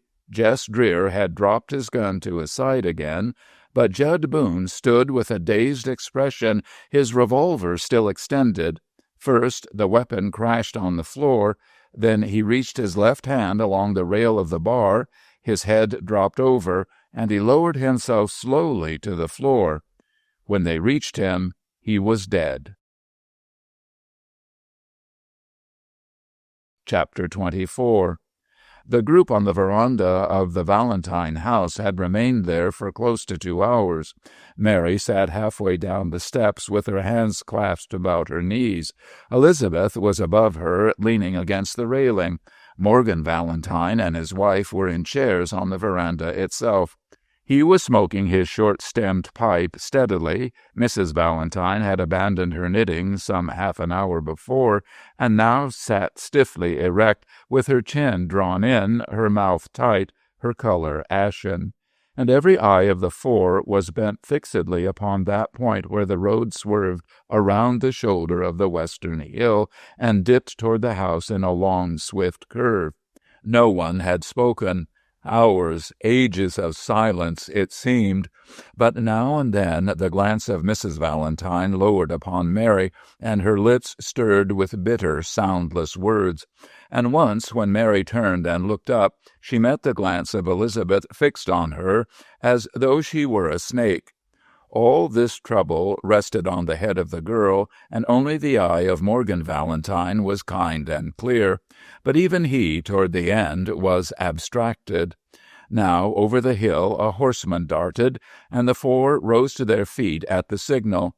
It was Louis Valentine. He was spurring his horse to a mad gallop down the slope. His hat off, he was waving it frantically. Every inch of his body spoke joy. And a cry came from the watchers. "Thank God! Thank God!" whispered Mrs. Valentine, and fumbling blindly, she found the hand of her husband and clung to it. Elizabeth was weeping soundlessly. Now the courier plunged up to the house and flung himself out of the saddle. "I seen him!" he cried. "I seen Charlie coming over the next rise. I seen him. He's all right. He's coming alone." "But you don't know," said Mrs. Valentine. "He may be—" "Not a scratch on him. I can tell by the way he's riding. Coming like 60, spurring every jump. He's got Baldy stretched out straighter'n a string. No wounded man could ride like that." Then Morgan Valentine spoke. "Did you see the saddle? How's it come that he drives in the buckboard and comes riding a hossback? He drives Baldy in and rides him back? Where's the saddle?" A gasp from Louis. Half of his joy disappeared. "You mean you think Charlie took water? I don't care what he did," cried the boy's mother. "He's alive. He's safe, in spite of you, Morgan." "But his honor," said the indomitable rancher. "How about that?" There was no opportunity for further surmise. Over the hill came a second rider, and this time it was Charlie who appeared, spurring hard, as Louis had said. He did not wave his hat as he saw the waiting family. At their joyous shout that went tingling to him, he returned no answer. "Rides like there was someone behind him," muttered the ominous voice of Morgan Valentine, and for the first time he removed the pipe from between his teeth, and shaking himself clear from the hands of his wife, he stepped to the head of the stairs and waited. Charlie Valentine dismounted less hastily than his brother had done, and was caught in 4 pairs of arms, showered with exclamations from 4 pairs of lips. Only his father remained aloof. "The saddle, Charlie!" he cried at length, even his iron nerve breaking under the strain. "Did you bring it out?" At this, the women and Louis released the boy and turned. His face could be seen clearly for the first time, and it was notable that there was not the slightest sign of exultation. He seemed to have aged many years. He had gone in hardly more than a child. He came out to the ranch from Salt Springs, carrying his manhood stamped upon his face. "There's the prize saddle on the horse," he said tersely. "And Judd Boone," breathed his brother Louis, half abashed before this new Charlie Valentine. "Judd Boone is dead." Dead silence. Had their own Charlie killed the man? Did that explain the gravity, the joylessness of his manner? But Morgan Valentine came down the steps with gleaming eyes. He stretched out his hand. "Son," he said, "you live up to the blood that runs in you. I'll tell you now that when you left the house this morning, I thought you were riding to your death. I've had you dead in my thoughts, Charlie." "I can't shake your hand," replied the son. "It wasn't me that killed Jud Boone." Another caught breath from the crowd. The arm of Morgan Valentine fell slowly to his side. "I'll tell you how it was," said Charlie slowly. He frowned and recalled the bitter picture in detail. "When I faced Jud Boone, my nerve left me. I was like I was standing in a cold wind. That's the way his eyes got on my nerves. I kept thinking about death and being young, and I near crumpled up. I near took water. Along comes the last minute. I was just swaying between being a coward, and then something snapped in me. I called Jud Boone a liar, and then waited for the draw. But I knew I was simply waiting to be killed. My hand was shaking so I couldn't have hit the other side of the room, and Jud Boone was as cool as if he was getting ready to shoot at a target. And then I heard a big voice call, 'Boone, Jud Boone, you're facing the wrong way.'" He imitated that deep tone, that full voice, and a quiver ran through the listeners. Jud turned with a yell, with his gun out before he was clear round. Wasn't till he was clear round that the stranger made a move. Then it was just a jerk of his hand, a flash of light as the gun jumped into it, and he shot Jud Boone dead. And that's why I'm here, alive. "God bless him! Who did it, Charlie?" But still Charlie showed no joy. He lifted his arm and pointed sternly at Mary Valentine. The others followed that pointing hand and saw her standing with a white face and great staring eyes. "I reckon you know, Mary.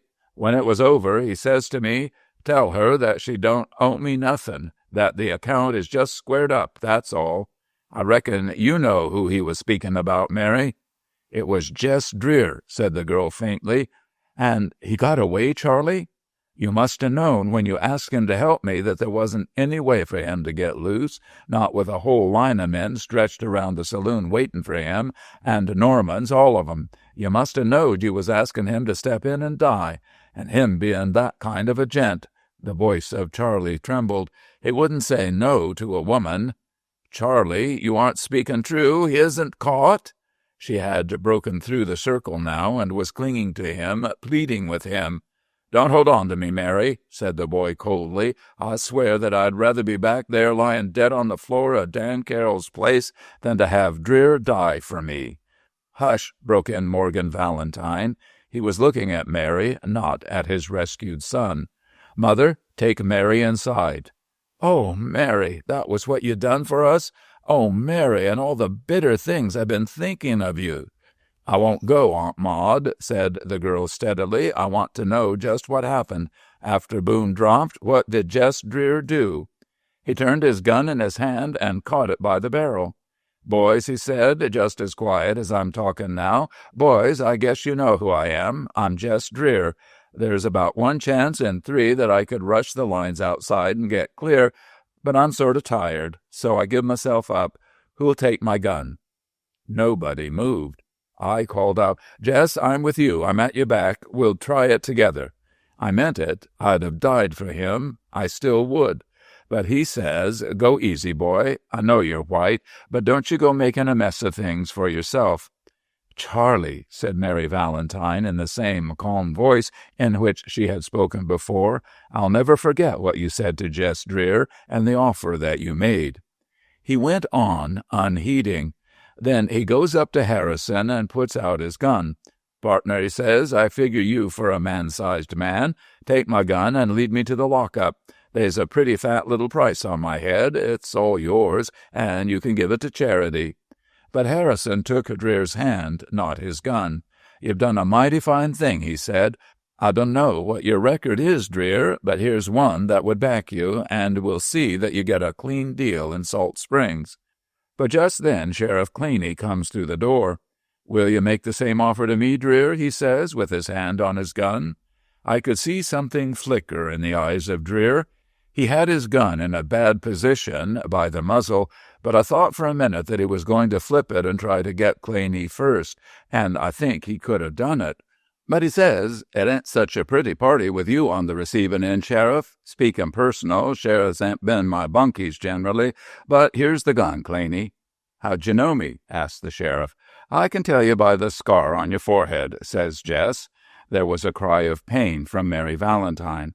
Aye, said the boy fiercely, cry and wring your hands, Mary Valentine, but that won't save Jess Dreer. And he's going to be saved. Charlie, pleaded the girl, let me have a chance to help. Keep away, Mary. I'll tell you why. I've been thinking about you all the way home. I've been thinking about you ever since Jess Dreer talked to me that way and gave me that message for you.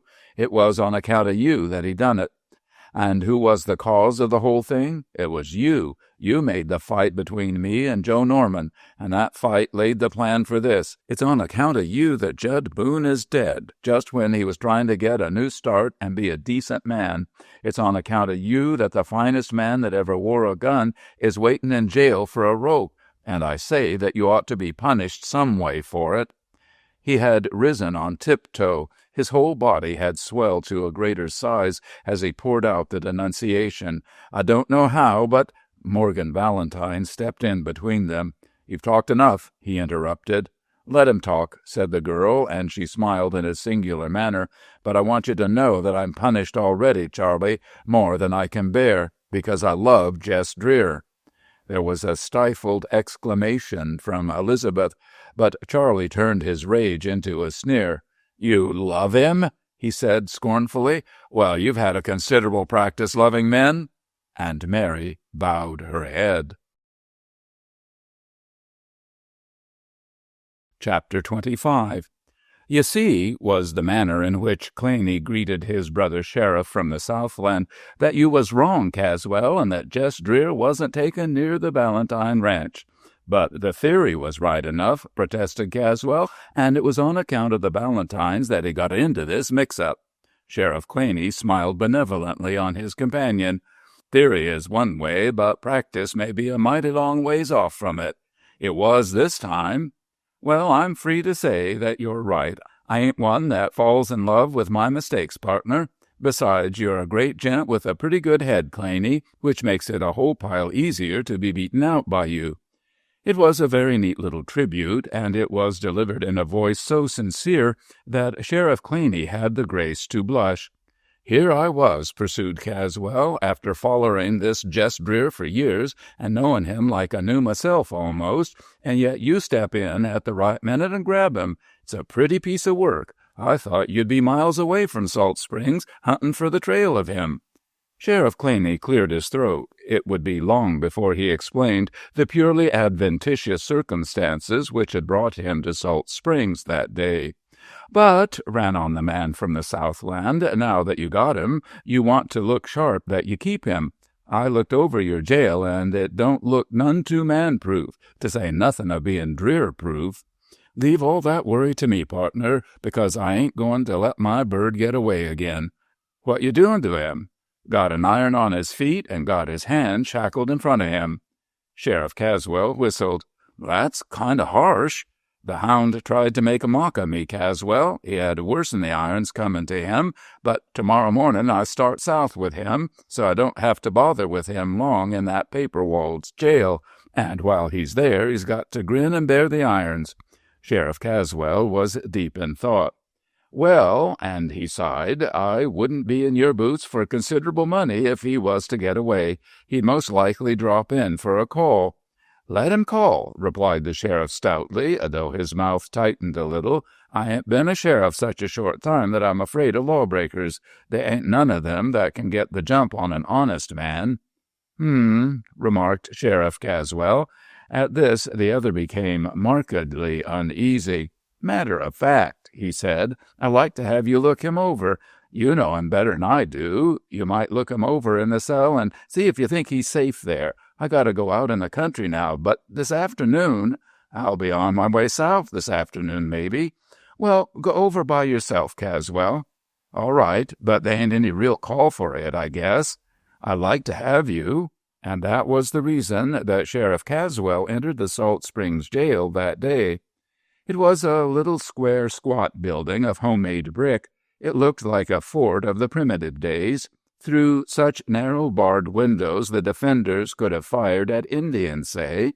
A battered old fort, for the weather had nicked and chipped and scarred it as much as a prolonged musketry fire. In reality, it was not 10 years old. The sheriff had his office here. Behind the 2 rooms which served for that purpose, there were 2 rooms fenced with the finest tool-proof steel, both on the sides and above.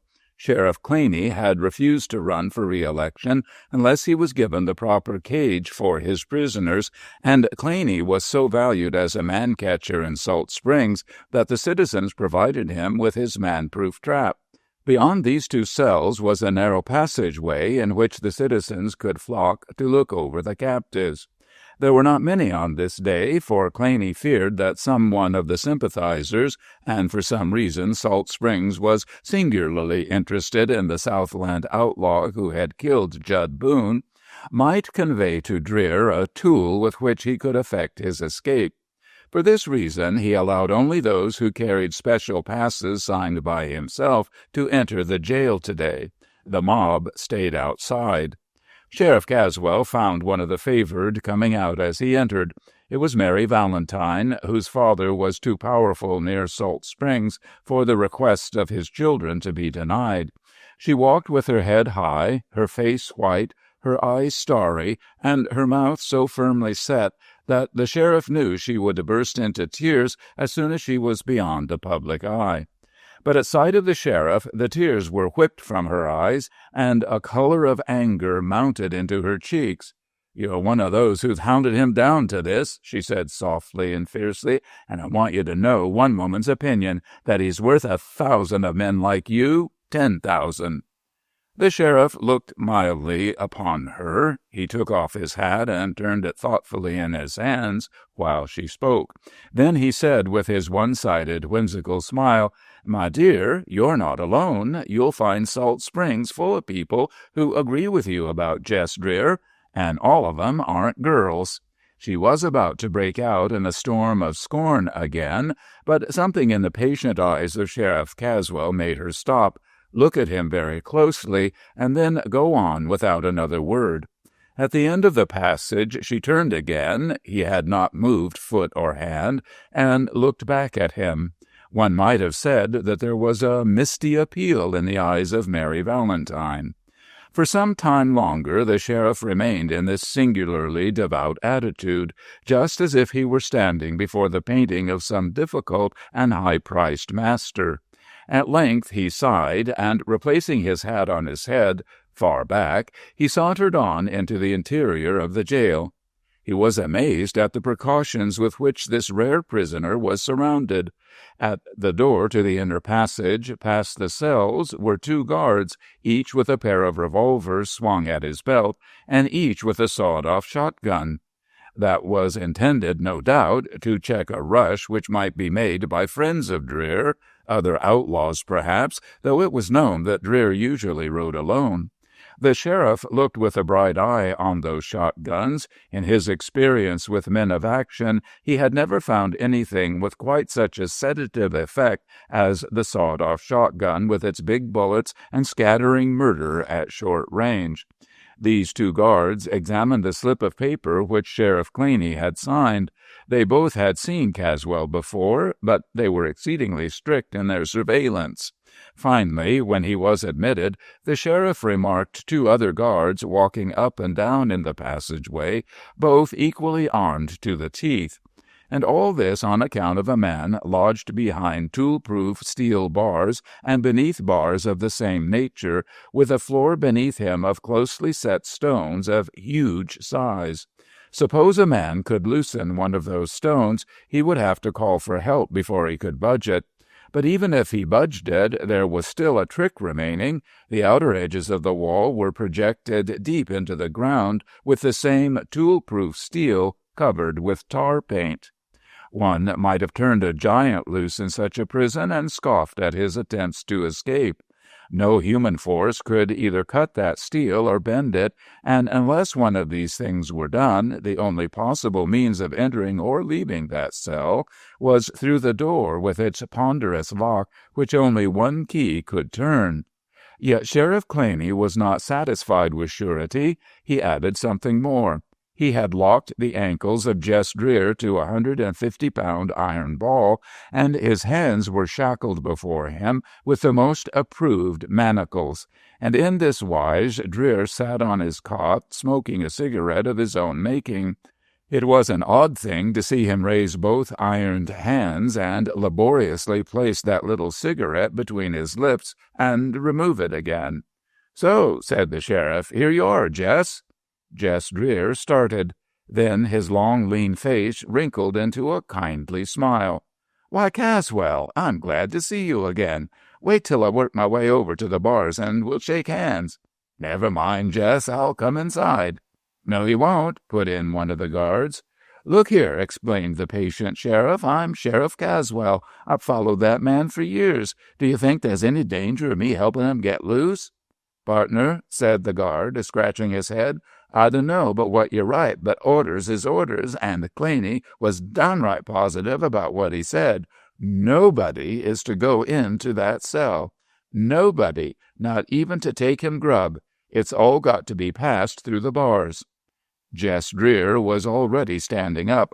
The manacles on his ankles gave him a play of about 4 inches, and that was the length of his step. Moreover, every time he took a step, the weight of the iron pried at him and often nearly toppled him to the floor. Only the exercise of the greatest leg power enabled him to struggle painfully across the floor. Yet he maintained the greatest good nature, and though the perspiration started on his forehead, he chuckled whenever the tug of the iron ball nearly threw him off his balance. Sheriff Caswell cursed softly, and the guard, flushing, declared that this was none of his work. "Claney ain't taking no chances," he declared. "And the sheriff says that if anybody can get something to Dreer with 4 of us gents looking on, he's welcome to it." At this, Sheriff Caswell grinned. "I'm glad to see Claney has the sportin' spirit," he said. "A little chance is better'n none at all." Chapter 26. With this, since Dreer was now close to the bars, the sheriff went forward and held out his hand. But he was caught at the same time by either shoulder and flung strongly backward. "None of that," cried the 2 guards who paced the passage. "None of that, Caswell. Nobody's to pass nothing through them bars." The sheriff remained silent for a moment. His hat had been knocked down over one eye by the violence of that jerk, and now the muscles in the angle of his jaw bulged. But at length he smiled and quietly straightened his sombrero. "Not even a bare hand?" he asked, showing that inoffensive member. Sheriff Caswell looked from the face of one guard to the other. Something about his look appeared to be intensely interesting to Jess Dreer. "Well," said the sheriff, "I see you boys are a mighty smart pair. Claney must have picked you out real special, and if that's the way you work it, I'll play with the same rules." He turned to the prisoner. "I dunno just why I came, Jess. It wasn't sure to look you over and gloat on seeing you behind the bars. You believe that?" "Partner, I know it." "Matter of fact," and the sheriff nodded, gratified by this admission, "I'm mighty sorry for you, old man. Wish it had been a different end. Wish you'd gone down for the last time with your boots on and 2 guns working. You forget, Caswell, I'm not a 2-gun man. I ain't got that many talents." The sheriff grinned again. "You got enough talent to pass," he declared, "but when I think of what lies in front of you, Jess—" He stopped abruptly. "I suppose I shouldn't talk about them things, though." "Oh, it's all right. No harm done. I'll tell you how it was. I might have busted through the boys, but I didn't have the nerve. I got sort of tired. Didn't seem like it was worthwhile taking the long chance and killing a pile of boys I'd never had a grudge again. But here I am, and no whining, Caswell, but I'm sorry for you." At this, the patient man gasped. He was openly astonished. "Sorry for me? Now, is that a joke, Dreer?" "It ain't. You hear me talk straight talk today, partner. Of all the gents that ever took my trail, you're the squarest shooter, the cleanest hand, the best head. Of the whole gang, I'd rather have been taken by you. Caswell, I mean that so much that I sort of hanker to shake hands on it." "Claney had his own ideas about that," said the sheriff very quietly. "Speak up, gents," exclaimed one of the guards. "Speak up so the four of us can hear you." The sheriff turned deliberately and looked them one by one in the eye. Then he said to Jess Dreer, "You must be pretty young, Jess. They got you chaperoned to a finish." "Yep," nodded Dreer, and he also looked with singular attention at the four. "They got a lot of thoughtful gents around Salt Springs. I'll try to remember 'em all. Well, I don't kick. This is a pile drier night than the time you run me through the hills down by Lawson, Sheriff." "Speakin' of Lawson, I've always wondered how you got past me through them hills, Jess." "Didn't go through the hills, Sheriff. I tried to twice, and then I found that you got your posse strung out about one man every 100 feet. "Well, that made it sure you couldn't come through, Jess." "Sure it did. I couldn't come through as myself, so I come through as somebody else. You know how you had your scouts out ahead of the rest? I rode right back to the line like I was one of the scouts. It was long about evening, pretty dim. I sings out that you want 'em to close up. Rode back part ways with 'em, and then ducked away. Went straight on through Lawson with Angelina, trotting or walking, and nobody even looked crosswise at me. They expected I'd be going the other way as fast as the old hoss could take me." Sheriff Caswell swore again, and his eyes lighted. "You're a fox, Dreer." "Fox or no fox, you'd give me a great run for the money. And I wish you had it coming into your money bag, Sheriff." Caswell flushed. "I was never on your trail for the price, Jess." "Well, I believe it, partner. But seems like I'll have a pretty empty kind of life, Jess, with you gone. The old days is ended. I'll hang up my guns and let 'em rust." Here, after a brief consultation with one of his companions, a guard approached them. "Claney ordered that if any gent come in and got real friendly with Dreer, we was to run him out. I guess that goes with you, Caswell." "Ain't you steppin' kind of hard?" "I'm taking no chances." "Well, if you two want to swap lies about old times, go ahead for 5 minutes more." The sheriff nodded. He turned to Jess Dreer, and for a moment looked at him without a word. "Seein' this here jail, Jess," he began at length, "reminds me of an old shack I used to run down the country. Full of holes, that jail was. Remember Gary Smith? I had him 3 times, and every time he got clean off. Then I sent him up, and when he'd come through with his term, I swore him in as a deputy and got him to show me how he used to get clear of the irons. Man, it was a sight to watch Gary work. Nothing in the shape of an iron could stick on him. He had long hands like yours, and he showed me how he could bunch up his hands and make 'em smaller in his wrists and shake the bracelets off him." "Never tried leg irons on him, huh?" said Jess. "I never believed in treating a man like a dog," said the sheriff, with a side glance at the guards. "But after Gary was my deputy, I put on the ankle irons for fun. Didn't see how he could make his feet smaller'n his ankles." "But he did?" "Sure he did not. But after he got his hands loose, he'd take out a little bit of a watch spring and go to work on the lock of his leg irons. He tried to show me how it was done, but I couldn't get the hang of it. I don't suppose you know how to work a lock like that, eh?" Jess Dreer looked the sheriff straight between the eyes. "No," he said slowly, drawling the word. There was just a twinkle in the eyes of the sheriff. "I thought not," he remarked. "But where did Gary keep the watch spring? Didn't you search him?" "Clean down to the skin. After the first time, but the second time he'd put it in his hair, and the third time he put it between his big toe and the second toe. They was a sort of hammered together and didn't spread out when he walked round barefooted. That was how he got the watch spring into the jail." "Then you didn't give him the kind of a search Claney gave me," said Jess Dreer, his jaw set like iron. Then he went on. "He even combed my hair, Sheriff, if you can believe that." "Somehow," said the sheriff, "I can." He was fumbling in his vest pocket with thumb and forefinger. He brought out a toothpick. "Time's up, Caswell," called the guard who had last spoken. "All right, friend," and the sheriff turned.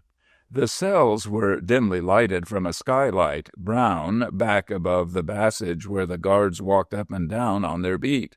Jess Dreer, to relax the suspicious interest with which the guards watched him while he talked with Caswell, had gone back to his bunk. And now, by the dim light, something glittered faintly in an arc that disappeared at the feet of Dreer. Also, there was a tinkle of metal on stone. "What's that?" cried the guard. "What?" asked Dreer, lifting his head. Sheriff Caswell had completed the motion of raising his hand to his mouth, and now had a toothpick between his teeth. "Something jingle, sorta. Something near you, Dreer." "I tell you, son," drawled the outlaw, "when you get older, you'll find that chains rattle now and then." At this, the guard flushed. In reality, he did not wish to persecute this silent, gentle-appearing man with too many suspicions. "Sounded sort of smaller and lighter than the chains," he grumbled. Jess Dreer had moved one of his feet, and now kept it still. "So long, Sheriff," he said. "So long, Jess.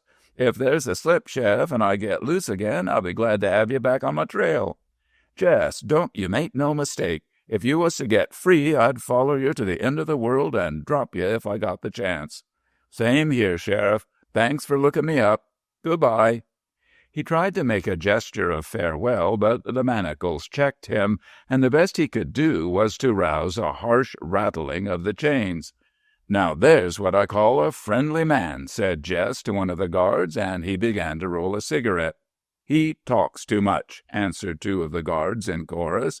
"Well, sir," said Jess, "most generally when he talks a lot he's got something to say." At this point the cigarette paper fluttered down out of his hand and came to rest beside his foot. He leaned over, moved his foot, and when he sat up again, the paper was in the tips of his fingers, and against the palm of his hand was a little strip of strong steel, a watch spring. Chapter 27. There were other visits on that afternoon. One by one the Valentine family came in, for two were not allowed to be present at once. Charlie was first, straight as a soldier before the tool-proof bars, and as white as when he faced Judd Boone in Dan Carroll's place. He tried to speak. "Son," said Jess Dreer very gently, "you run along. You're a clean one, Charlie. I know everything you want to say.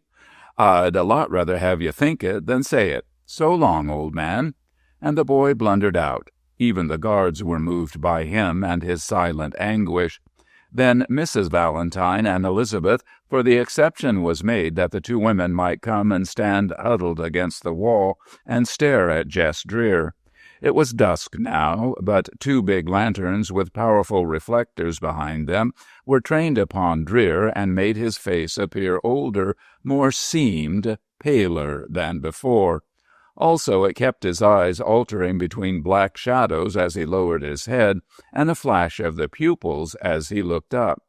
And these also said nothing. They thought that speech was forbidden, but the mother looked on Jess Dreer as some woman of the old days might have looked on a knight of the Holy Grail, a man unapproachable. Tender-hearted Lewis was next to last, and he wept like a child. The guards smiled and nudged one another. "Partner," said Dreer in a voice that the boy never forgot, "you ain't got any call to be ashamed, even if these gents grin at you. The day'll come when you'll be a harder-handed man than any of 'em, a harder-handed man than Charlie even. Good luck to you, partner." And Lewis went out with his head high, and he looked the guards fiercely in the face.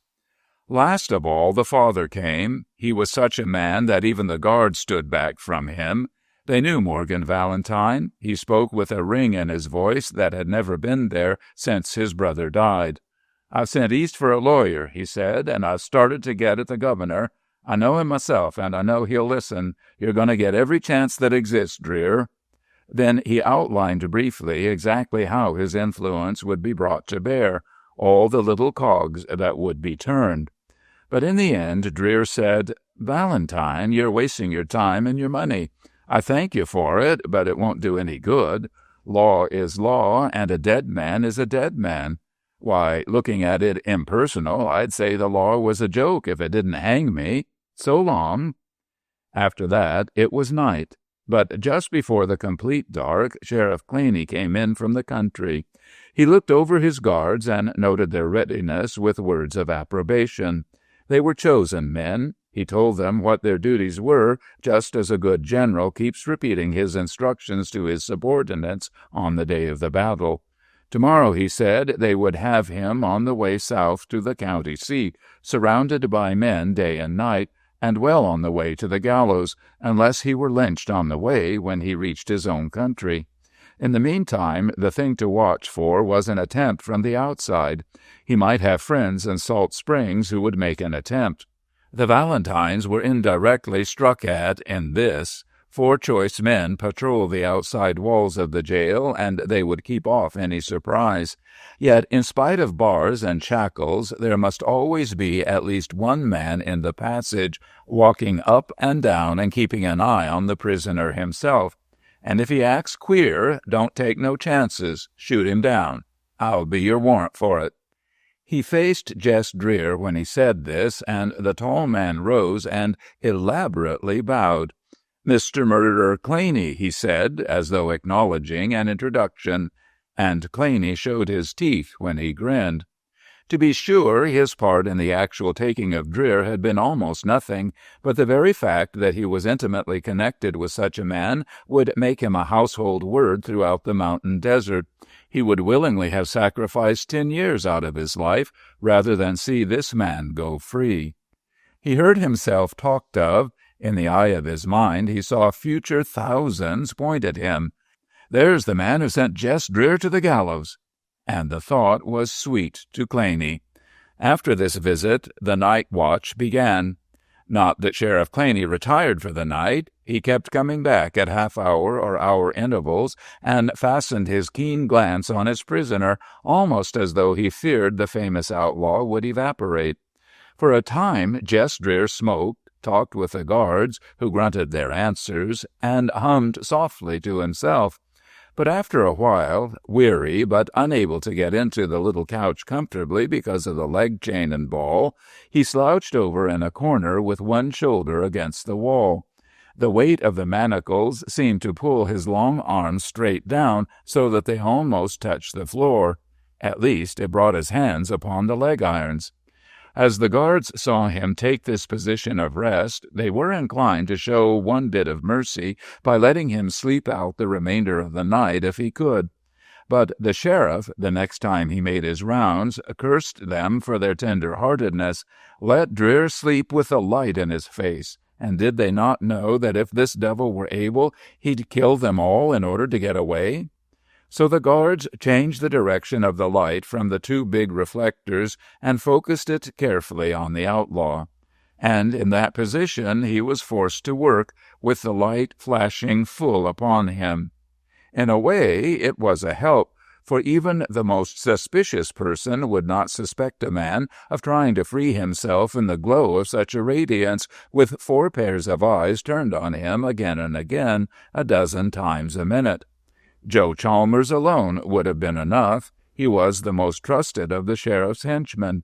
To him had been given the priceless key to the door of the cell.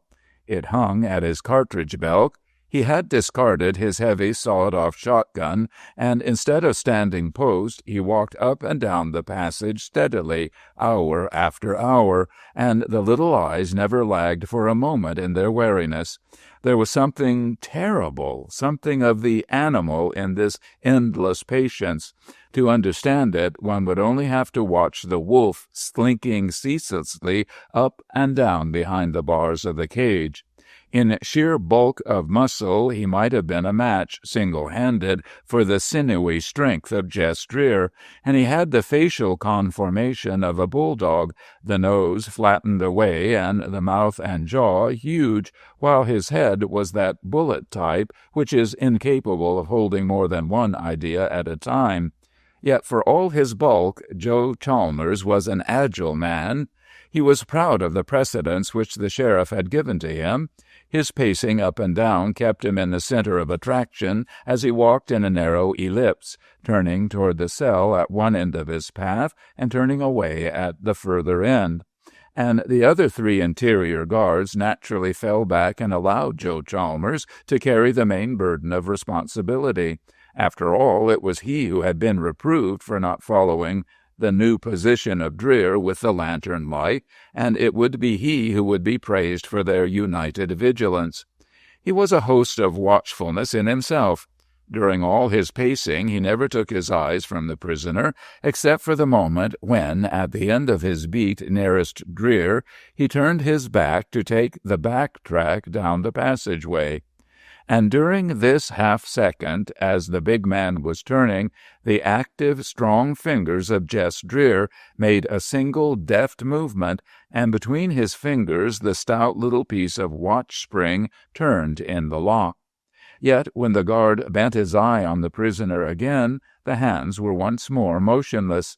Even if a guard had seen that motion of fingers, he would probably have thought it a convulsive movement, a twitch of the nerves as the man slept.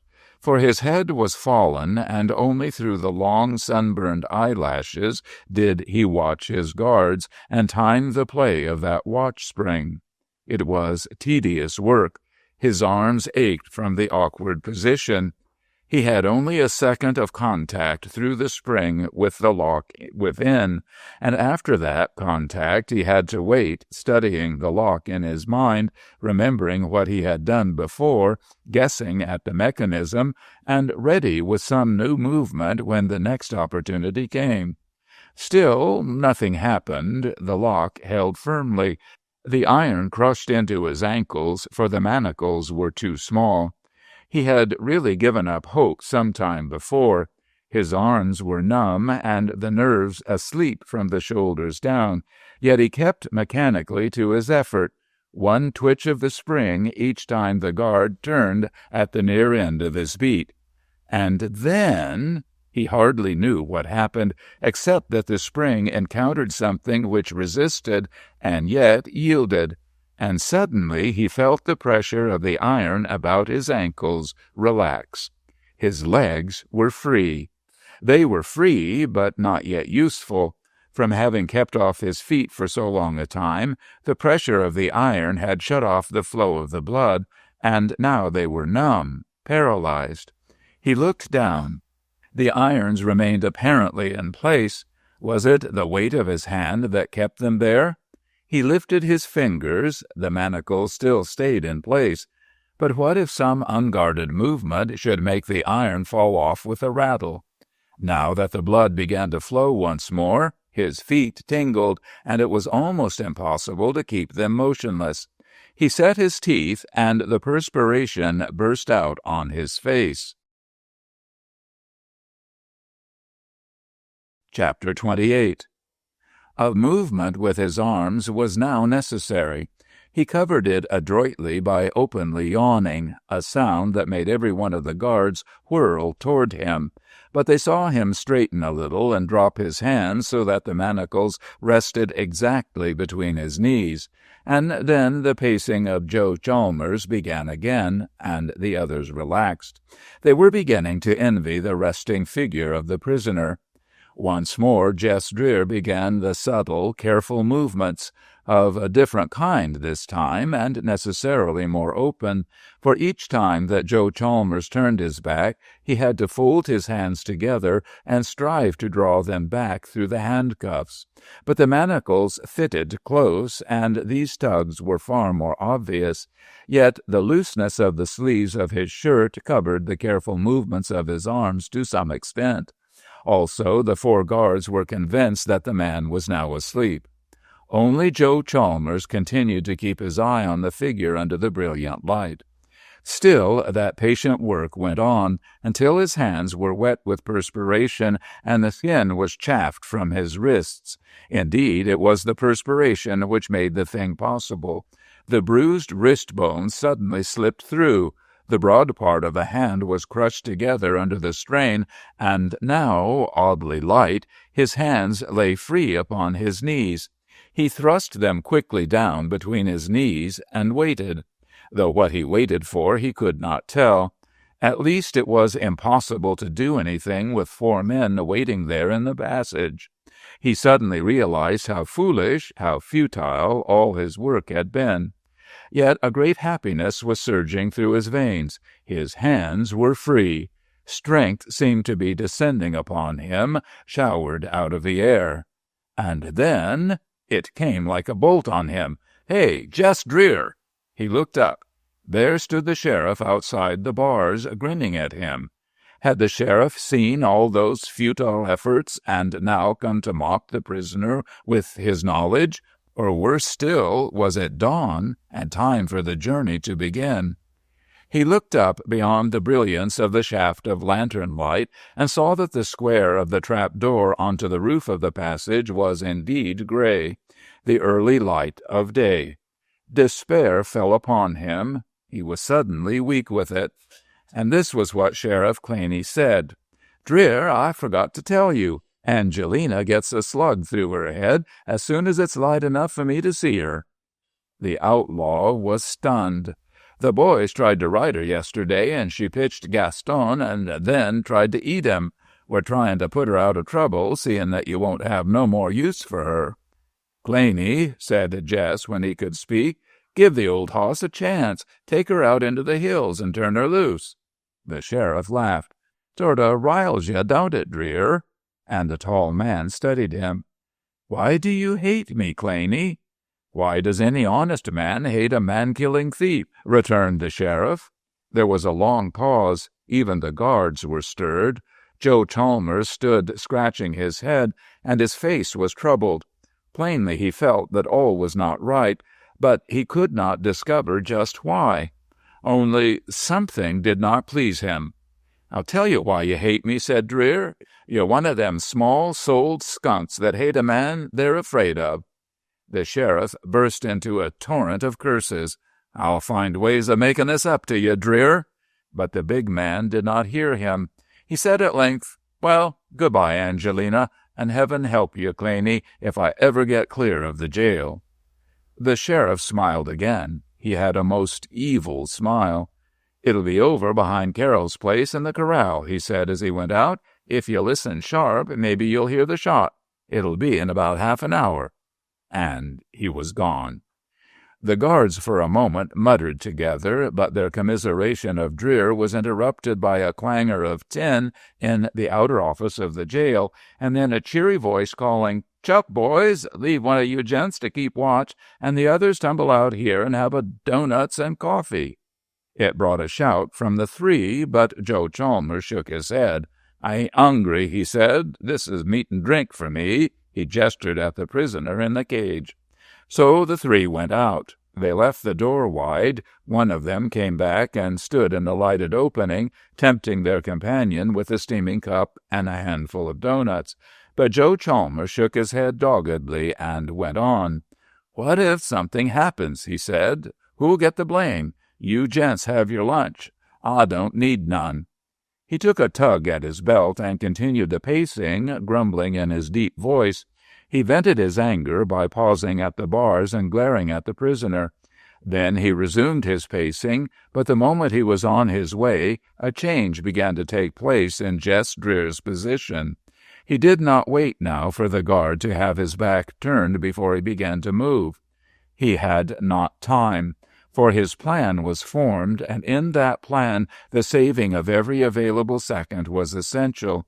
He began to move, but very slowly, gradually, steadily. He drew his hands back. He straightened by fractions of inches. He pushed himself forward on the bed so that his weight fell more and more on his feet. Then, when he had gone as far as he dared, he began to gather himself for the attempt. If it failed, there would be either instant death or else a certain death in the future. But he was ready for the chance. He began to gather his muscles under him as the football linesman crouches and grows tense as he hears his quarterback calling the signal and knows that the next play is coming his way, and the goal inches ahead. Down the passage swung the bulky form of Joe Chalmers. He paused halfway. Had he seen? No, he went on again. He turned at the end, and the moment his eyes had swung away, Dreer sprang. One leap swept him out of the shaft of light, across the cell, and up to the bars. The back of Joe Chalmers was squarely turned, but as though he had eyes in the back of his head, perhaps some play of shadows had startled him, he whirled. It was too late for the outlaw to swing the handcuffs with which he had intended to strike down the guard. In mid-air, literally, he saw the big man swerve and changed his plan. His feet struck the stone floor, he bounded forward again, and just as Chalmers swung fairly about, the fist of Dreer drove out the length of his sinewy arm with 200 pounds of plunging weight behind it. The blow struck Chalmers fairly on the point of the chin and flung him back against the wall. Back against the wall. That was the thing that broke the heart of Dreer, for if he fell there, Chalmers' body would be out of reach. And it was even doubtful if he would fall. The brutal jaw might have absorbed the shock without transmitting enough of it to daze that brutal mind. Now Chalmers stood with sagging mouth, his shoulders against the wall, his eyes utterly senseless. His knees buckled, he sank gradually and then rolled on the floor. Joe, fall down?" Dreer waited, his heart knocked at his teeth. But the question was not repeated. Looking through the open door, he saw big, shapeless shadows brushing across the further wall. He could make out the caricature of a head. Then he dropped to his knees and stretched out his arm. His fingers fell short of the senseless body. He tried again, grinding the flesh of his shoulder against the iron, and this time his fingertips reached the shirt. He gathered it into a handful, cautiously, and when his grip was sound, tugged the big body slowly toward the bars. The shirt began to give way under the strain, and before it should tear with a loud noise, he shifted his hold, and this time he barely was able to reach the belt. Now the body came easily enough, the legs and the head trailing behind. It was near, it was close to the bars. One moment of fumbling, and the key was in the hand of the outlaw. Now a door opened into the outer office. There was a tumult of shadows on the wall as Jess ran silently to the door. "Chalmers! Booze!" That call could not go without an answer. "To the devil with the booze!" Jess Dreer answered, deepening his voice as close as possible to the tone of the guard. And in the excitement of the moment in the office, they did not note the difference. Now the lock gave under the key silently, for it was well oiled and new. A moment later, Jess Dreer stood with the belt of Chalmers buckled around his waist and a gun in his hand. Well for the guards in the outer room that one of them did not look in on the prisoner at that moment. Yet he was still far from liberty. Far indeed, for the only two exits lay either through the office itself or through the skylight and out onto the roof.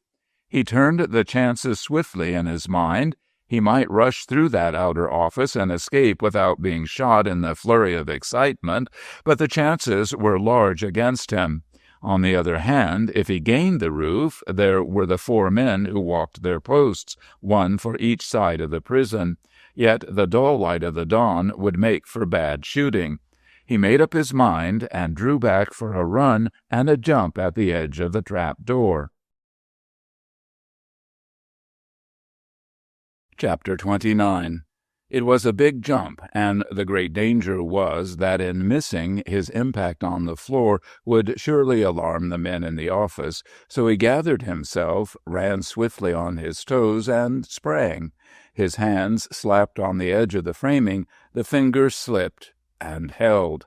He was swinging like a pendulum from the impetus of the leap, and taking advantage of the backward sway, he drew himself with a lunge through the skylight, and his knee rested on the roof. Only now did he realize what freedom would mean.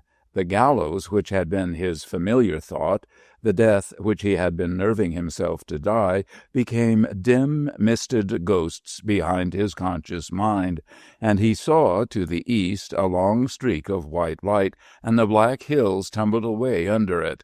There was his freedom. He skirted across the flat roof, and at an angle looked down. Beneath him paced two men, meeting at the corner on each beat, and then turning their backs like soldiers and swinging off in opposite directions. Within 3 paces they were out of sight of each other, so Dreer drew back along one side and crouched to wait. They were calling inside, thunderously loud, "Chalmers! Chalmers!" Seconds would tell the story now, and how slow that fellow dragged along his beat, met his companion at the corner, and turned back.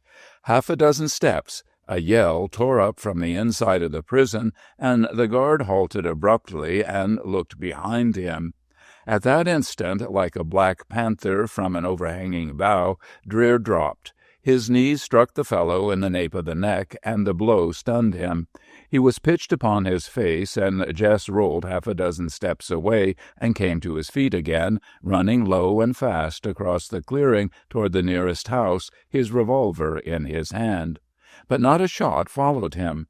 The yell from the prison had dissolved into a shouting of many voices, and no doubt the other outer guards had hurried inside the jail at the very moment when they were needed on the outside. A moment later, Jess was in the black shadow behind the first house. It was his right direction, luckily, and he cut straight ahead at full speed, running as he had never run before. And now the absence of those irons gave wings to his heels. Behind him the uproar burst out of the jail and crashed through the open air. Doors began to slam open down the street. Windows were smashed up. Other voices were calling here and there. He had never dreamed that an entire town could be alarmed so quickly. It seemed to him that the noise spelled one syllable to the town: Dreer. He whirled in at the saloon, vaulted the bars of the corral, and raced through the barn. His saddle was hanging on the very peg where he had left it. He reached Angelina, standing with her sleepy head hanging far down, and cast the creaking burden on her back. Angelina did not even raise her head. She did not even stir an ear. Such scenes as this were old indeed to her. Jess Dreer could have burst into song. His own saddle, his own horse. Angelina, of all others. With her stubborn sides between his knees, he felt that he could mock the world. There was only one thing lacking, and that was the old revolver which hung on the wall of the office of Sheriff Claney in the jail. For that matter, he had 2 better guns hanging now from his belt. But he would not have traded the original revolver for 1,000 of the newest. It belonged to him, and he felt his luck was inextricably wrapped up in it. For a moment, sitting in the saddle, he hesitated. Then he determined on the venture. Instead of cutting out of the corral of Carroll's place and heading for the hills, he jogged up the alley and swung onto the main street of Salt Springs. Almost instantly, a volley of 12 horses thundered down at him. 2 of them swung off with a yell as he came into the road. "Go it, boys, I'm with you," yelled Jess Dreer, and waved his hat at the diminishing line of riders. But now the gray dawn was growing every minute, and in a short time people would be able to recognize him. Up the street he went at the same slow trot, feeling Angelina unlimber beneath him, and began to come up on the bit, for the unaccustomed rest of the last few days had filled her full of running. Straight to the jail went Jess Dreer again. From a distance he could see single horsemen and horsemen in groups radiating from the open door of the sheriff like rays of light from a lantern, and he knew that the sheriff, the mastermind, was directing the pursuit. Why did the sheriff himself abstain from taking part? Like a wise general, perhaps, he preferred by far to remain behind the lines of action and view his troops at a distance, measuring chances and results. There was a dwindling group of saddled horses in front of the jail, and now and again out burst a man, flung himself on his mount, and rushed headlong off. Jess Dreer reined in Angelina and waited a little uneasily, for now the daylight was increasing with every moment, and his stay in Salt Springs became with each second doubly perilous. But it seemed to him that to the very tips of his fingers his hands ached for the familiar touch of his old revolver. Still he delayed. A secondary purpose was beginning to form in his mind, a sort of delicate mental dessert, and he rolled the anticipation of it over the roots of his tongue and grinned to himself in the dim dawn. Far away he heard the pursuit splashing through the hills around Salt Springs, voices, even gunshots. Yet he remained there at the center of his danger until there was left before the jail only a single horse. The moment he saw this, he sent Angelina into full gallop with a touch of his heels. Sheriff Claney came and stood in the doorway. "Who's there? Down to the old fort, partner, and ride mighty fast. But who are you?" This, as, instead of obeying, the new horseman flung himself out of the saddle. "An old friend," said Jess Dreer, and thrust a gun under the chin of Claney. The sheriff stiffened as if suddenly petrified. "Dreer," he whispered. "Don't beg," said the big man. "I got a sneaking idea that maybe you'll be on your knees in a minute, begging for your life. It gives me the creeps to see the yaller come out in a gent, Sheriff. So I'll tell you beforehand that I ain't going to send the slug through you. Got 2 reasons for letting you off. First, because a shot would bring some callers, most like. Second, because I can do worse'n kill you, Claney. I can shame you so's you'll be the laughing-stock of the ranges, and that's what I'll do. Now, turn your back." The sheriff obeyed without a word. "Step inside." Inside went the sheriff. When the light struck him, one could see that he was quaking. His head and shoulders were sinking. Indeed, he seemed to be wilting away, as slugs will when salt is sprinkled on them. "I had an idea you was a skunk," said Dreer, making a face as though he were swallowing a bitter pill, "but I didn't know the yaller streak was so wide." The sheriff seemed tongue-tied.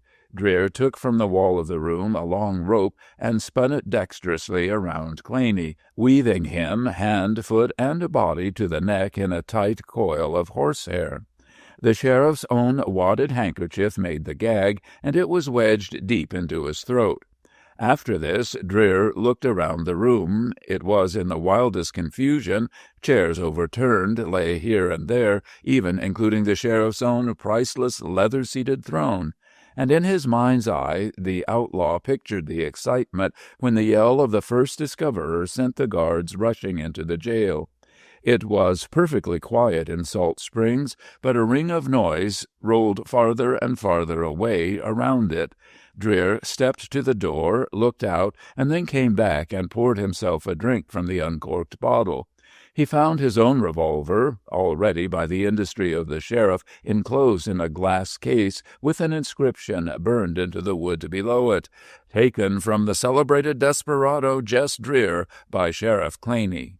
The dead come back to life, and Dreer grinned as he threw aside the 2 guns, unstrapped one useless holster, and slipped his ancient weapon into the other.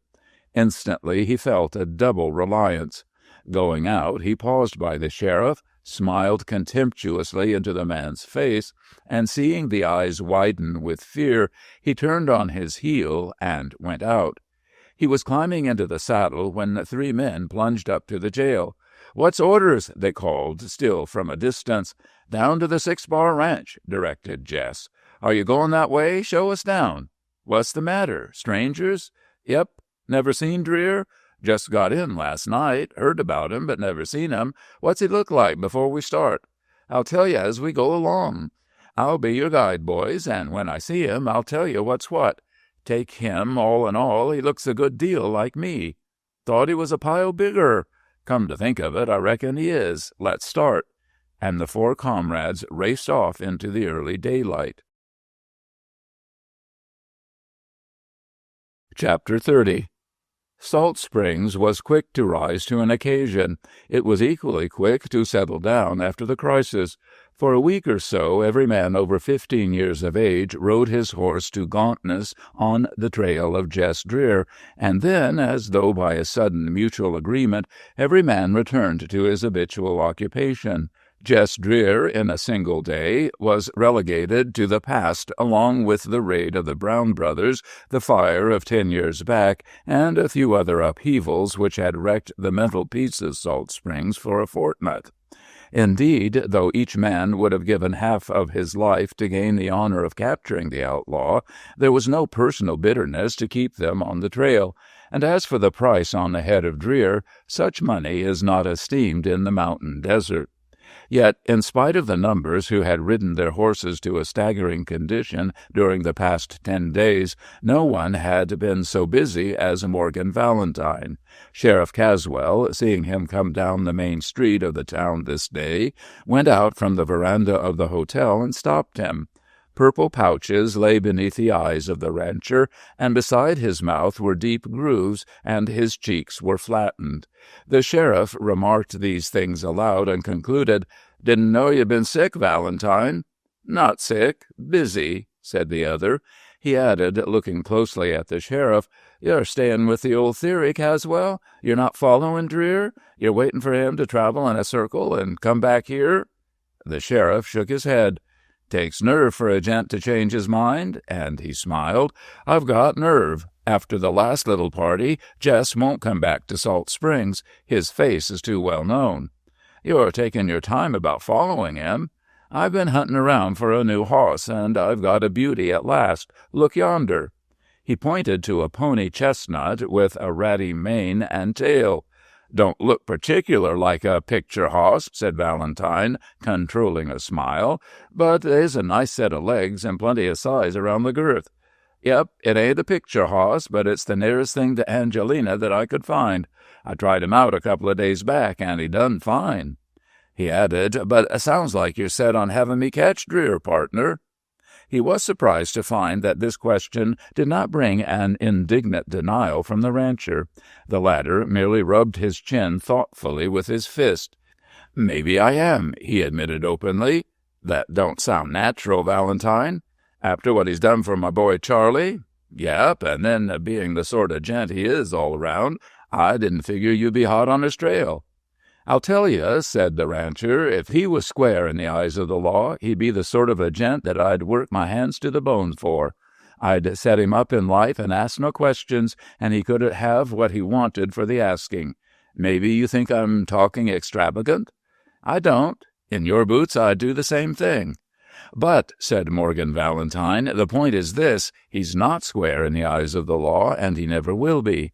I have wires through which I can reach some of the political heads, and I've been working night and day at 2 governors, Sheriff.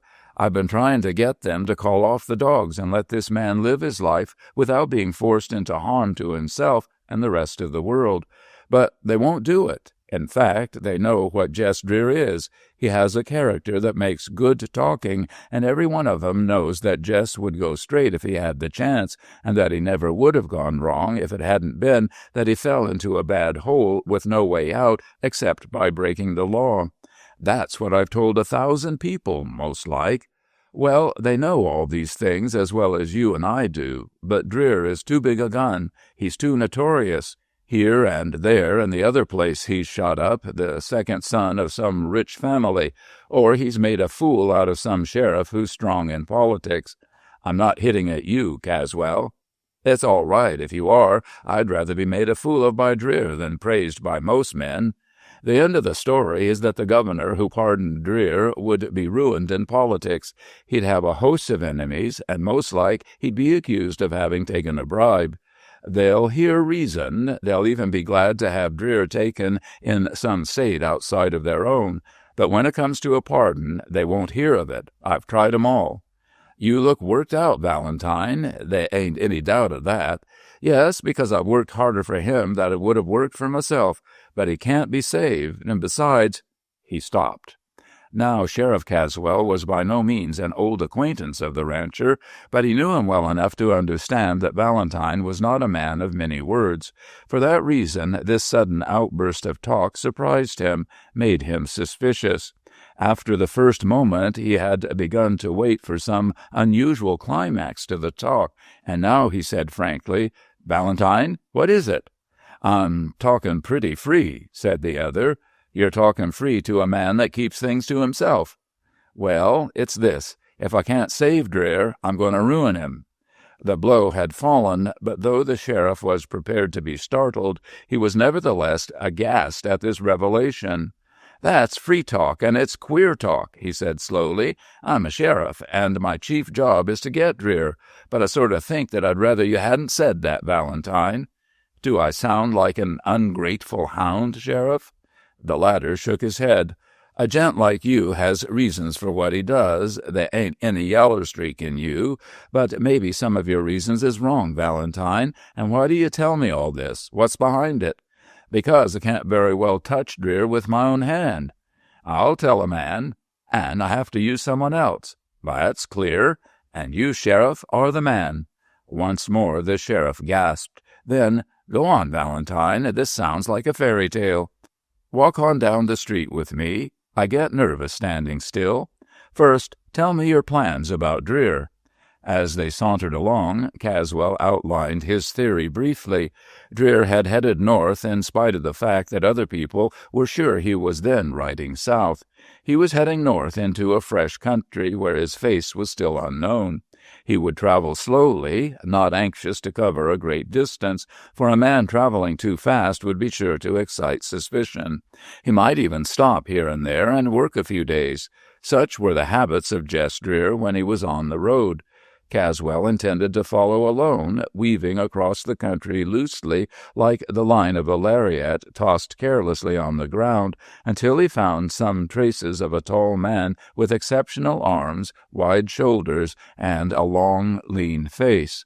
Once seen, Dreer is never forgotten, and that's why I'll get him in the end, unless he gets me. The rancher waited until he was through and then said, "Caswell, you're wrong. Your first theory was right. Dreer will come back." He explained, "Out at my house, my niece, Mary Valentine, is a changed girl. She doesn't go out to parties. She doesn't play around the house with the boys. When she's inside, she sits by herself with her hands in her lap, very grave. When she goes out, she rides alone." "She's grieving for Dreer, Valentine." "I know that. She gave up the trip east. When I pressed her, she said that rather than go, she'd open up her father's house and live by herself, if I didn't want her." "I was telling you that she spends a good deal of time out by herself off on her horse. I thought at first that she was out to meet Dreer, who might be in hiding somewhere in the hills, so I had her trailed a few times, but she never met anybody. She'd get to the top of a high crest and sit her horse without budging for an hour, always looking one way." "North?" "North," the ranger nodded, surprised by this interruption. "I knew it. She acts, Caswell, like a half-breed wolf you've tried to raise as a dog. Tame while they're young, but some spring they begin to rove around at night and stay away from the other dogs. Then one day they're gone, and you find a fine calf or two with its throat cut. You know what I mean." "That she's going to cut loose and go after Dreer?" "That, or he'll come back to her. The two of 'em are a good deal alike in ways. The way one acts tells you what's going on in the other. Why, the girl is as silent as though her mind were 100 miles away." He grew excited, but graver than ever, and his face, as he talked, withered into the face of an old man. "She's got to be stopped, Caswell, and you're the man who must do it. You have the hand of the law. I tell you, if the girl were mine, I don't know, I might let her fall of her own nature, but she's not mine. She was given to me as a trust, and I'll give her a chance at happiness in spite of herself. There's the spirit of her father in her, Caswell. He was a man of whims and impulses. His first thought was his last thought. I was the only living being who could change him. But nothing on earth can change the girl. She's like fire when she sets her mind on a thing." They walked on again through a moment of silence. Both of them were thinking hard. "I'll tell you," said Caswell, "there might be fate behind all this. I ain't seen much of that girl, partner, but what I've seen I've liked, just the way I like a hoss that maybe throwed a dozen men. Along comes the right gent, and when he can ride that hoss, he's got something to keep for life. Now, look at the way that girl's flirted around. There ain't anything else to call it. They say she's made eyes at everything that wears pants inside of 50 miles and 50 years. 1 hour, she's tired of that gent and throws him for another, and she keeps right on. Then along comes Jess Dreer. She sees him more'n half an hour, but she's still interested.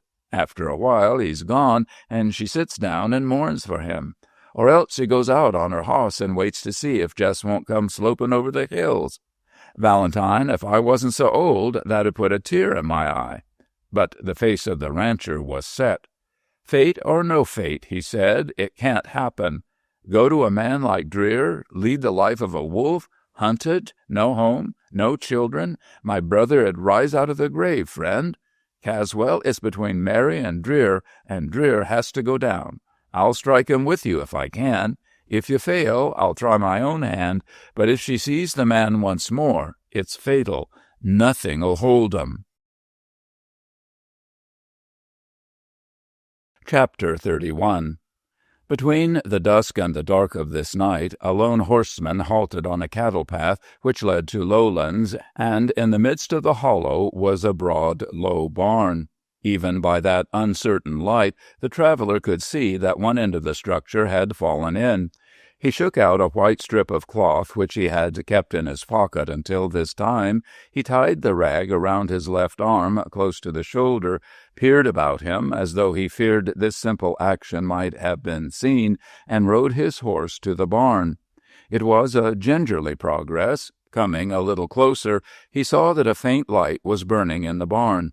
It made the structure seem huger than before and vastly more ruinous. At this discovery he checked his horse completely and studied the place. At length, as though summoning his resolution, he pulled his sombrero so low that it quite covered the upper part of his face, and raised the flap of his neckerchief so that it equally concealed his mouth and chin. This done, he pushed on briskly. Not until he had dismounted before the great door of the barn did his former diffidence return. He slipped to the door and pressed his ear against a crack, but he could hear nothing. Finally he knocked in a peculiar manner, twice close together, a pause, and then 3 short raps. With this the big door was seen to move slowly. A voice said softly from within, "Who's there in need?" The first man started. "A friend in need," he said in a low and hurried voice. "And your name?" "Gus Norman." "Come in and bring the hoss."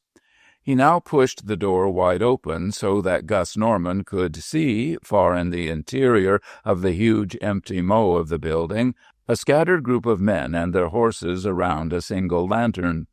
Gus Norman went in, leading his horse, and looked sharply at the doorman. The latter was similarly disguised by means of a lowered hat and raised neckcloth, but now he lifted his hat for a moment. "Sam," said Gus Norman. "Then what's up?" But the doorman made a gesture commanding silence, and Gus went on toward the group. They were equipped, like him, each with mask-like neckcloth, and each with the strip of white cloth around the left arm, close to the shoulder. None of them seemed eager to stand close to the lantern, but each had drawn back beside his horse, so that he was wrapped in the shadows as with a cloak. There was a general turning of heads toward the newcomer, but no one spoke, and Gus Norman seemed as undesirous of having the others know his face as he was eager to learn their own. He paused at a considerable distance from the lantern and leaned silently against the shoulder of his horse. There were 20 men present, so far as he could count, and each was armed to the teeth. Now and then one of them spoke softly to a restive horse, but these deep murmurs only accentuated the common silence. Presently, after an intermission of some 5 or 10 minutes, another horseman advanced from the door, leading his mount, and this time the doorman, Sam Norman, came with the last arrival. He went gravely to the middle of the empty space from which the lantern light had driven the others, and he looked from side to side. "I've counted as you come in," he said, "and there's no one left out. Every Norman that's old enough to carry a gun and shoot from a hoss is here." He kept his voice so low that there was a general cautious approach from all sides to hear him. "Now," he said, "I've done my duty. I've kept the door that I was called on to keep, and him, that's to speak next according to custom, let him step out, the man that called this meeting of the family." He waited, turning slowly from side to side, but no one stirred. Finally, a voice called guarded from the rear circle, "The leader can't speak till the roll is called. Call the roll, doorman." "Right," and Sam Norman nodded. He closed his eyes as if to summon the list into his mind, and then began calling the names, first names only. One by one there was a deep murmur of "Hear" from the listeners. When this was finished, the doorman paused again and looked expectantly about, but still no one spoke or moved. "Brothers," said Sam Norman, "him that called this meeting has got to stand out. 15 years has gone since the last meeting was called by these signs, and they's come here that knows the signs but never seen a meeting before, and I've been hoping that they would never come such a meeting as long as I lived. Him that called us, let him talk now." Still only the heavy silence prevailed. There was a restless movement, then a murmur through the circle. "Someone may have known the signs and called us for a joke." "Brother," said the doorman sternly, "him that made that joke'll never make another. Still, him that called the meeting is wrong, because the law stands that they was never to be another called until a Norman was killed by wrong. That law was made while we was still living in Kentucky, before some of you was born, and ain't any Norman been killed by numbers or by wrong since we come to the West. Remembering all that, let him that called the meeting stand out and say why he called it." So intently had the circle attended these words that no one noticed, near the beginning of the speech, that the big door of the barn had been softly opened and another member had come in. But now this stranger approached, leading a horse. The figure was in every respect like those of the others, but there was a general murmur, a general movement of weapons at its approach. Sam Norman went further than the rest. He whipped out a revolver and went a few steps to meet the newcomer. "Who's there?" he called. "A friend in need," answered the other faintly. "Halt, friend. The number's been counted, and it's full up, and every face has been seen by me. Halt, I say." For the other, abandoning the horse, had refused to halt, and had come straight on, a slender, short figure of boyish outline, and now, in the immediate circle of the lantern light, the hat was snatched off, and hair tumbled across the shoulders of a girl. The neckerchief was lowered, and the circle found itself looking into the face of May Norman. Her father uttered an exclamation of dismay. "That law," said the girl, "was spoke wrong. The meeting can be called for any Norman that's killed by wrong, and it can be called for any man that dies for the Normans. And that's why this meeting is here. That's why the signs was sent. There's a man dead, brothers." She was a pale, round-faced girl, all her features diminutive except the mouth and chin. Her tone was a disagreeably harsh nasal. Neither in voice nor in face was she attractive, but there was an air of such dignity about her, and the raising of her hand was so solemn that for a moment no one replied. Then, from her father, "What man is dead?" "What man is dead?" she cried, turning fiercely on him. "Do you stand there and ask me that? Well, speak up, Gus Norman. You tell him what man is dead that died for us." Gus Norman stirred, advanced a step, then shook his head. At that she cried out, "It's Jud Boone that's dead fighting for our cause. I was the price that bought him to fight for us. You know that, Dad. The rest of you know it. He fought and died, and I seen him put in the ground. I waited while you was trailing him, but when I seen you all stop the trail, I called this meeting. It's my right, because I'm the one that was most hurt by a killing. Now I call for the law of the family to help me." She swayed them with her vehemence. Yet her own father said, "He died, but he was killed in a fair fight." "Does that change it?" she answered hotly. "If he was one of us and fought his own fight, it would be different. But he wasn't one of us. He fought our fight. Where was you all when a man was wanted to face Charlie Valentine? You wasn't home. You was away. They wasn't nobody would do it. Then you went out and got a better man than you. You got Jud Boone, and Jud come and fought your fight and done what was asked of him, and now he's dead. He's dead, and I'm here calling to you and saying I want a death for a death." Her shrill voice filled the great spaces of the barn, and in the pause, while the echo whispered back from distant recesses, she added, "I want Jess Dreer." Every man stood with his head bowed, thoughtful. At length Gus Norman came forward and stood beside the girl. "She's right," he said gloomily, turning his hairy, wolfish face from man to man. "It means a feud, maybe, and maybe it don't. Dreer is an outlaw. We got a right to hunt him, and May is right. Come in, brothers. We need your heads, all of 'em. Step in and show your faces. This ain't work that'll be done tonight, but the plans for it has got to be laid. Sam, you're the doorman. Take charge." Without a word, the circle closed, and the hats were raised, the neckerchief flaps lowered from mouth and chin. Many a time in the past there had been gatherings such as these in the hills of Kentucky, the same dark, lean faces, the same bright eyes and savage mouths. The tie of blood was law to them, a deathless fealty to one another, a suspicion of all strangers. Each, as he came into the circle of the lantern light, took the hand of May Norman and spoke the solemn formula, "Your cause is my cause, my hand is your hand." And the younger men spoke the phrase eagerly, something they had learned and spoken in whispers before, but all the older men, who had one time spoken the phrase aloud, were grave and downhearted. Chapter 32. Sheriff Claney had one virtue worth 10 ordinary qualities. This virtue was that he hated his enemies with a truly Old Testament virulence. Personal hatred, indeed, for another man had been the reason that he first sought election as sheriff, and once in office he had very cleverly so arranged it that his personal enemy was found to be an offender of the law. Whereupon an arrest was made, resisted, and the sheriff, in the exercise of his legal functions, had shot the other squarely between the eyes and washed his hands of the old grievance. For the sheriff improved on the word of the Scripture. Instead of tooth for tooth, he was apt to extract two. But Claney loved his labors and loved his office. He loved to watch the face of a man upon whose shoulder the heavy hand of the law had fallen.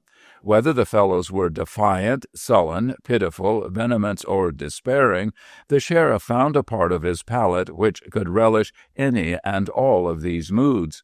So had he been continued in his office. He was known to be fairly courageous, very deft with a gun, and very free in the use of it, and indefatigable in the pursuit of his duties.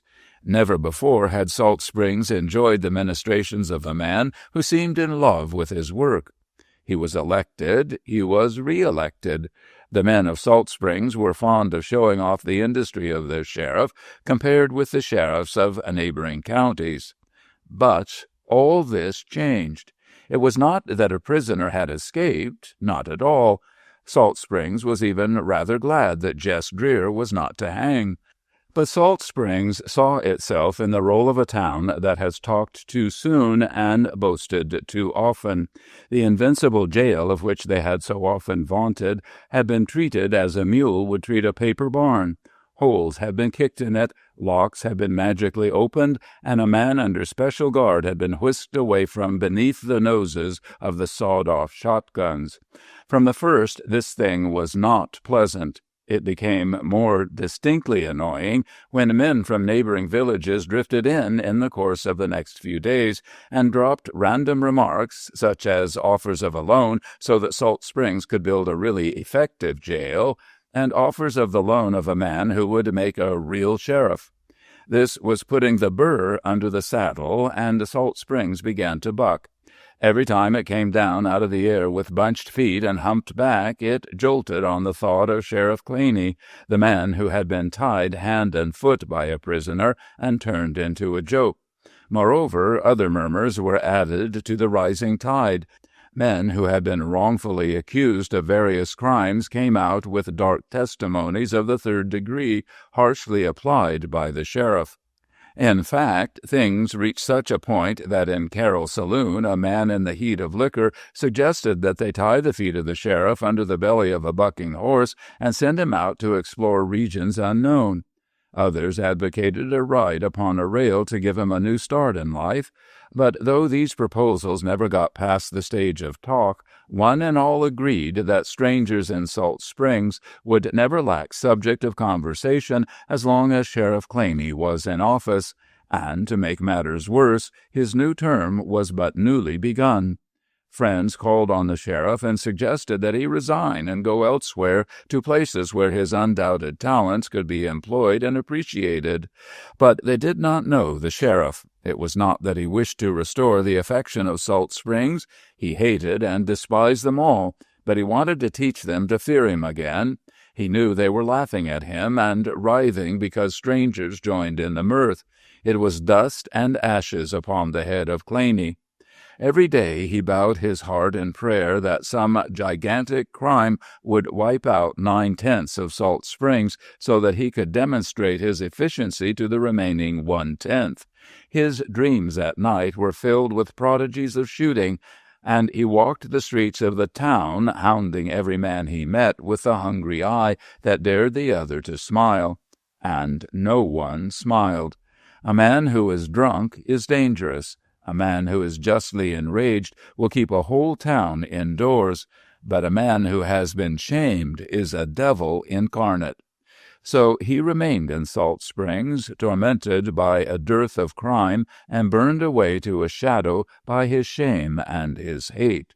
Gus Norman, entering the office in the jail one day, found Claney sitting bowed at his desk with his head buried on his arms and his fingers sunk in his hair. Gus Norman was not a fool. He retreated on tiptoe, and when he came again, he was whistling discordantly, but in great volume. This time he found the sheriff seated with hair neatly smoothed, rolling a cigarette. He finished licking and lighting the cigarette before he spoke. He wanted to know just what brought a man that ought to be honest to the jail. It was not a diplomatic opening to a prominent citizen, but the sheriff was far past diplomacy. "I've come," said Gus Norman, "about something that's partly my business and partly yours." "You're one of the thickheads that wants a new jail, huh?" Gus Norman set his teeth, and his bushy face was like a cartoon of the devil, one of those child book pictures. "I want a man in the jail, not a new jail," he said. The sheriff snapped his cigarette across the room. It struck the wall in a shower of fire that was dead before the ashes fluttered to the floor. He leaned across his desk. "There's something doing? You got something on somebody?" he whispered. Even Gus Norman was a little daunted by such ghoulish eagerness. "It's something you already know. Jess Dreer." The sheriff turned white. "Go on," he said faintly. "I think I got a line on him." At this, Claney literally leaped to his feet. "Norman, have a drink." "No, talk." "No, drink, and then you'll talk better." But the rancher was methodical. He wanted to show all his strength. "First," he said, "I got 20 men who will pack a gun in a posse that goes after Jess Dreer." "Get to the point, man. Where's Dreer?" "Go easy, Sheriff, go easy. You ain't the first that's tried to hunt down Dreer with a public posse that everybody knows about. You ain't the first, and all the rest have failed." "Why?" "Because every one of 'em worked in the open, and Dreer has friends who let him know when the law is on his heels. He's got a lot of friends. He's got friends in this here town." "Do you think I'm fool enough not to know that? Some day I'll get the hound that gave Dreer the watch spring, and I'll rope him to a tree. But go on." In an ecstasy of impatience, he dashed himself back into his chair and thrust his nervous hands into his pockets. "You found a watch spring?" asked the curious cattleman. "Yes, but go on." "My point is that what you need is a gang that'll work secret. When we get Dreer spotted, they'll slip out of town one by one and collect wherever you say." "I know that, don't I? But men who've got to be paid publicly have to be hired publicly. How can I work a secret posse?" "You don't have to work it. I've worked it for you. And the gang don't have to be hired. They'll pay their way." The sheriff stared. "What's more, when you nail this gent, Sheriff, we don't want none of the price that's on his head. You get it all." The sheriff was not mercenary exactly, but this generosity made him gasp. "What do you and your men want?" "I'll tell you. We get the fun." And there was such a collected, cold malevolence in his voice that even Sheriff Claney was moved. "Norman," he said at length, "there's a lot more to you than I think I've seen before. Now we'll get our heads together and talk business." "Not yet," replied the cattleman. He left the office and went to his horse. He returned carrying a small canvas sack, black with oil stains. He tossed this on the desk, and the desk shook under the impact. "That's dust, Sheriff. There's about $5,000 in that sack." By this time, the sheriff was worked up to a high point of excitement. He touched the sack gingerly, snatched his fingers back as though they had been burned. $5,000? He murmured, and his eyes went from the sack to the stolid face of Gus Norman. "Go on," he ordered abruptly. "That money is yours to use to get dressed drear. Me and my men have raised it. It didn't come easy. Nobody give us that coin for the asking. We earned it, and we dug into money that we got with sweat to give it to the cause." He squinted his eyes, recalling the long deliberation at the meeting before the money had been raised. "I don't quite follow you," murmured the sheriff, now quite humble. "I don't just see why we need this much money if your boys will work without hire." "I'm coming to that, slow and sure. First, our line on Dreer." "Yes, that's first. You know, on the day of the shooting of Judd Boone, we tried to keep Dreer away from the saloon?" "Yes." "And you know that somehow he slipped through us?" "Yes." "The fact was, Sheriff, that he was living right there in the saloon all the time." "Then Carroll was in cahoots with him. What a fool I've been not to think of that." "We all was fools," said Gus Norman, showing his yellow teeth at the thought. "But here's the point. Carroll kept him while he was in Salt Springs. Maybe Carroll knows where he is now. There ain't any doubt of it to my mind. He travels free and easy up and down the ranges. There must be a reason for it. There's places where he makes his money outside of what he steals. Carroll's is one of 'em. They're friends. Carroll knows where he is, and all we've got to do is to make Carroll talk." "I'll get him here, and use some little tricks I know," said the sheriff ominously. "Let me talk," said Norman. "He won't be an easy gent to persuade, but there's a way, Sheriff. I figured it out. Carroll has a price." "How do you know that? His place makes a pile of money." "But he puts it back in the game. Can't keep away from the cards. Right lately, somebody's taken a pile of money from him. I know because he borrowed money from me. He's near broke right now, and I figured up that his price is just what you've got in that sack now. Sheriff, I'd go and talk to him myself, but he's a hard man. I wouldn't have a chance to get talking. It'll be a pile different with you. You'll have to listen. You'll find out what you want to know, and after you find it out, you'll have me and my gang to work on the trail. Goodbye." And without waiting for a word of reply, he rose and left the office. Chapter 33. Suppose one were to lead a starved beggar to a loaded banquet table and then give him $10 to persuade him to sit down. The mood of Sheriff Claney as he stared at the canvas sack was the mood of the beggar. He had his first clue to the whereabouts of a criminal whose apprehension would not only restore his vanishing prestige, but would even raise him up on a higher pedestal than before. To try and fail is human. To try again and then succeed is glory. Sheriff Claney felt that his lean, strong hand was extending toward the green wreath. This time there would be no question of escape. If he came in range of the outlaw again, it would be a matter of lead and powder and buzzard food left behind. Dead, he was worth as much as he was worth alive. But in addition to all this, to have a sack of $5,000 added for his personal use. He rubbed his hands. For the first time since the jailbreak, the heart of the sheriff was warmed. But as for going to the saloon-keeper and gambler and thrusting the $5,000 into his hands, this was not at all to the liking of the sheriff. He had another idea which was fully as good. As long as the correct information were exacted from Carroll, there was no good reason why the money should not remain in hands which would use it to far better advantage. He went straight to the saloon with the gold in a valise. "What's in it?" was the gambler's first question. "Something I can't get here. Good booze." The quip did not please Carroll, but he regarded the sheriff with a calm eye. If Claney had known parts of the gambler's past, certain parts which Jess Dreer, for instance, could have told him, he would have put a gun to his head before he would have taunted such a man. But he ran on. "I've come on an unpleasant errand today, Carol." "Mostly you don't come on no other kind of errands. What's on your mind?" "To put it to you straight, your games are on my mind." "My games are straight." "Of course, you've got to say that." "It's true, Sheriff."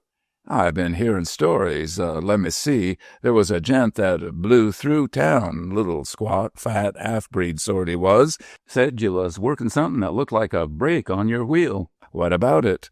The gambler flushed.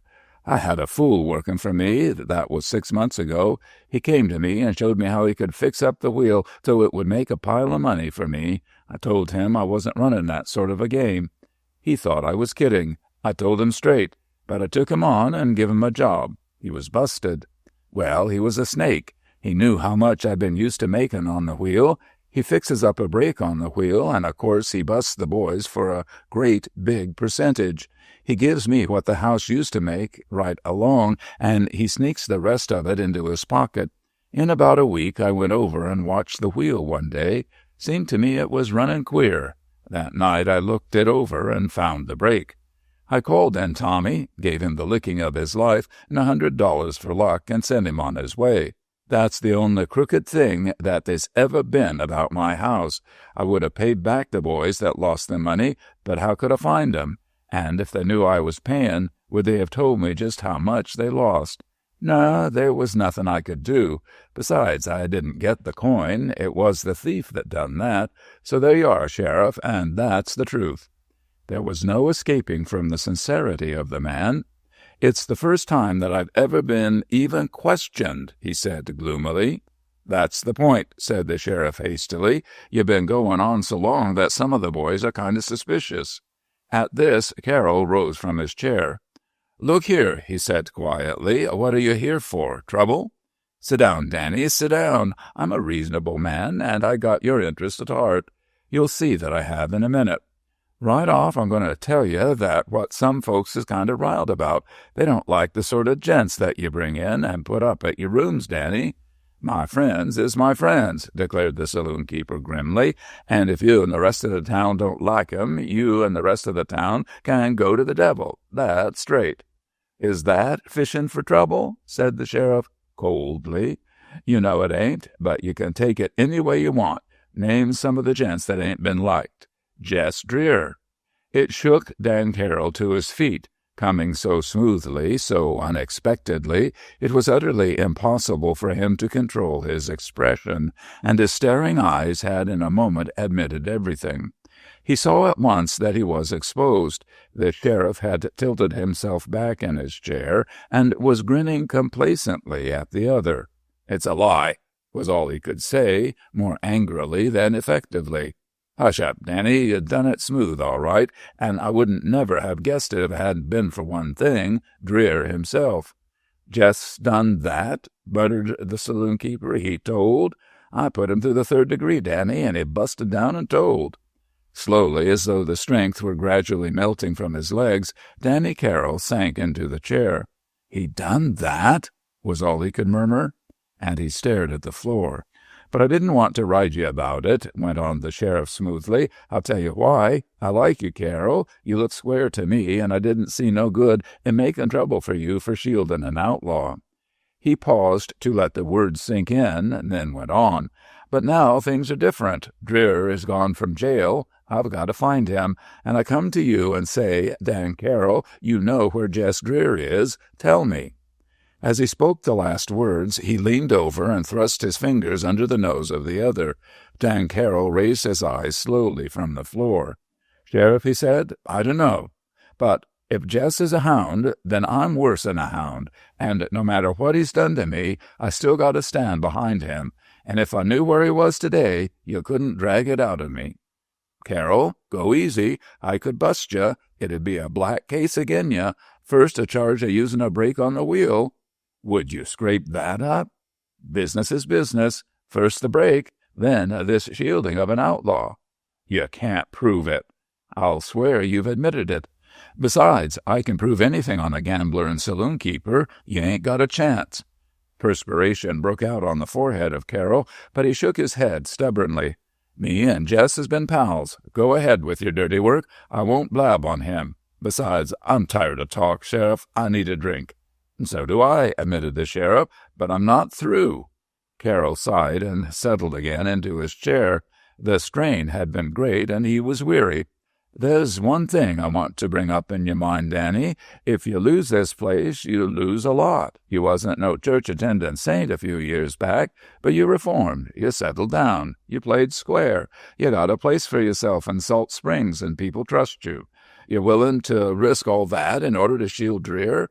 I'll tell you why. It's because you've had some bad luck, Danny, and you've blowed so much coin that now you ain't got any more than a fingernail grip on your saloon." Inspiration struck across the mind of the sheriff. "Carroll, who brought you the bad luck? Who busted you? Mighty near. It was Dreer, playing with you every night." And the gambler nodded gloomily. "Now listen to me, partner. Will you talk turkey?" "Not in 1,000 years, Sheriff. I'm busted anyways." The sheriff paused. He had worked hard to save the money for himself, but Dreer meant more than money to him. He pointed to the satchel. "Pick that up." The gambler obeyed. "It's dust. 5,000. Carroll, that coin belongs to you, if you talk." The big hand of the other tightened on the grip of the satchel. "He's north," he said huskily. "Windville." Then realization of what he had done rushed on him. He hurled the bribe to the floor. "You skunk," he cried. "Take the coin. I don't want it. Besides, I told you wrong. He ain't in 1,000 miles of Windville." But the sheriff stood at the door, smiling. "Keep the money, Danny, and I'll keep my word. So long." He was gone, and Dan Carroll dropped into a chair. "Jess," he whispered, "it kind of busted out. I couldn't help it. Forgive me." Chapter 34. But the retirement of Jeff Claney was purely a feint. He understood it perfectly that if he had remained another moment in the room, he would have had the money hurled at his head with a bullet behind it, perhaps. He knew also that temptation is like whiskey. It needs time to work. It goes down raw and makes one shudder with repulsion at first taste. Afterward, a glow runs through the body and fire mounts to the head. The world is seen awry. In other words, the sheriff waited until the gambler had had time to estimate the value of that gold. He waited until Carroll, having finished the count, would have made up his mind to retain the satchel and its contents, for the sheriff was sure that once the man had actually fingered the contents, he would never let them go. In exactly 1 hour the sheriff returned, and at a single glance he knew that his purpose was accomplished. The glance of Dan Carroll was no longer straight and solemn. It flicked here and there, and there was a glitter in his eyes that pleased the sheriff enormously. Dan Carroll had no word to greet Claney, but the latter had seen at once that the satchel had been removed. It was locked in the gambler's safe. It was also locked in his heart. He had estimated the sum. He had counted it. It was already a part of his life. Before the sheriff, he backed into a corner and stood there like a savage animal, able to tear its keeper to shreds, but held in awe of the trainer's whip. This simile occurred to Sheriff Claney and made him smile. He enjoyed such scenes as this. Just as a chemist loves to watch some sturdy amalgam melt under the touch of an acid, so the sheriff looked through the eyes of Carroll and saw the disintegration of his soul and his honor. After the opening pause, the sheriff laid his cards frankly upon the table. He talked in a very businesslike manner, not as one who is opening a proposition, but rather as one who has already reached an agreement and is now merely giving the details a final summing up. He told Carroll what was wanted of him, not persuasively, but as if a refusal would have astonished him too much for words. He counted off his points on the tips of his fingers, and he kept looking at his hands instead of at Carroll's face, for he knew that if he did the latter, shame might undo all that he had accomplished with talk, threats, and money. After all, it was settled very briefly. 1 hour later, Claney went back to his office in the jail and sent for Gus Norman. The latter came at once and was met with this question: "Can you give me a man with an eye in his head and a tongue he can keep from wagging too much?" "Open up," demanded Gus Norman. "Then I'll tell you." "I will. Here's the way it stands. I'm not going to tackle Jess Dreer in Windville."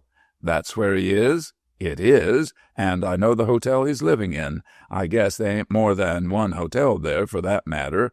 But I don't want to tackle Dreer in a town where he's known and where they's mostly his friends. I want to get him off by himself. Then I'll gather him in."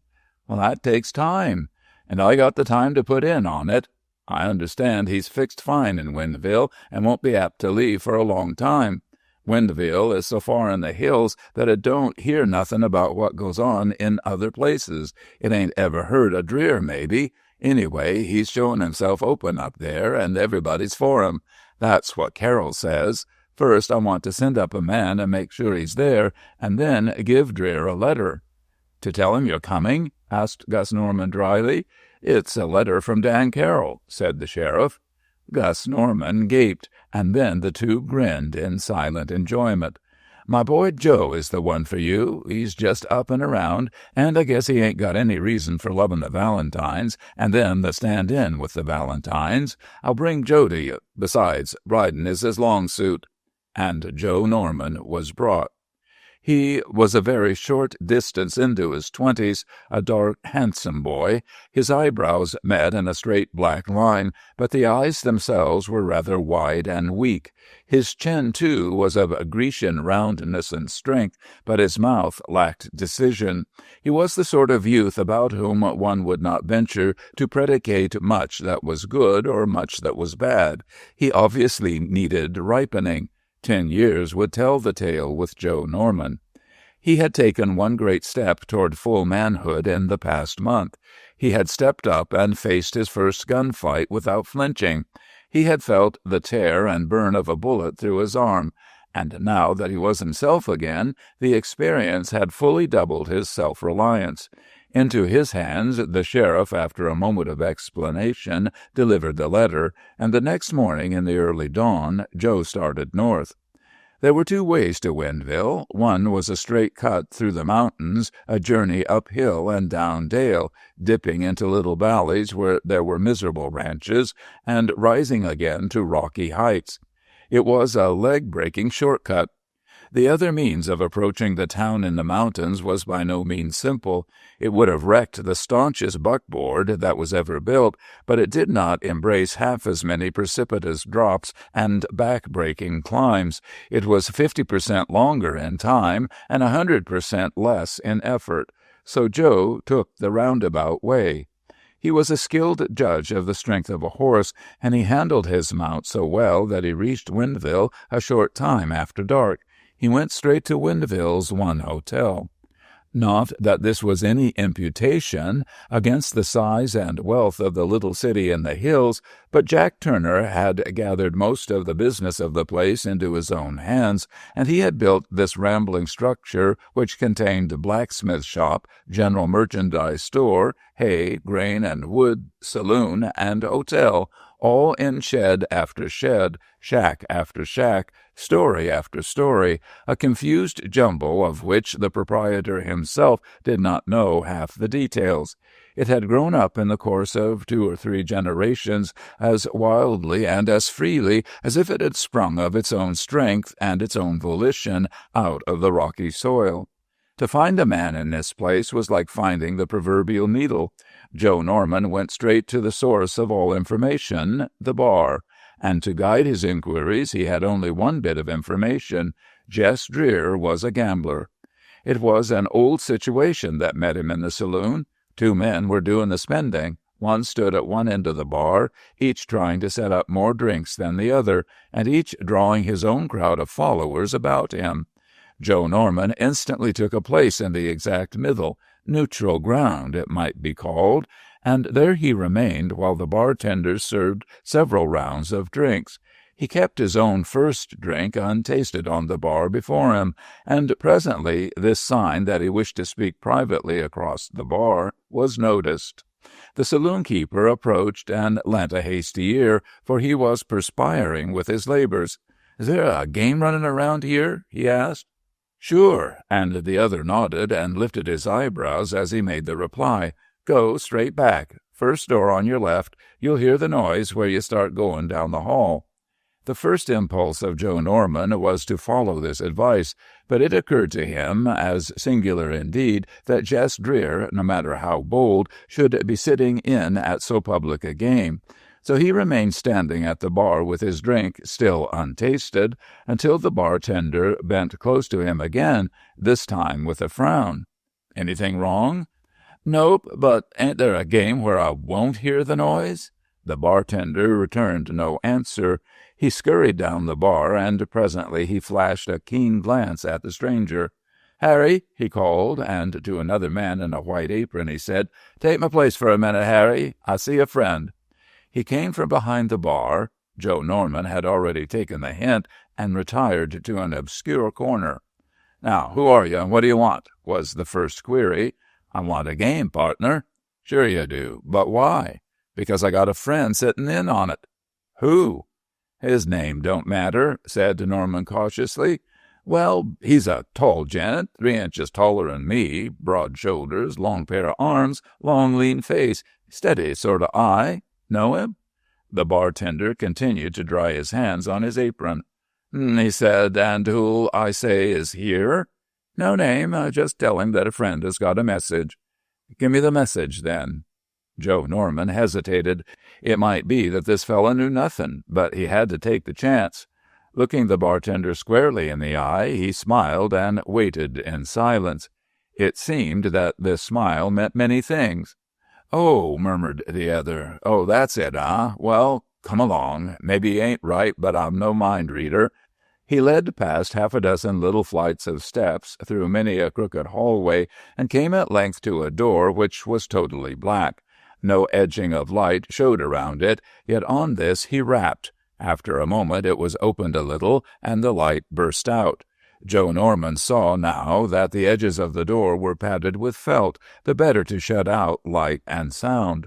From within he saw nothing, heard nothing, except the subtle whispering of card on card as someone dealt swiftly, and the fall was deadened by the cover of felt on the table.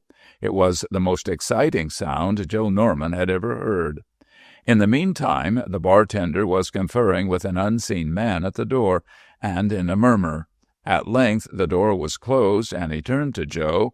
"Come here. He'll see you in the next room." He led the way to a dingy little square room with no light except a smoky lamp in a corner, and there he left the spy. Chapter 35. The sound of the door closing was to Joe Norman curiously like the click of a trap which held him in. He had been rehearsing his part all during the long ride of that day, but now his mind misgave him. It might be that Jess Dreer had seen him in Salt Springs. It might be that even the bartender had recognized him. That might have accounted for the sideways rapt look that the latter cast at him from down the bar on the occasion of his second question. At any rate, obeying a sudden impulse of panic, he hurried back to the door and tried the knob. It was locked. The blood rushed back upon the heart of Joe at that. There was a tingling at the roots of his hair, a deadly coldness on his face, as though a breath of night wind had struck him. They knew him, then? He stepped lightly to the window. It was open, but there was no gallery across it. Below him was a sheer drop of how much he could not well estimate in the darkness. 30 feet, perhaps. He was trapped beyond doubt. He felt something behind him now, something impalpably taking hold of him, and when he turned, he found that Jess Dreer had silently entered the room and stood at the other side of it, rolling a cigarette. He had never seen Dreer before. He had been refused admittance to the prison. But how could he tell that Dreer had not seen him? The rolling of the cigarette might mean anything. Perhaps the outlaw wished to appear careless at the very moment when he was striving most to throw the other off his guard. But there was no mistaking the man. He fitted so closely with the description of the broad shoulders, the singularly long arms, the active fingers, that Joe Norman felt he had seen a photograph of the man, that he was remembering the lean, long face. "How are you?" the outlaw was saying. "You got a letter for me?" "Yep," murmured Joe. He was wondering if it had seemed suspicious having been found at the window in that manner. "Let me have it, will you?" And with the same gesture in which he lighted his match, he nodded toward the table. On the table, accordingly, Joe put the letter, and it seemed to him that while one eye of the tall man dwelt on the burning match, the other was fixed on the visitor. Presently he inhaled the first deep breath and sauntered to the table. He paused with his hand on the letter. "I dunno whether I know you," he murmured. "You don't, but maybe you'll find my name in the letter." "You know what's inside?" "Nope, but I think he put my name in it at the bottom." "How'd you know?" "I asked him to." The outlaw hesitated another moment, and then ripped open the end of the envelope and shook out the contents. He raised the paper. It was infinitely instructive to Joe to watch the reading of that letter. The tall man seemed totally absorbed in the contents, but he had raised the paper high so as to catch the lamplight over his shoulder, and with his back eye to the light, he was in a position to keep his visitor in the corner of his eye. By a certain tenseness about the face of the man, Joe knew that he was doing two things at once, reading on the paper and reading on the face of his messenger. A month before, the thing would have unnerved the youngster, but during the month he had looked death in the face, and now, setting his teeth, he waited calmly for the end. And this is what Jess Dreer read. "Dear Jess, I'm breaking the rule and sending you a letter. The reason why is that there's a big deal ahead. I know it's not your system to team it with anybody, but I thought maybe you'd change your plans for a bunch of my friends. They want you bad. Here's the idea. They got a can of money spotted, they got some experts with the soup and can openers, and they'll have the whole job staked out. But if anything goes wrong, they want to have a good fighting head along to take charge. That's why they want you. They'll let you in deep, 1/3 of everything, and 9 chances out of 10 you won't have to lift a hand. If I thought there was any call for you to get mixed up in a scrap, I wouldn't send these boys to you, but I think the thing is dead easy. Also, there won't be any widows and orphans made out of this job. It looks like such a good thing that I had to let you in. Here's another thing. You can trust these gents the same as you would me. Just say the word, and they'll tip you off to what's coming. The chief thing is to get a gathering place staked out near Windaville. The idea is for you to find the place. Then one of the gents will go on ahead, meet you, find out where the shack is, and go back and meet the boys, who'll be on the way. It's a neat little scheme, and your trail will be covered inches deep. As ever, your pal, Dan. P.S. The gent that brings you this is one of the bunch, of course. His name is Hank Loomis. You can go as far with him as you would with me. D.C. Over the contents of this letter he cast his glance again, then thrust a corner of the paper into the lamp chimney until the flame leaped, the paper caught, and went up in a yellow blaze. He dropped the filmy cinder to the floor and crushed it to a black stain with his foot. Then for the first time he gave his undivided attention to the messenger. "You're Harry Loomis, are you?" he asked. The word tripped on the tongue of Joe, but he blinked and caught himself in time. "Hank Loomis," he said. "Sure, I guess that was what the letter said. You know me? You're Dreer, I guess."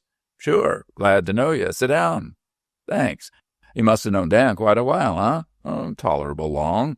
"Well, sir, I'm glad to know any old pal of Dan's. Him and me has been pretty thick off and on. Lots of good stuff in Carroll, huh?" "I'll tell a man." The blood was beginning to run warm and free in the veins of Joe Norman at last. "First look at Dan, you'd think he was the sour sort, but he ain't. No, sir. Danny has a sense of humor. Ever hear that story of his about the tenderfoot and the 40-foot rope?" Joe Norman chuckled. "Yep, that's a good story, and ain't nobody can tell it like Carroll."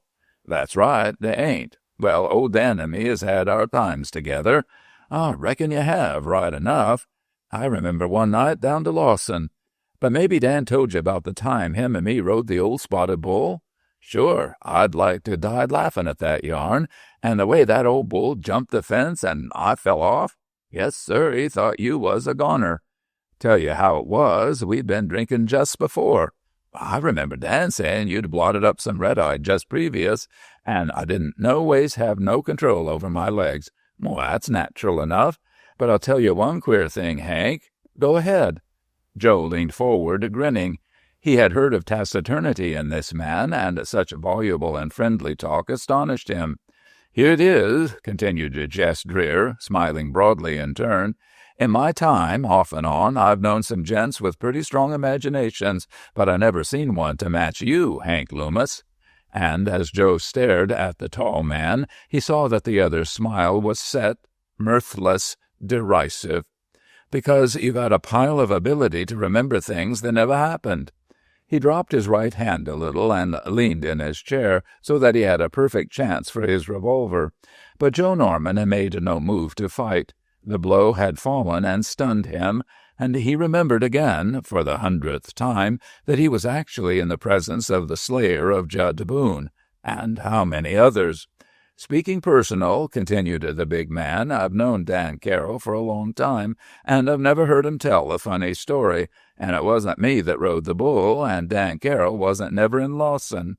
The last remnant of his smile was gone, and so, he said, and waited. Only one thing did Joe Norman see, and that was the bulge and fall of the muscles at the base of the outlaw's jaw as he set his teeth, and he knew that when he faced the leveled gun of Charlie Valentine, he had not been so near death as he was now. He was cornered, hopeless. Out of his very hopelessness, he found the nerve to do what he did. He leaned back in his chair and laughed straight in the set face of Jess Dreer, and from between his wrinkling eyelids he saw the outlaw wonder. I'll tell you what, Dreer, he said, sobering, and with a sudden burst of confiding, I've made a mess of this. I guess I done wrong, but I'll tell you how it was. When the chief wanted to come up here with the letter, I begged him to let me bring it. You see, I wanted to be the first to see you. I sure begged to come, and the old man let me take the letter. It wasn't none too sure he was right to let me go, and now I see that he was right in doubting. Then, when you got to talking, I thought I could bluff you. Well, I was a fool. I don't hardly know Dan Carroll, but he knows the rest of the gang, and he knows I'm straight. Does that clear me? He laughed again. His very hysteria made the laughter more real. I sure got tripped up quick, Dreer. The big man rose to his feet. He was frowning, in a quandary, and he stared down at Joe Norman. Hank, he said slowly, I sure got an idea that you're double-crossing me. Dan named you, and Dan's got to be straight. Well, I'm going to take the chance. Take the chance on you, but I tell you now, son, you've been near a bad time. But you go back to Salt Springs. Tell Dan Carroll that I don't like this game, that it ain't in my line. He ought to know that.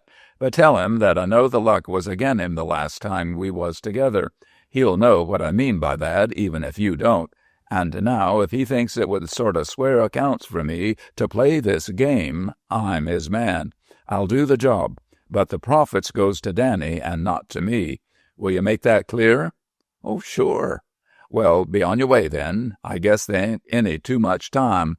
He held out his hand, gathered that of Joe Norman to the lean, powerful fingers. Son, he said quietly, are you straight? Why, gasped Joe, sure I am. The tall man let the hand fall. I guess you are, he said slowly. Anyway, you showed a pile of nerve a minute back. Because I meant business. I thought, well, no matter what I thought. So long, Hank. And Joe Norman heard the door close behind him as he turned away. Once more it made him think of a trap, but this time it was closing upon Jess Dreer, and he, Joe Norman, was pulling the levers that closed on the famous outlaw. Chapter 36. In the dawn of the next day, Joe Norman took horse and rode again for Salt Springs with a rested mustang under him, and in the first dark of the night he reached the town once more. A great many things may happen in the mind of a man between dawn and dark, and a very great many had happened to Joe Norman. Vague motions were passing through his small soul all that time, troubling, overwhelming him almost. for he began to lose the malignant hatred of the Valentines which had spurred him on at first. He was seeing himself in a different light. The whole thing sprang out of the smile of Mary Valentine at that dance. It had gone to his head. It had robbed him of his senses. Then the pang that had gripped him when she turned away from him the next time they met, the hasty word that burned his tongue the moment he had uttered it, then the meeting with Charlie Valentine, and out of that the affair went on into other hands. Still, it was the smile of Mary Valentine that was the starting point. It dazed the boy to think how much had come from flirting with that slip of a girl. It was because of that flirtation that he had fallen, and then to avenge him, Judd Boone, the man-killer, had been called in to strike down Charlie, and to meet the power of Judd Boone, the Valentines had appealed, through Mary herself perhaps, to a still more dreaded name, Jess Dreer himself.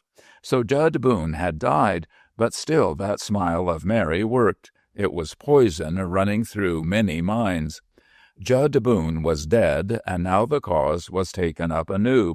There was another goal, Jess Dreer himself, against whom all the power of the Normans, all the cunning and strength of the law was turned. And what was the cause? Because Mary had smiled. One man shot, others brought to the verge of death, one killed in the midst of his prime as a fighter, a jail broken, a town cast into confusion, and 20 men ready to take the trail for the head of Dreer. All this out of the smile of a girl. Two things connected themselves in the mind of the boy at the end of all this remembering, Jess Dreer and Mary Valentine. They were the beginning and the end. He felt that there was also a kinship between them. She was more beautiful than other women, and Dreer was stronger than other men. And surely there had been no spite or malice in Mary. He was able to recognize that at this distance. He saw that she had simply been playing a game that other people, without her will, turned into deadly earnest. Truly, it was not fair to accuse the girl, no more than it was possible to accuse Jess Dreer of sneaking crimes. A dozen times he jerked back on the reins and brought his horse to a stand as he remembered those words, "Son, are you straight?" And he had lied. Something told him that another man, the moment the first deceit was known, would have gone for his gun, but Jess Dreer had waited. He had put his trust in Carol, and Carol had sold him. Vaguely, Joe Norman wondered how any human being could sell such a man as Dreer. His right hand tingled still, in memory, where those bony fingers had closed over it, and he felt that the glance of the outlaw, plunging into his soul, had found good metal there, and something clean, and he had been trusted for his own sake as well as for that of Carol. His head would jerk up when that occurred to him. Suddenly he was in Salt Springs, and he was sorry. He wished that what lay before him could be postponed. He wished that the trail still stretched far ahead of him so that he could think, his thoughts keeping time to the sway of the mustang. But now the horse was put up, and he was in the sheriff's office at the jail, with his father before him and Claney at one side. He was seeing them both in a new light, and a filmy figure was between them and him, the face of Dreer. His father took one look at him and then growled, "Bad news." "It can't be bad news," said Claney. "He's just fagged. Sit down, Joe." And Joe sat down. His mind was working dimly, but like lightning. He was seeing many things, but none of them clearly. Chiefly he felt that what had at first been a natural thing, the carrying out of a feud, just as he had heard the family used to do in the old days in Kentucky, was now different. It was cheap, false, dirty. It was the betrayal of a fine man. "Well," said the sheriff at last, "bad news or good news? Out with it." "Bad news," said Joe slowly. "Well, I didn't find Dreer." That was all he could think of. It gave him a moment for further thought. "Then why the devil did you come back? Why ain't you up there looking for him?" That from his father. "I done what you told me," he said stubbornly, "and he wasn't there." "Did you ever see such a boy? And why didn't you hit his trail and find him? Afraid?" "There wasn't any trail. He ain't the kind that leaves a trail." The two older men silently glared at him. Then they stared at one another. Suddenly, Claney leaned forward and stretched out his left arm on the desk. He began to count off his questions with the forefinger of his right hand, touching each of his left-hand fingers one by one, and then curling them back so that at length a clenched fist was shaking under the face of the boy. That was his attitude of public questioning. That was the attitude under which more than one sneaking cattle thief had wilted. "Where'd you go first?" "The only place there was to go." "That ain't answering me. Where'd you go?" "To the hotel." "And you asked for Jess Dreer?" "I ain't fool enough for that." His father put in, "The boy has some sense, Sheriff." "Shut up," said Claney. "I'm doing this." "Well, who did you see?" "Looked over the bartenders and picked out the wisest-looking gent of the bunch. Then I sit off by myself at the bar and fooled with my drink till he seen I was waiting for something. Finally, I got him over to one side." "And asked him where Dreer was?" "Nope, I asked him where there was a game going on." "Good," chuckled the father. "Shut up," cried Claney savagely. "What did he say?" "That if I went down the hall I'd find a game. I could hear the boys talking." "What did you say to that?" "That I wanted to find a game that wouldn't make so much noise." Then he loosened up and asked me what I wanted. I told him I wanted to find a gent that looked like Dreer, and I told him what Dreer looked like. And then he looked me over for a minute, and finally he made up his mind I was on the inside, and he told me all about it. Dreer had been there playing a game pretty steady, but the day before he hit the trail. "What trail?" "I dunno, and the barkeep didn't know." "Why not?" "I dunno." The sheriff gritted his teeth. "Then we're done. The whole game's off, and Carroll is in 5,000. "Take him the letter," said Gus Norman, "and make him give back the coin." "Couldn't be worked, but I'll try. Let's have the letter, Joe." "Why, I burned the letter, Sheriff." "You what?" interrogated the sheriff angrily. "Was I going to keep packing around a letter to one outlaw that'd be about enough to hang me after the letter wasn't no good any more?" The sheriff settled back in his chair. "What did you do to it?" Gus Norman was about to explode, but the raised hand of Claney stopped him. I burned it, of course." And he fought the critical eye of the sheriff. Claney began to smile. "Joe," he said, "you've done noble, but not noble enough. You've been lying." "Me?"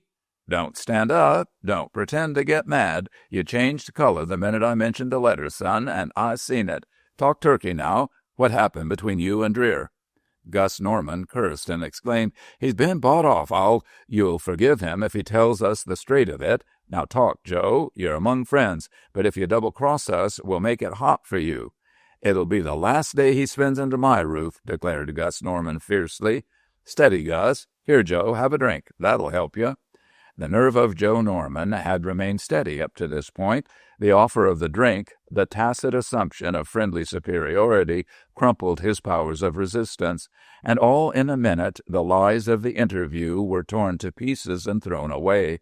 The truth was blurted from his lips, and the trap from which he had tried to free Jess Dreer was set and cocked by his own hand.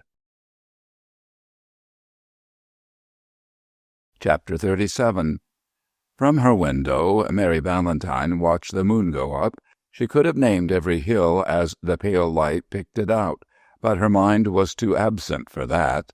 Voices sounded in other parts of the house, but she heard them as from a great distance. All the world was blurred for her, and had been blurred for many days. Sometimes she found herself wondering at the change that had come over her. Sometimes she would waken in the middle of the night with an old hunted feeling. But there was nothing on which she could put her finger and say, "This or that has happened." It simply seemed that she had drifted into a new life, misted with unhappiness.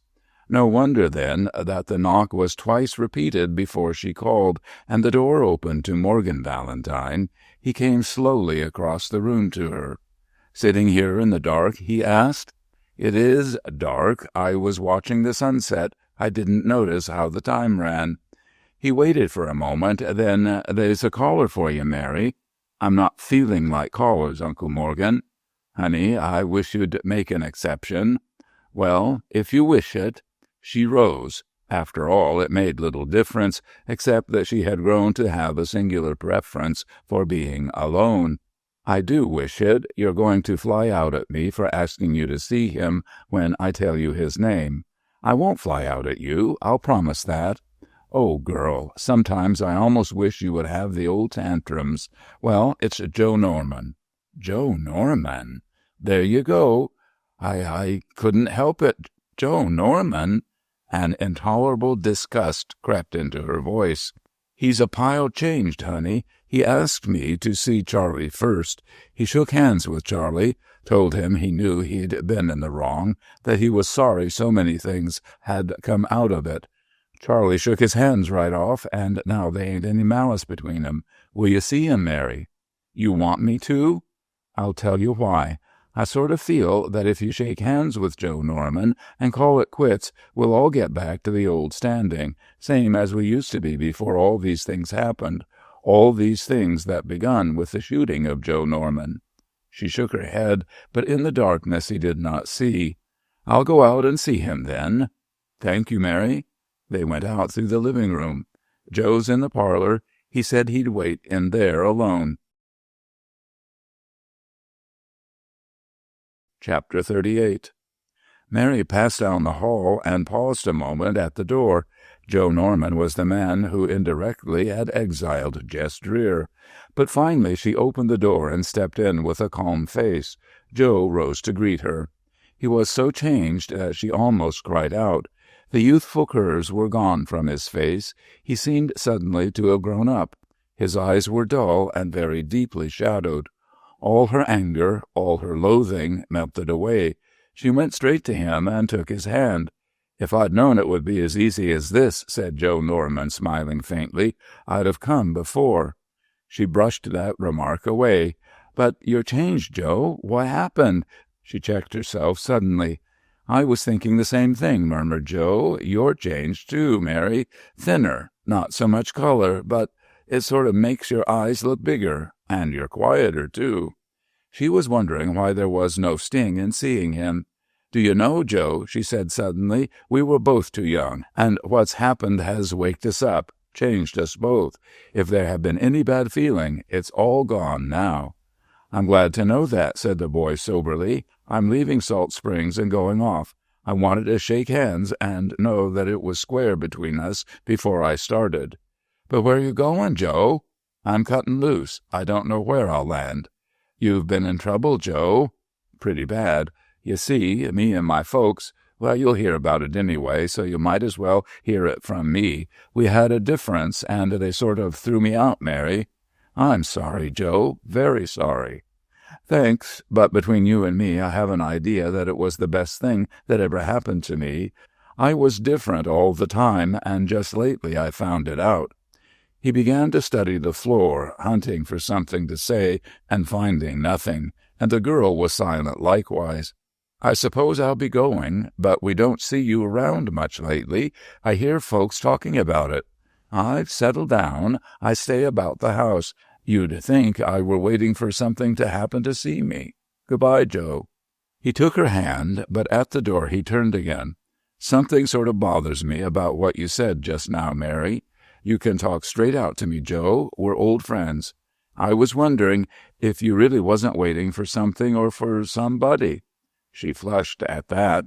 "You ain't mad, Mary?" "No, I guess not. What put the idea in your head?" "Well, people say a good many things. I won't believe 'em if you say they're wrong. I haven't believed 'em up till now. But what they say is that it was you that got Dreer away from the house that night, and that it was because of you that Dreer met—" "We won't talk about it." But he was studying her face and the pain in it. All at once he dropped his hat and took her hands. "Mary, it's true?" About Dreer. You're sort of fond of him, Mary?" No, I hardly know him." "He's the kind you only have to see once to know. I seen him once, and I know him already better'n any man I ever met. Mary, it's true. You're fond of him, sort of?" "You've heard too much talk, Joe. Forget all that." Once more he turned toward the door. When he looked back again, she caught in his face an expression of profound pity. An instinctive fear rose in Mary Valentine. She slipped between him and the door. "What's behind your questions? Tell me that before you go. Do you know something about him?" She was making no attempt at concealment now. Her heart was in her white face, in the great eyes that met the eyes of the boy, and he winced before her. "Joe," she cried under her breath, "they've taken him. That's why Uncle Morgan and the rest have looked at me so queerly the last day or two. They've known, but they wouldn't tell me." "Mary, I swear it isn't that." "You're lying, Joe. I can see the whole truth behind your eyes. Oh, Joe, tell me what's happened. Tell me they haven't taken him." But the boy shrank from her. There was something like fear in his face. He said, wondering, "Mary, you do love him." "I do. I'm proud of it, Joe. I love the ground he walks on and the air he breathes. One shake of his head is more to me than all the talk I've ever heard from men or women. You see that I've humbled myself to you, Joe. I've hidden nothing. And now, be just as true to me. Tell me what you know." He shook his head, agonized. "There's nothing that can be helped. It's as good as done already." "What? For heaven's sake, what?" She stopped, her lips parted. "Joe," she whispered, "he's already dead. They've hunted him down, with numbers." "No, no. I can stand it, so long as I know. Anything is better than imagining." He could not speak. "Only one thing. Tell me where it was." "If I'm wrong to tell you," said the boy, "God forgive me. I've done you wrong before, Mary." "I'll forgive it all, everything that may happen, but tell me the truth, Joe." "Then it ain't happened yet, Mary, but it'll happen before morning is well on, an hour after the sun comes up.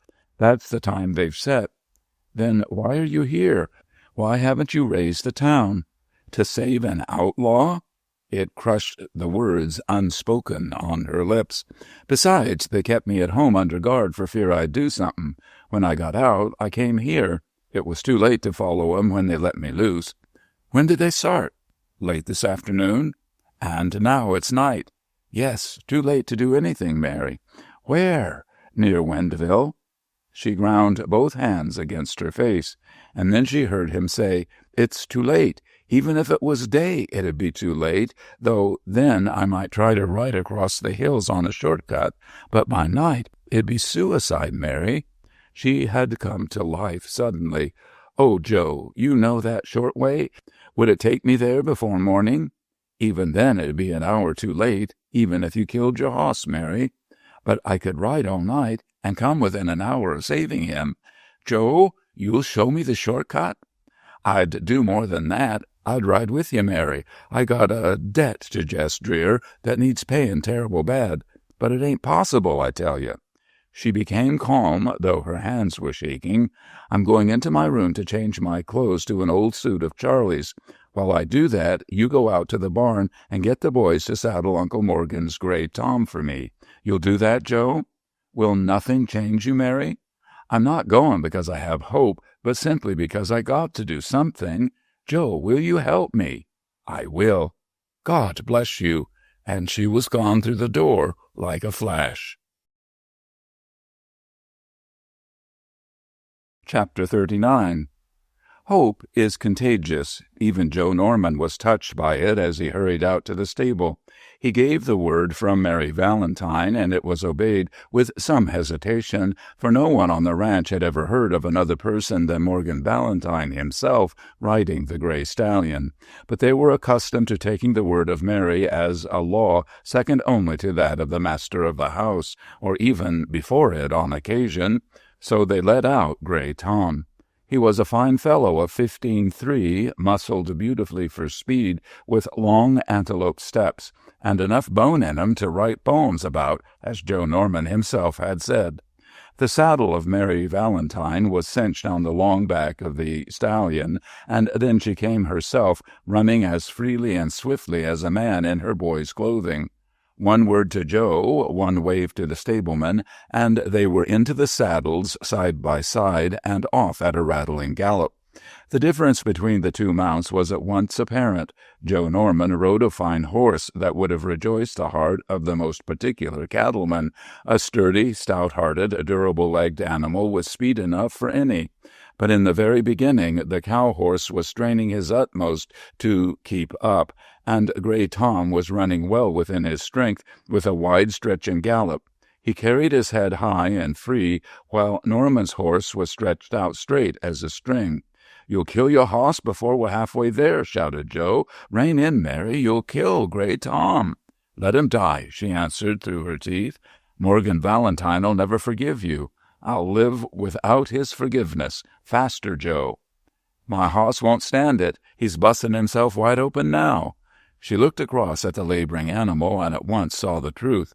If she were to keep with her guide, she would have to alter her speed, and reluctantly, with a sob breaking in her throat, she drew the rein of Grey Tom. Even then they were cutting across the hills at a dizzy rate, and Windville so many and many a mile across the broken mountains. They were striking straight for the tallest and blackest of the peaks now, and presently they dipped down a sheer bank and into the dry bed where a great river had once run. The shod hoofs of the horses beat up a terrific rattling, and the echo from the stones knocked against the banks and came back at them before and behind. It was hard going, too, with the danger always before them that one of the horses might pick up a sharp rock at any time and be rendered helpless, useless for that night's work. But Mary Valentine was setting the pace, and Joe reluctantly spurred up beside her. It was dangerous going, but the riverbed gave them a perfect grade by which they ate into the heart of the high country, and Mary cried out in her disappointment when the gravel road terminated in an abrupt mound where a landslide had buried the old bed. There was nothing for it but to hit up the slope which lay straight ahead of them. As they struck the softer soil above the bank, Mary reined in her horse and raised her hand. "Do you hear, Joe?" she whispered. "Nothing. Where?" "Out of the riverbed behind us." "What?" "Listen again." He bent his ear, and now, indistinctly, he made out the far-off clattering of a horse that galloped across the pebbles. "It's Morgan Valentine," he said gloomily. "They've told him about you taking Grey Tom, and he's following you. Mary, be reasonable. Give up and go back." "I'll die first," sobbed the girl. "Come on, Joe, hurry." And she sent Grey Tom scurrying up the slope. Joe Norman followed reluctantly, shaking his head, but in this uphill going the shorter-legged mustang did far better by comparison than he had done on the level.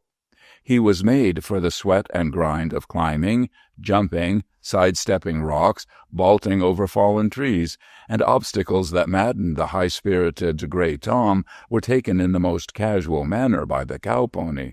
It was only a brief climb to the first ridge, but when they came out on it, Joe Norman stretched out his hand and caught the reins in the hand of Mary. "Look ahead," he commanded. The girl obeyed, and her heart sank. Ridge after ridge lay before them, sharp-crested, with the rocks on the summits glittering in the moonlight, and the forest everywhere black, somber. It was such a sight as everywhere sends the thoughts of men to the shelter of a home, and as she looked on it, despair fell on Mary Valentine. "And that's not all," said Joe Norman. "There's a lot more of it than you can see from here. We're just on the edge of it. Them ranges are like rows of teeth, and the sides of some of 'em are as slippery as teeth. Mary, give it up. There ain't any use. You'll kill Grey Tom, and you'll kill my hoss. I don't care about that if we could gain anything in the long run, but we can't. We're beat before we start. We was beat before we left the house, and I knew it, but I thought I'd come out with you and let you take the first run, so's the night wind would calm you down some, and you could see it was impossible." "Then you lied, Joe. You said it could be done by day." "I dunno. Maybe it could be done by day, but by night it's pure suicide. Will you believe me, Mary? There's slides that take your breath even when you got the sun to help you. But the moon ain't any good for ticklish work. It just shows you a pile of things that really ain't there, and the real dangers it covers up. Will you believe me, Mary, and turn back?" "Go back yourself, Joe. I'll go on. I've got to go on. But you go back, and I'll find a way." She touched Grey Tom with her spurs as she spoke, and the big stallion sprang out to the full length of his stride. He landed far down the slope, crashed upon some loose rock, staggered, and then plunged out of sight in the thicket with the noise of a living landslide. Joe Norman screamed, "Mary, you've gone mad, Mary!" Only the noise of her wild descent roared back at him. He spurred his own mustang with a shout of horror and galloped after her, but more carefully, letting the half-wild horse have his head partly to himself, for he knew that the instinct of the brute was all that could save him from being dashed to pieces 1,000 times in such a place. No cunning of hand or sharpness of eye could warn the rider in time. It was a nightmare to Joe Norman. Somehow they came out on the clearing at the bottom of the slope, and stretching across the open ground, he saw a gray Tom flash in the moonlight and then lunge once more into the dark of the forest toward the next ridge. An exultation that was half the cold of fear ran through the veins of Joe Norman. He spurred his horse frantically, and striking the far slope at full speed, they followed the crash of Gray Tom leading the way. Close to the top, he shouted again, and when he reached the ridge, he found that she had reined her horse for a moment and was waiting for him.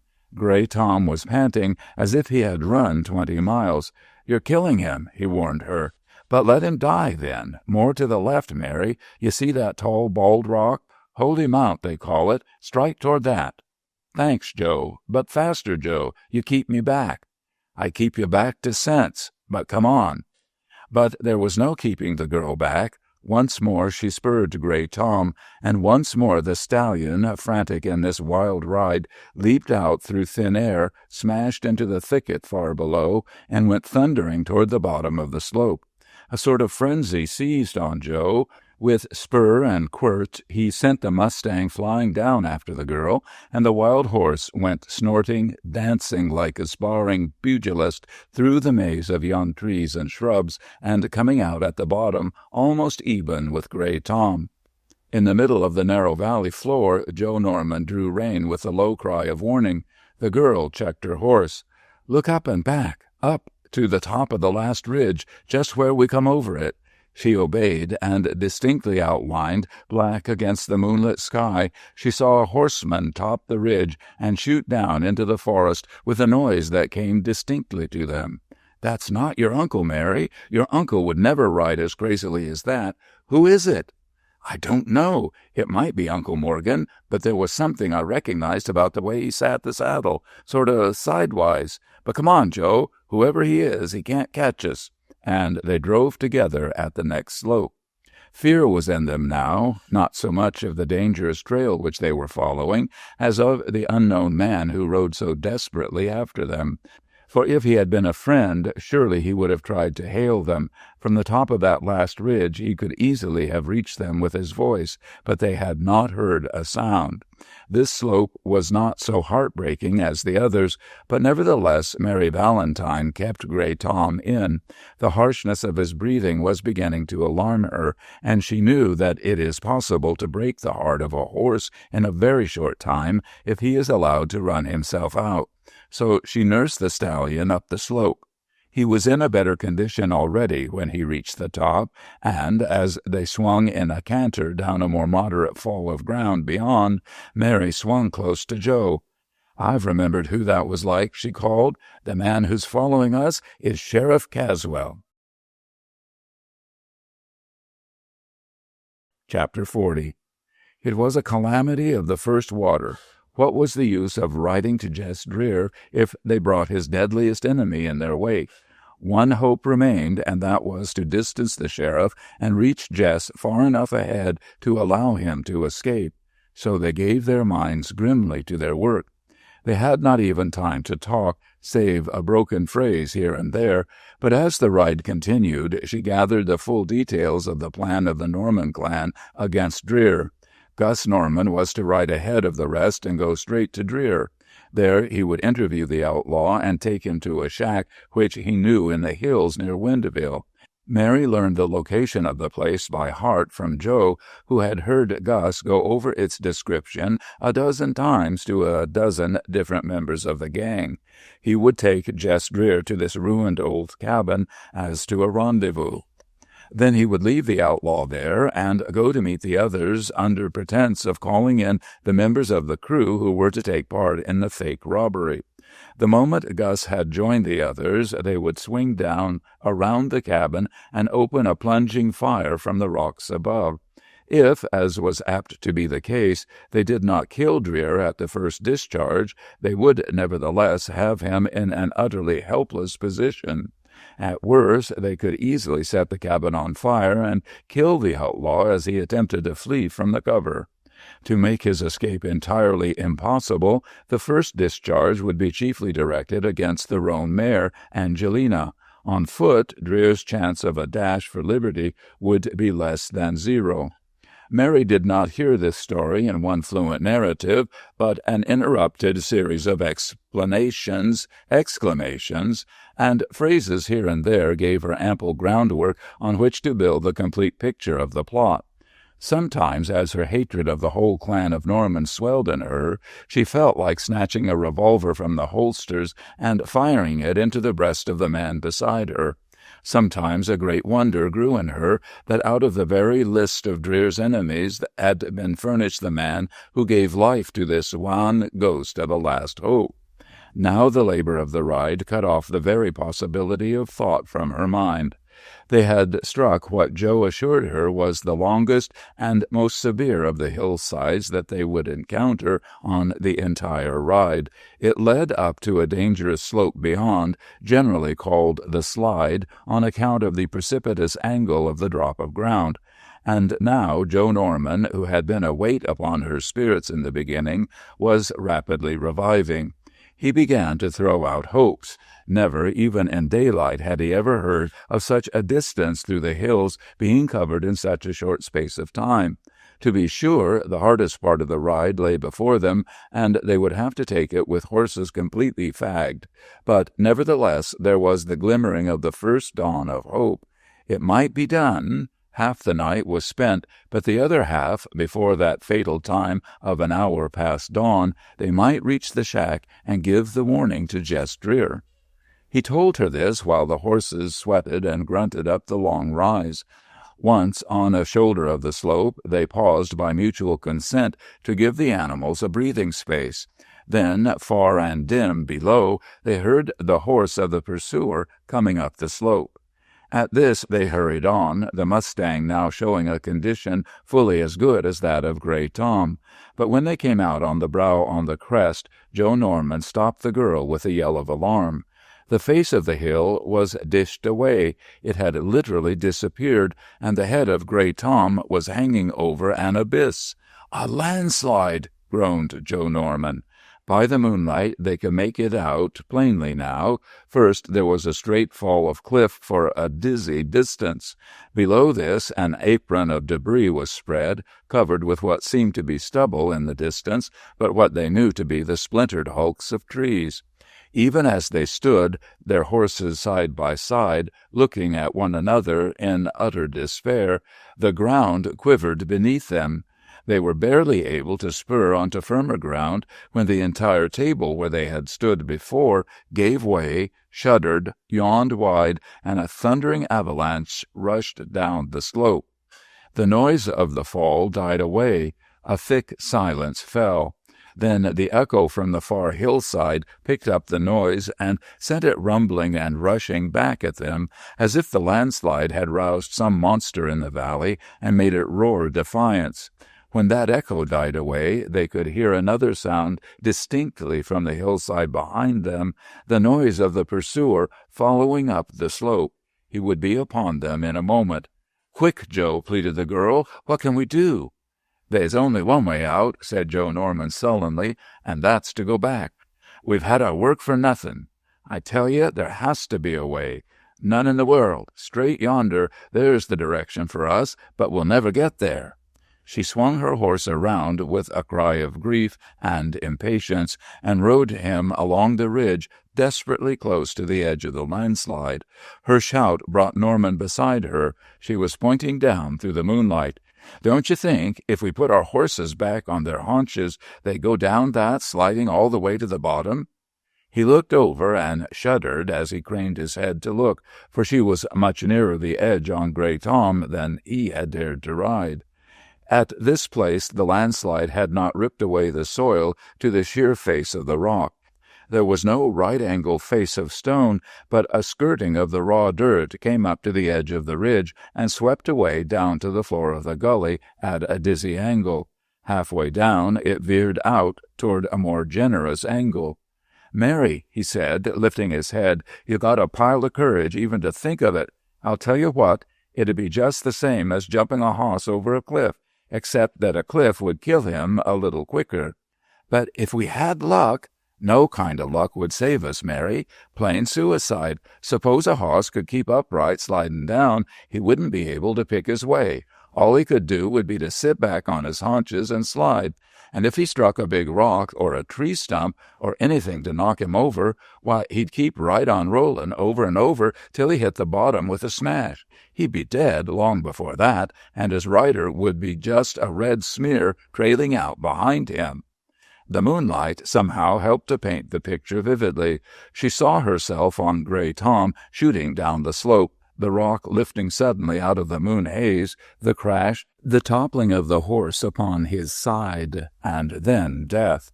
Then she heard the noise of the pursuer coming up the slope, terribly near now. Fear of something behind, unknown, balanced the fear of what lay before her.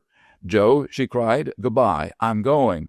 "No, no, Mary." He flung himself from the mustang and strove to reach the head of Gray Tom, but she had swung the stallion straight out to the edge of the ridge, and as Joe sprang forward, he saw the ground tremble, quake, and sink down. He whirled about. He was barely in time to spring back to solid ground, and when he looked again, Gray Tom, with a snort of terror, was plunging down the slope. One thing favored Mary, and that was the very fall of the ground, for it launched her smoothly and slowly on the downward journey. The chief trouble was that the rush of earth and stones around him maddened Gray Tom. He tried to straighten and spring away from that senseless confusion, but the girl flung herself far back in the saddle, and throwing all her weight on the reins, managed to pry him back on his haunches, far back. He was almost sitting down. Then the impetus of the drop caught them, and they shot down. The ridge was whipped away from behind them. She looked far ahead. The distance to the floor of the gulch seemed treble as far as it had been from the top of the ridge above her. Nor was the ground half as smooth as it had appeared, viewed at the close angle. There were patches of muddy clay. There were streaks of gravel, which, when they struck them, sent a raging avalanche pouring before them. But the danger was not in the speed of the slide. It lay in the projections, which jagged up and back at them like shark teeth. The end of a tree stump jumped at them from the night. A ragged edge caught her shoulder and ripped the sleeve away to the wrist, and when this was past, she saw a certain doom before them in the form of a big rock. There was no dodging it, and it was far too bulky to sway away from. Chance entered there and saved them. The slide had swerved on either side of the boulder, and Gray Tom, in turn, was swerved along the path of least resistance and whipped by the rock. Now they struck the apron of more level going. It spread out flatter. Gray Tom had lurched to his feet and was going at a mad gallop, floundering through loose soil, rushing on so that the air sung in the ears of Mary Valentine, and then, how, she did not know, the floor of the gulch was flat before her, and Gray Tom had drawn down to a rocking canter. He was trembling like an aspen through all his bulk, but he was unhurt. Her own blood had turned to ice, but looking back to the sickening height, she saw a tiny figure gesticulating. Then exultation swept over Mary. Her blood ran warm again. If there had been a chance before, there was a double chance now. She put the spurs to Gray Tom and rushed for the next hillside. Chapter 41. At the top, she turned for a last look at the slide, and pausing an instant at the crest, she saw a tiny dark figure slip over the edge and go downward with bullet-like speed. Her heart rose. Was it Joe Norman? Had he taken courage by her example? The moment the thought came into her brain, she knew that it was impossible. After all, it was not in Joe's nature to rise to great emergencies. He had done his utmost in guiding her so far through the night on that dangerous course, and now he would turn back with the adventure half accomplished. In all his life he would never rise to a greater thing than that. It was Sheriff Caswell who had taken the slide. Now his horse was a dim streak crossing the floor of the gulch. Sheriff Caswell. He was one of those bulldog men who make great risks seem small and who turn the impossible into the commonplace. She turned Gray Tom straight ahead and began to ride like mad. Strangely enough, the fear for Jess Dreer had grown small in her mind. The one thing which she most dreaded was the man who relentlessly followed on her trail, and to get clear of him, she rode the stallion without care, without caution. She flung him at heartbreaking slopes. She rushed him down precipitous hillsides.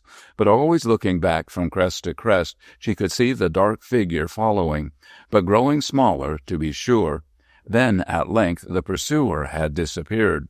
For the first time in several miles she thought of Gray Tom, and the moment she looked to him, she saw that he was in a serious condition.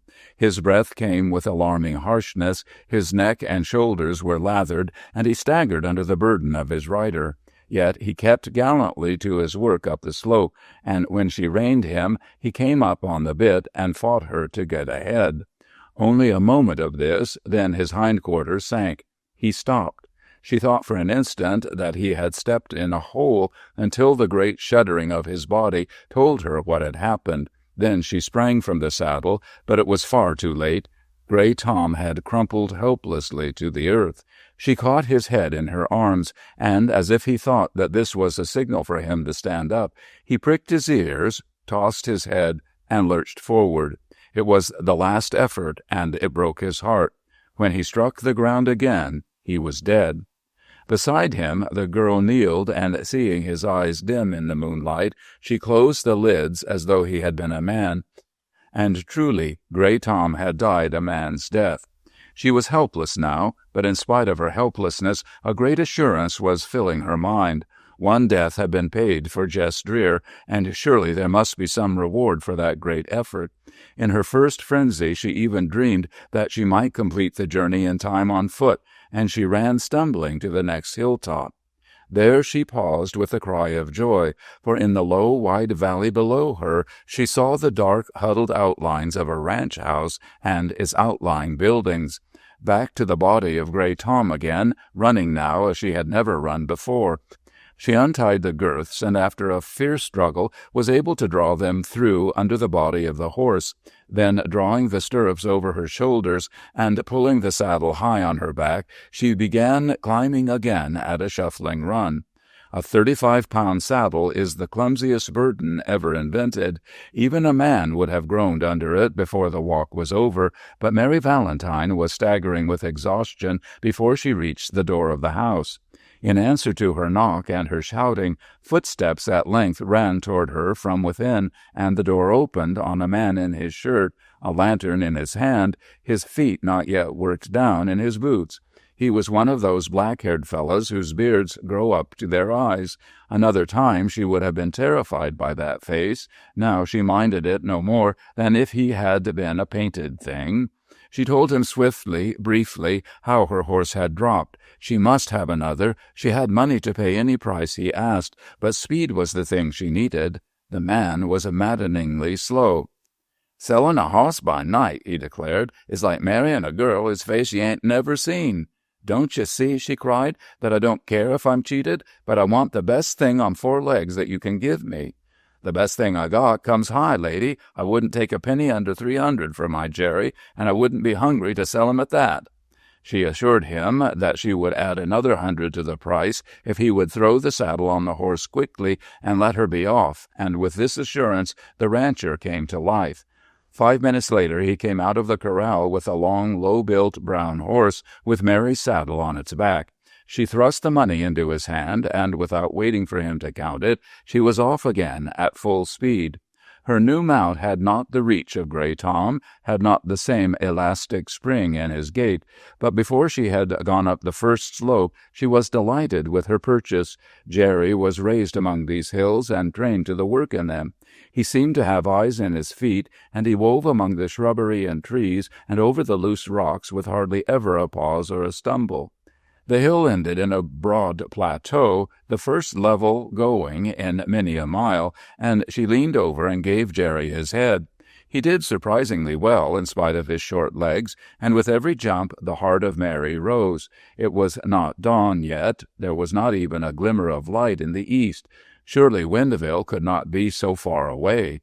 At the edge of the broad clearing she heard a neigh behind her, which Jerry answered as he ran, and looking back she saw again the same stalwart figure pursuing her, the same sidewise seat in the saddle, Sheriff Caswell. It was easy to tell what had happened. He had come upon Grey Tom, he had followed down into the valley, and arrived at the house of the rancher on her very heels. There he had changed his horse for one of the farmers, and now he was measuring strides with her again, but on an equal basis, as fresh as the Jerry that stretched out under her. During the next half-mile she made a trail of speed, but her follower kept the pace and even gained.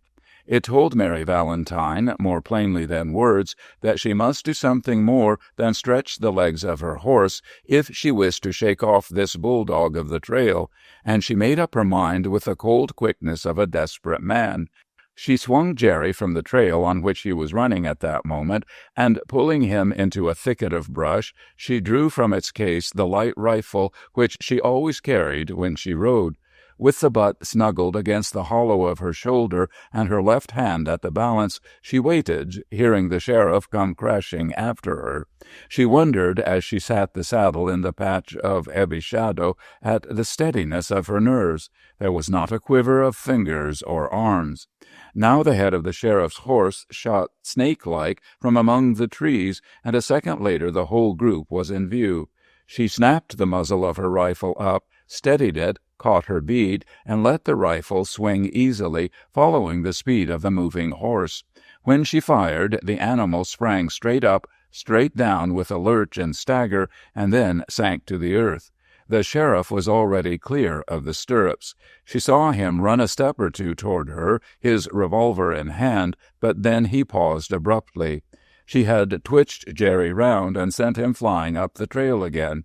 No enemy behind her now. Since the sheriff was out of the way, her mind fell back on the great duel in which she was engaged. She had a horse under her, fresh, strong, willing. She had against her the inevitable rising of the sun and the rough tract of hills and valley. One stumble might ruin her chances in the race. Yet she dared not ride with caution. A gathering chill in the air, a depression of mind, a general relaxation of nerve force, and an aching pair of eyes warned her that the dawn was coming.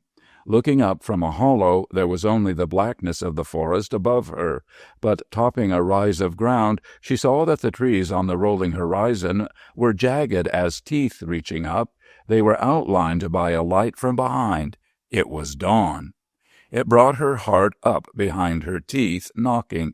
Into her mind surged pictures of Jess Dreer by the fire in her home, of Jess at her window, and of the outlaw behind the bars in the Salt Springs jail, nonchalant in spite of his manacles, smiling his assurance at her.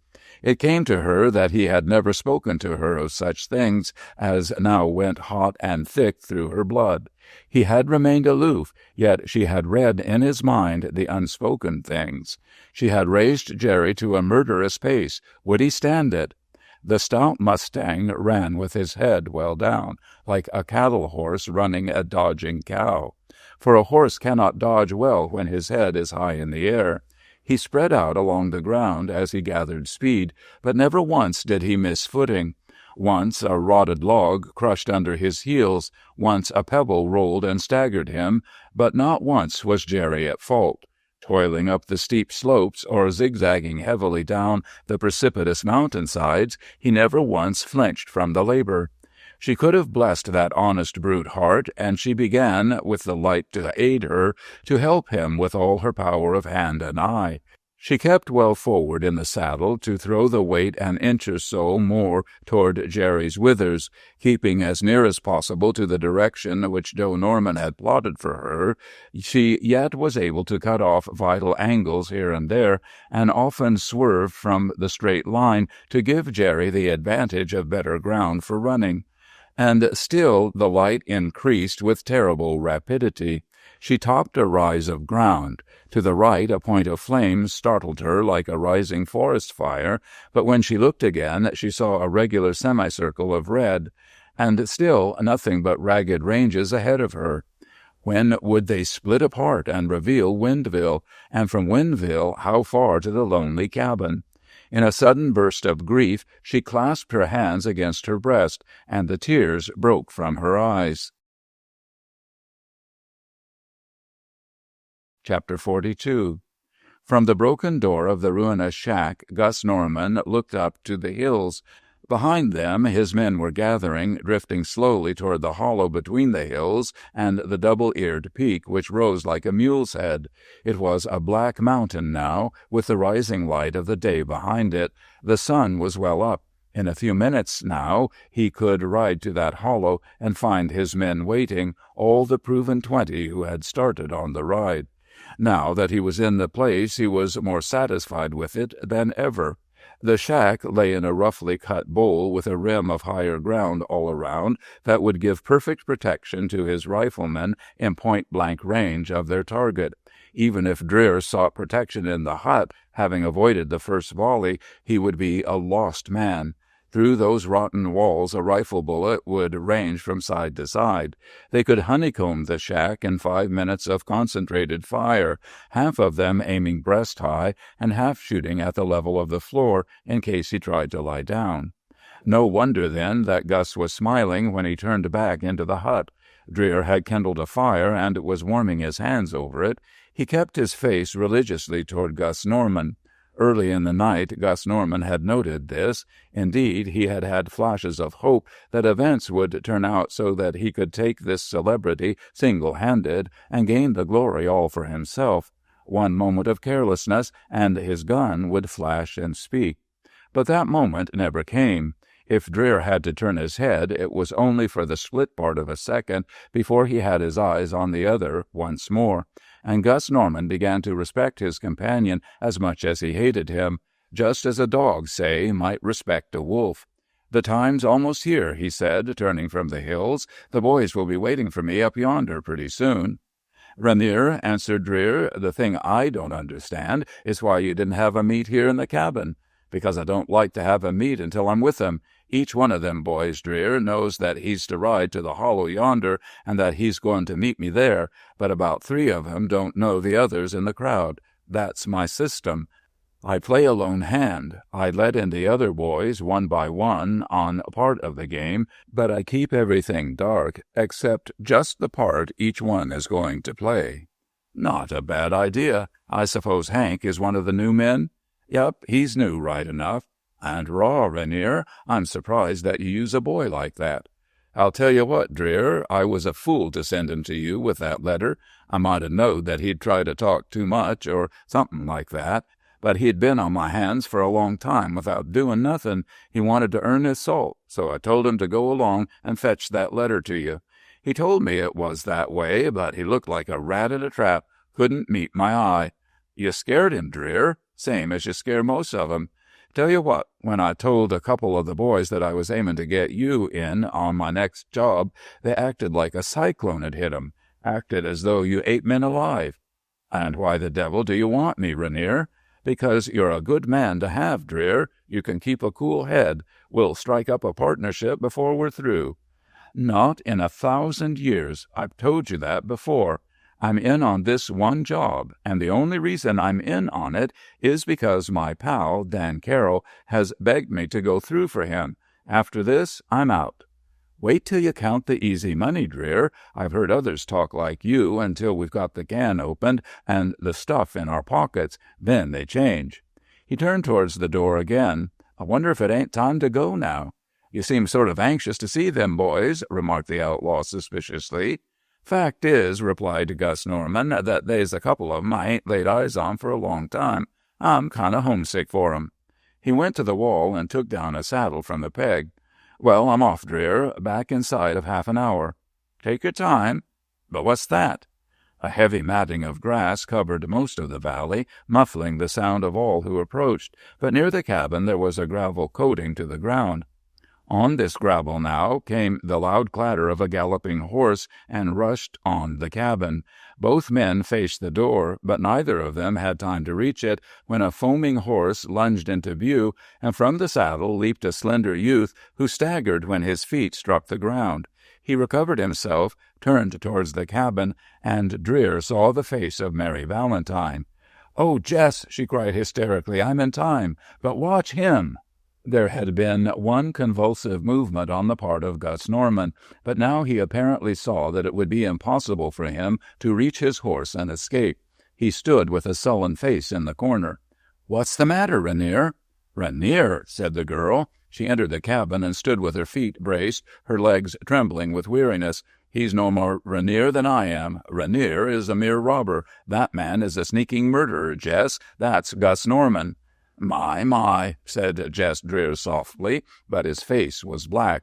"I've been thinking you was a little wrong, Gus Norman, but I never come within miles of guessing. Not within miles." "You got me 2-1, said Gus Norman, fixing his eyes on the girl. "You got me cornered. I'll talk turkey." "Not 2-1, said Jess Dreer. "Not by no means. One of us is a girl, Gus Norman. I'll send her out of the cabin, and you and me can finish up with a little chat, man to man, huh?"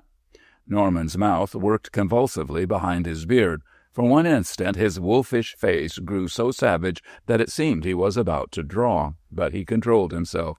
"No use," he said doggedly. "I won't fight you, Dreer. I ain't a trained man-killer, and you know it. Nope, I ain't got you yet, but you ain't got me. I'll tell you why. The minute there's a gun fired, Dreer, them hills will come alive. There'll be 20 men come hopping for this cabin. You're a hard man, Dreer, but do you think you could get 20 fighting men?" He leered at him as he spoke. "No, son, we split 50-50. You can go out with me, and I'll call the boys off. That's square."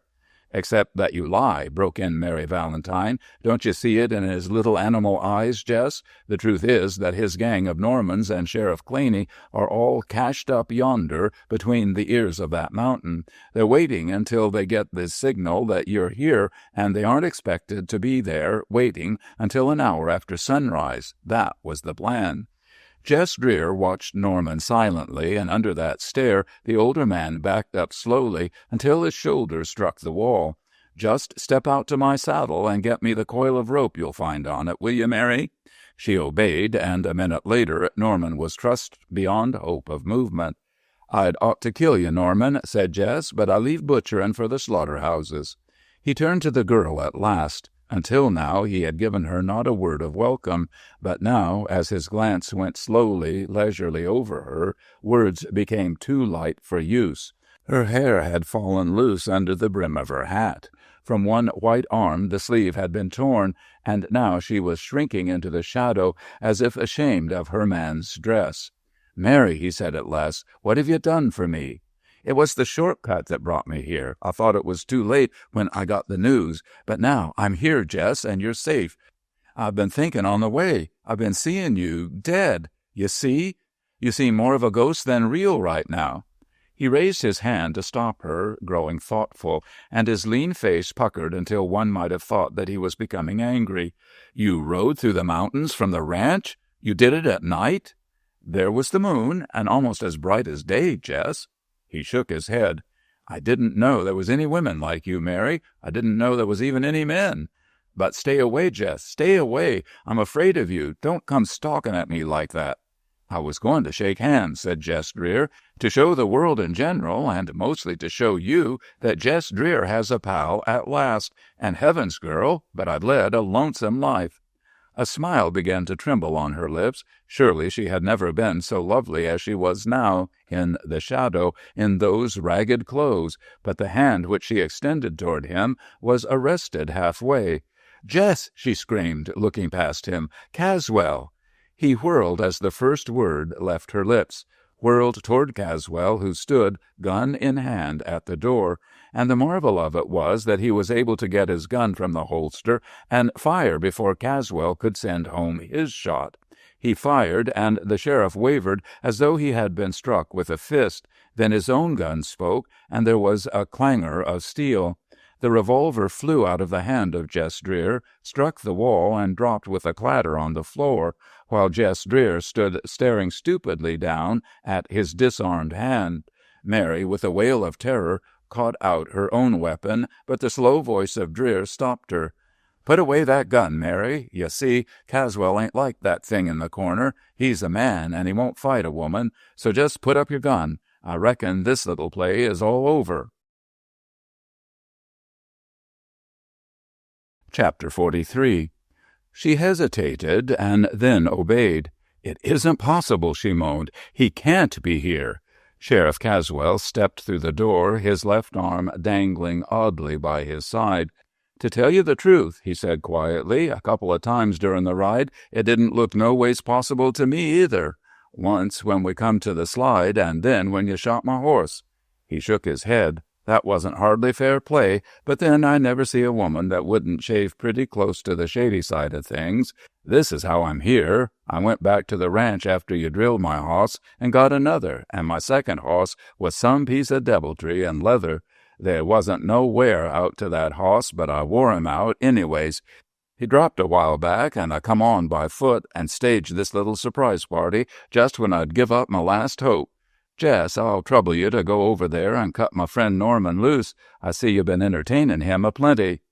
Without a word, Dreer obeyed. At the touch of his knife, the rope fell apart, and Gus Norman rose. He showed no exultation because of the presence of the sheriff. In fact, he hated the man who had seen him tied and helpless. "Looks like you're making ropes popular for clothes, Jess," went on the sheriff. "First it's Cleany, now it's Norman. If you don't mind, I'll give you the same sort of a rig, unless you'll give me your parole, partner." But Dreer smiled. "Of course I'm a goner. I've always felt, Caswell, that if you ever got your teeth into me, the game would be up. And now I suppose it is, but I'll keep trying." The sheriff sighed. "All right, Jess, then it's the rope, which I hate to use 'em on a man-sized man. Norman, will you oblige me by slipping a couple of nooses around Dreer's arms and legs?" The other spoke for the first time. "Partner," he said viciously, "there's one thing that will put him out of trouble. Why not try it and save the rope?" He touched his revolver significantly. "You do what I say," said the sheriff. "I don't need no suggestions." So Gus Norman went ahead sullenly with the work of tying Dreer. Presently the sheriff spoke again. "You needn't sink them nooses into the flesh, Norman." "Thanks," and Dreer nodded. "And now, if you'll take the ladies' guns, I'll be real obliged, Norman." "Thanks." He added to Mary, "You might get careless. I've seen it happen." He sat down cross-legged on the floor. A great spot of red was growing and spreading around his left shoulder. "Now, Norman, just cut away my shirt and make a bandage for this shoulder of mine. Then ride into Wendville and send out a buckboard so we can all go in together." "You mean you're going to trust Dreer to another jail?" He added softly, "He's worth just as much dead as he is alive, Sheriff." "Listen," murmured Caswell, "you're getting me real peeved, Norman. In the first place, I don't like the way you say it. Second place, I don't like the thing you say. Dreer is going to stay alive till the judge hands him the rope. Now, do what I say. You can be back here in 2 hours. I'll take care of him in the meantime." And Gus Norman, with a black face, obeyed and drew the bandages which they improvised hastily around the sheriff's shoulders. A moment later he was on his horse and clattering away. "So here we are," murmured Jess Dreer. "Mary, could you do me a terrible big favor?" She had been sitting with her head bowed and her hands trembling. "Yes," she murmured. "Wonder if you'd be any hand at rolling a cigarette?" "I've done 'em for the boys often, yes. Pocket of this shirt is where the makings are." She took out the papers and tobacco. "And one thing more, smile for me, Mary." It was a white caricature of a smile with which she obeyed him. She said nothing while she rolled a cigarette, placed it between his lips, and lighted it. He thanked her with a nod. "Are you in a pile of pain, Sheriff?" "Not me, Jess. I'm comfortable well enough. Besides, it's only a couple of hours to wait." "Less'n that. Norman ain't going to town. He's got his gang and the Claney cached away up at the hills yonder. He'll be back with them inside an hour and a half, or less." "But how can they move me without a buckboard? I can't sit a saddle with this." "It ain't you they're worrying about. They're thinking about me. Steady, Mary." "Yes," she whispered, and set her teeth. The sheriff looked from one to the other with a frown. Then he shook his head. "May I ask one thing?" "1,000, Caswell, and welcome. Where was you and the girl figuring to head together?"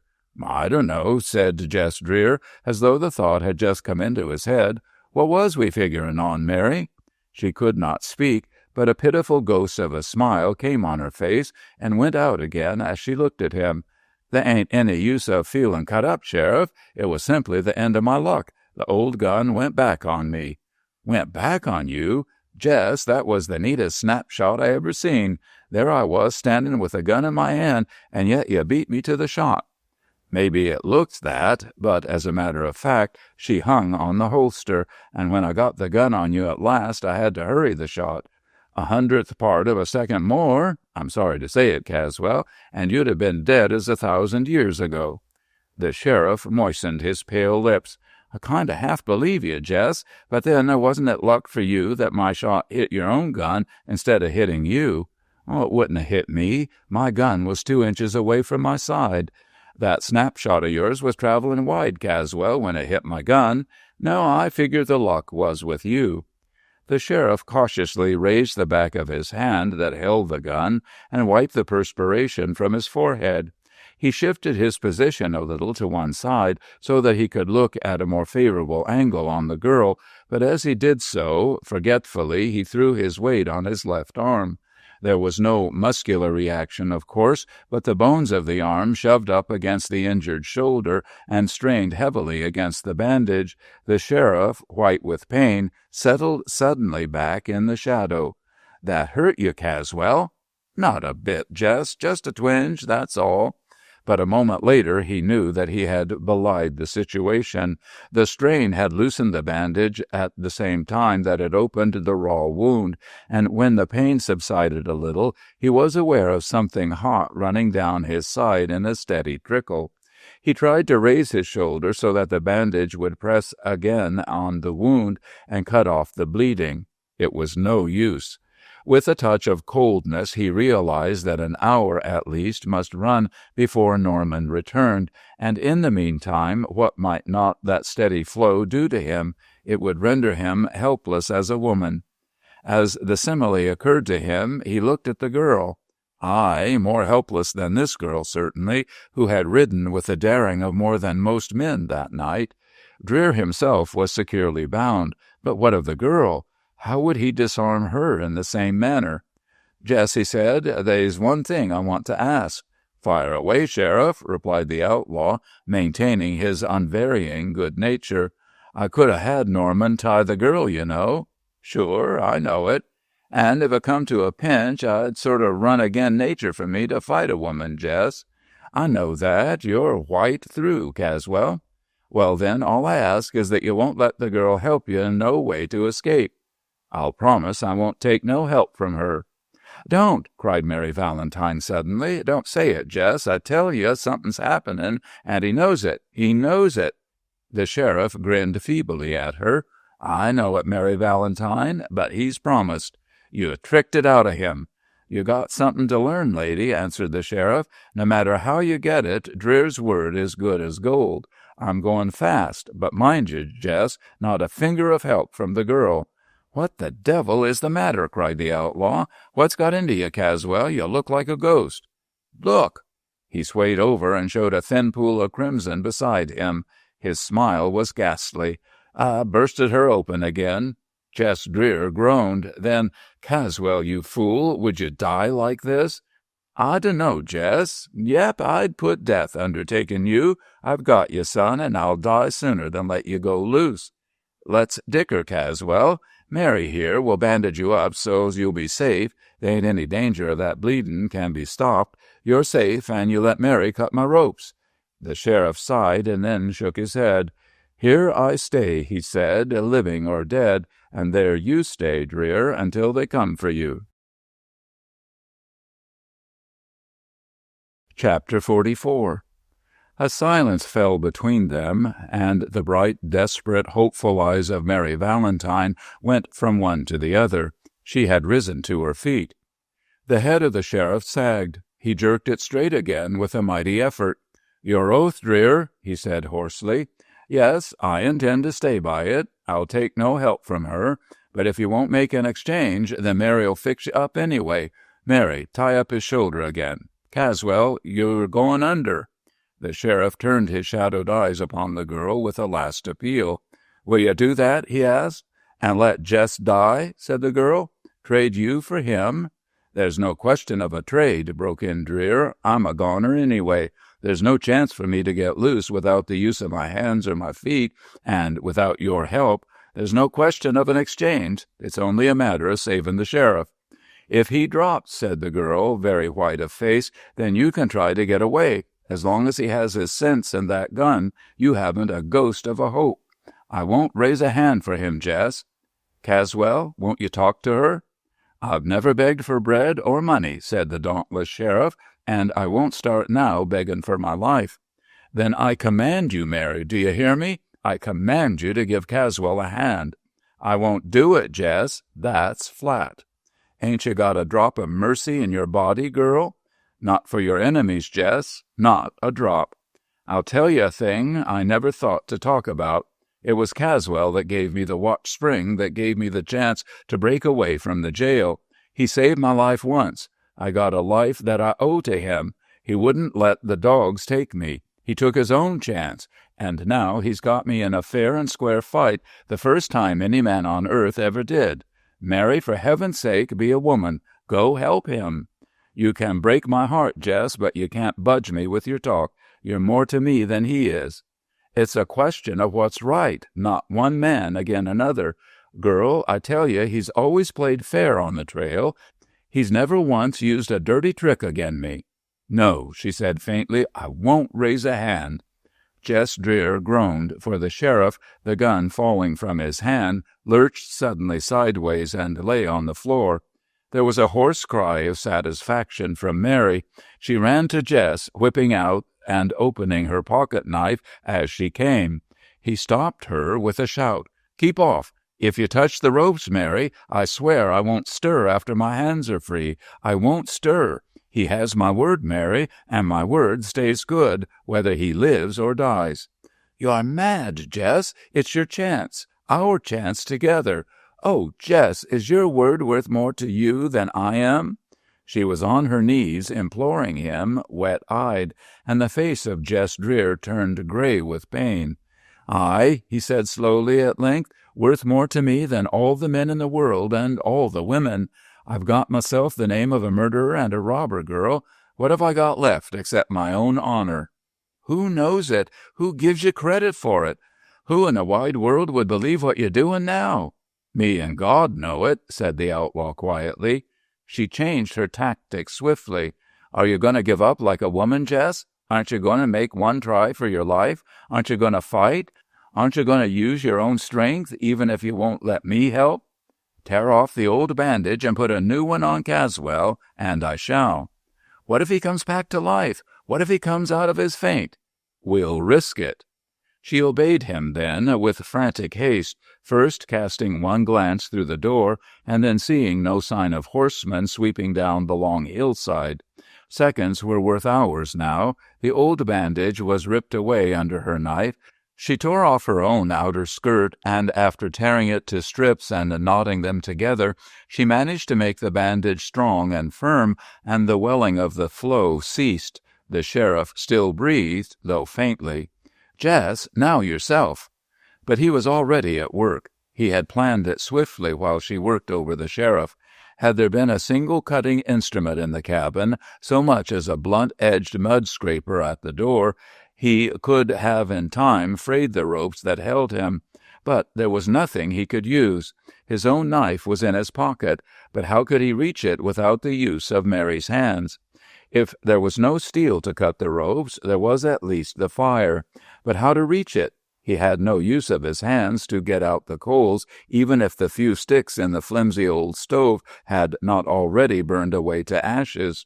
He reached his decision at last. Squirming across the floor, he planted his shoulders, swung up his legs, and with one strong thrust of his feet brought down the old stove in a clattering ruin. A faint smoke went up from the fragments. He scattered the iron parts, still using his bound feet, for his hands were tied together before him, and the elbows were made fast against his sides. The iron was knocked away, but now there was not a trace of a coal. He swayed to his knees and searched, with Mary leaning beside him, desperately questioning him as to his purpose, and getting no answer. And then he found it, 2 small, swiftly darkening bits of wood coal. He blew on them, and the red returned. Yet this alone was not enough. He must have fuel. With terrible labor he worked across to the sheriff, tore open his coat, and drew out a packet of letters and loose papers with his teeth. Then, with his prize in his mouth, back to the coals. Over them he piled the papers, and then began to blow. But it seemed that the contact with the cold paper had completely taken the life from the coals. He blew, but there was no answering upward trickle of smoke. He blew again, and now a faint, pungent odor came to his nostrils. He blessed it with a cry, and in a moment the paper blackened, curled back, and a tongue of flame went up. Over the papers now he scraped with his feet the remnant of the wood. The loose ends, in turn, took the blaze and crackled. That done, he got again to his knees and held his bound hands over the point of the flame. If the ropes had held them further apart, it would have been a simple matter to burn the ropes away, but the wrists were hardly an inch apart, and to ignite the cords he had to sear his own flesh. And there was Mary Valentine on her knees beside him. Her teeth were set when his teeth set, her head turned back in agony when he groaned, and a horrible sickening odor of burned flesh rose to them. And then the cords caught fire. Slowly, very slowly. It was maddening to see them blacken, char, before they caught the yellow flame. But at length they were afire. He strained his wrists. One cord parted with a faint snap. Mary Valentine cried out hysterically with joy. Then a voice called from the corner of the cabin, "Dreer, Jess Dreer." They turned. The sheriff had regained his senses. He sat with his back braced crookedly against the wall, an expression of half-drunken determination and agony on his face, and the revolver in his hand. "I've seen you, Dreer, and I can't stop you, but the law says, alive or dead, and dead you shall be." He raised the gun, grinned with effort as he deliberately sighted it, and then crumpled again on the floor. The last of the cords parted, and Jess Dreer shook away the smoking fragments. "But they're coming, Jess," cried the girl at the door. "They're coming fast, look." Far off, streaming down the hillside, he saw the cavalcade, but they came leisurely. What call was there for hurry? First, Caswell. He took the sheriff under his arms, he could feel the slow heartbeat as he did it, and bore him through the door. Then he swung into the saddle at the same time that the spreading fire in the shack ran up the wall with a great crackling.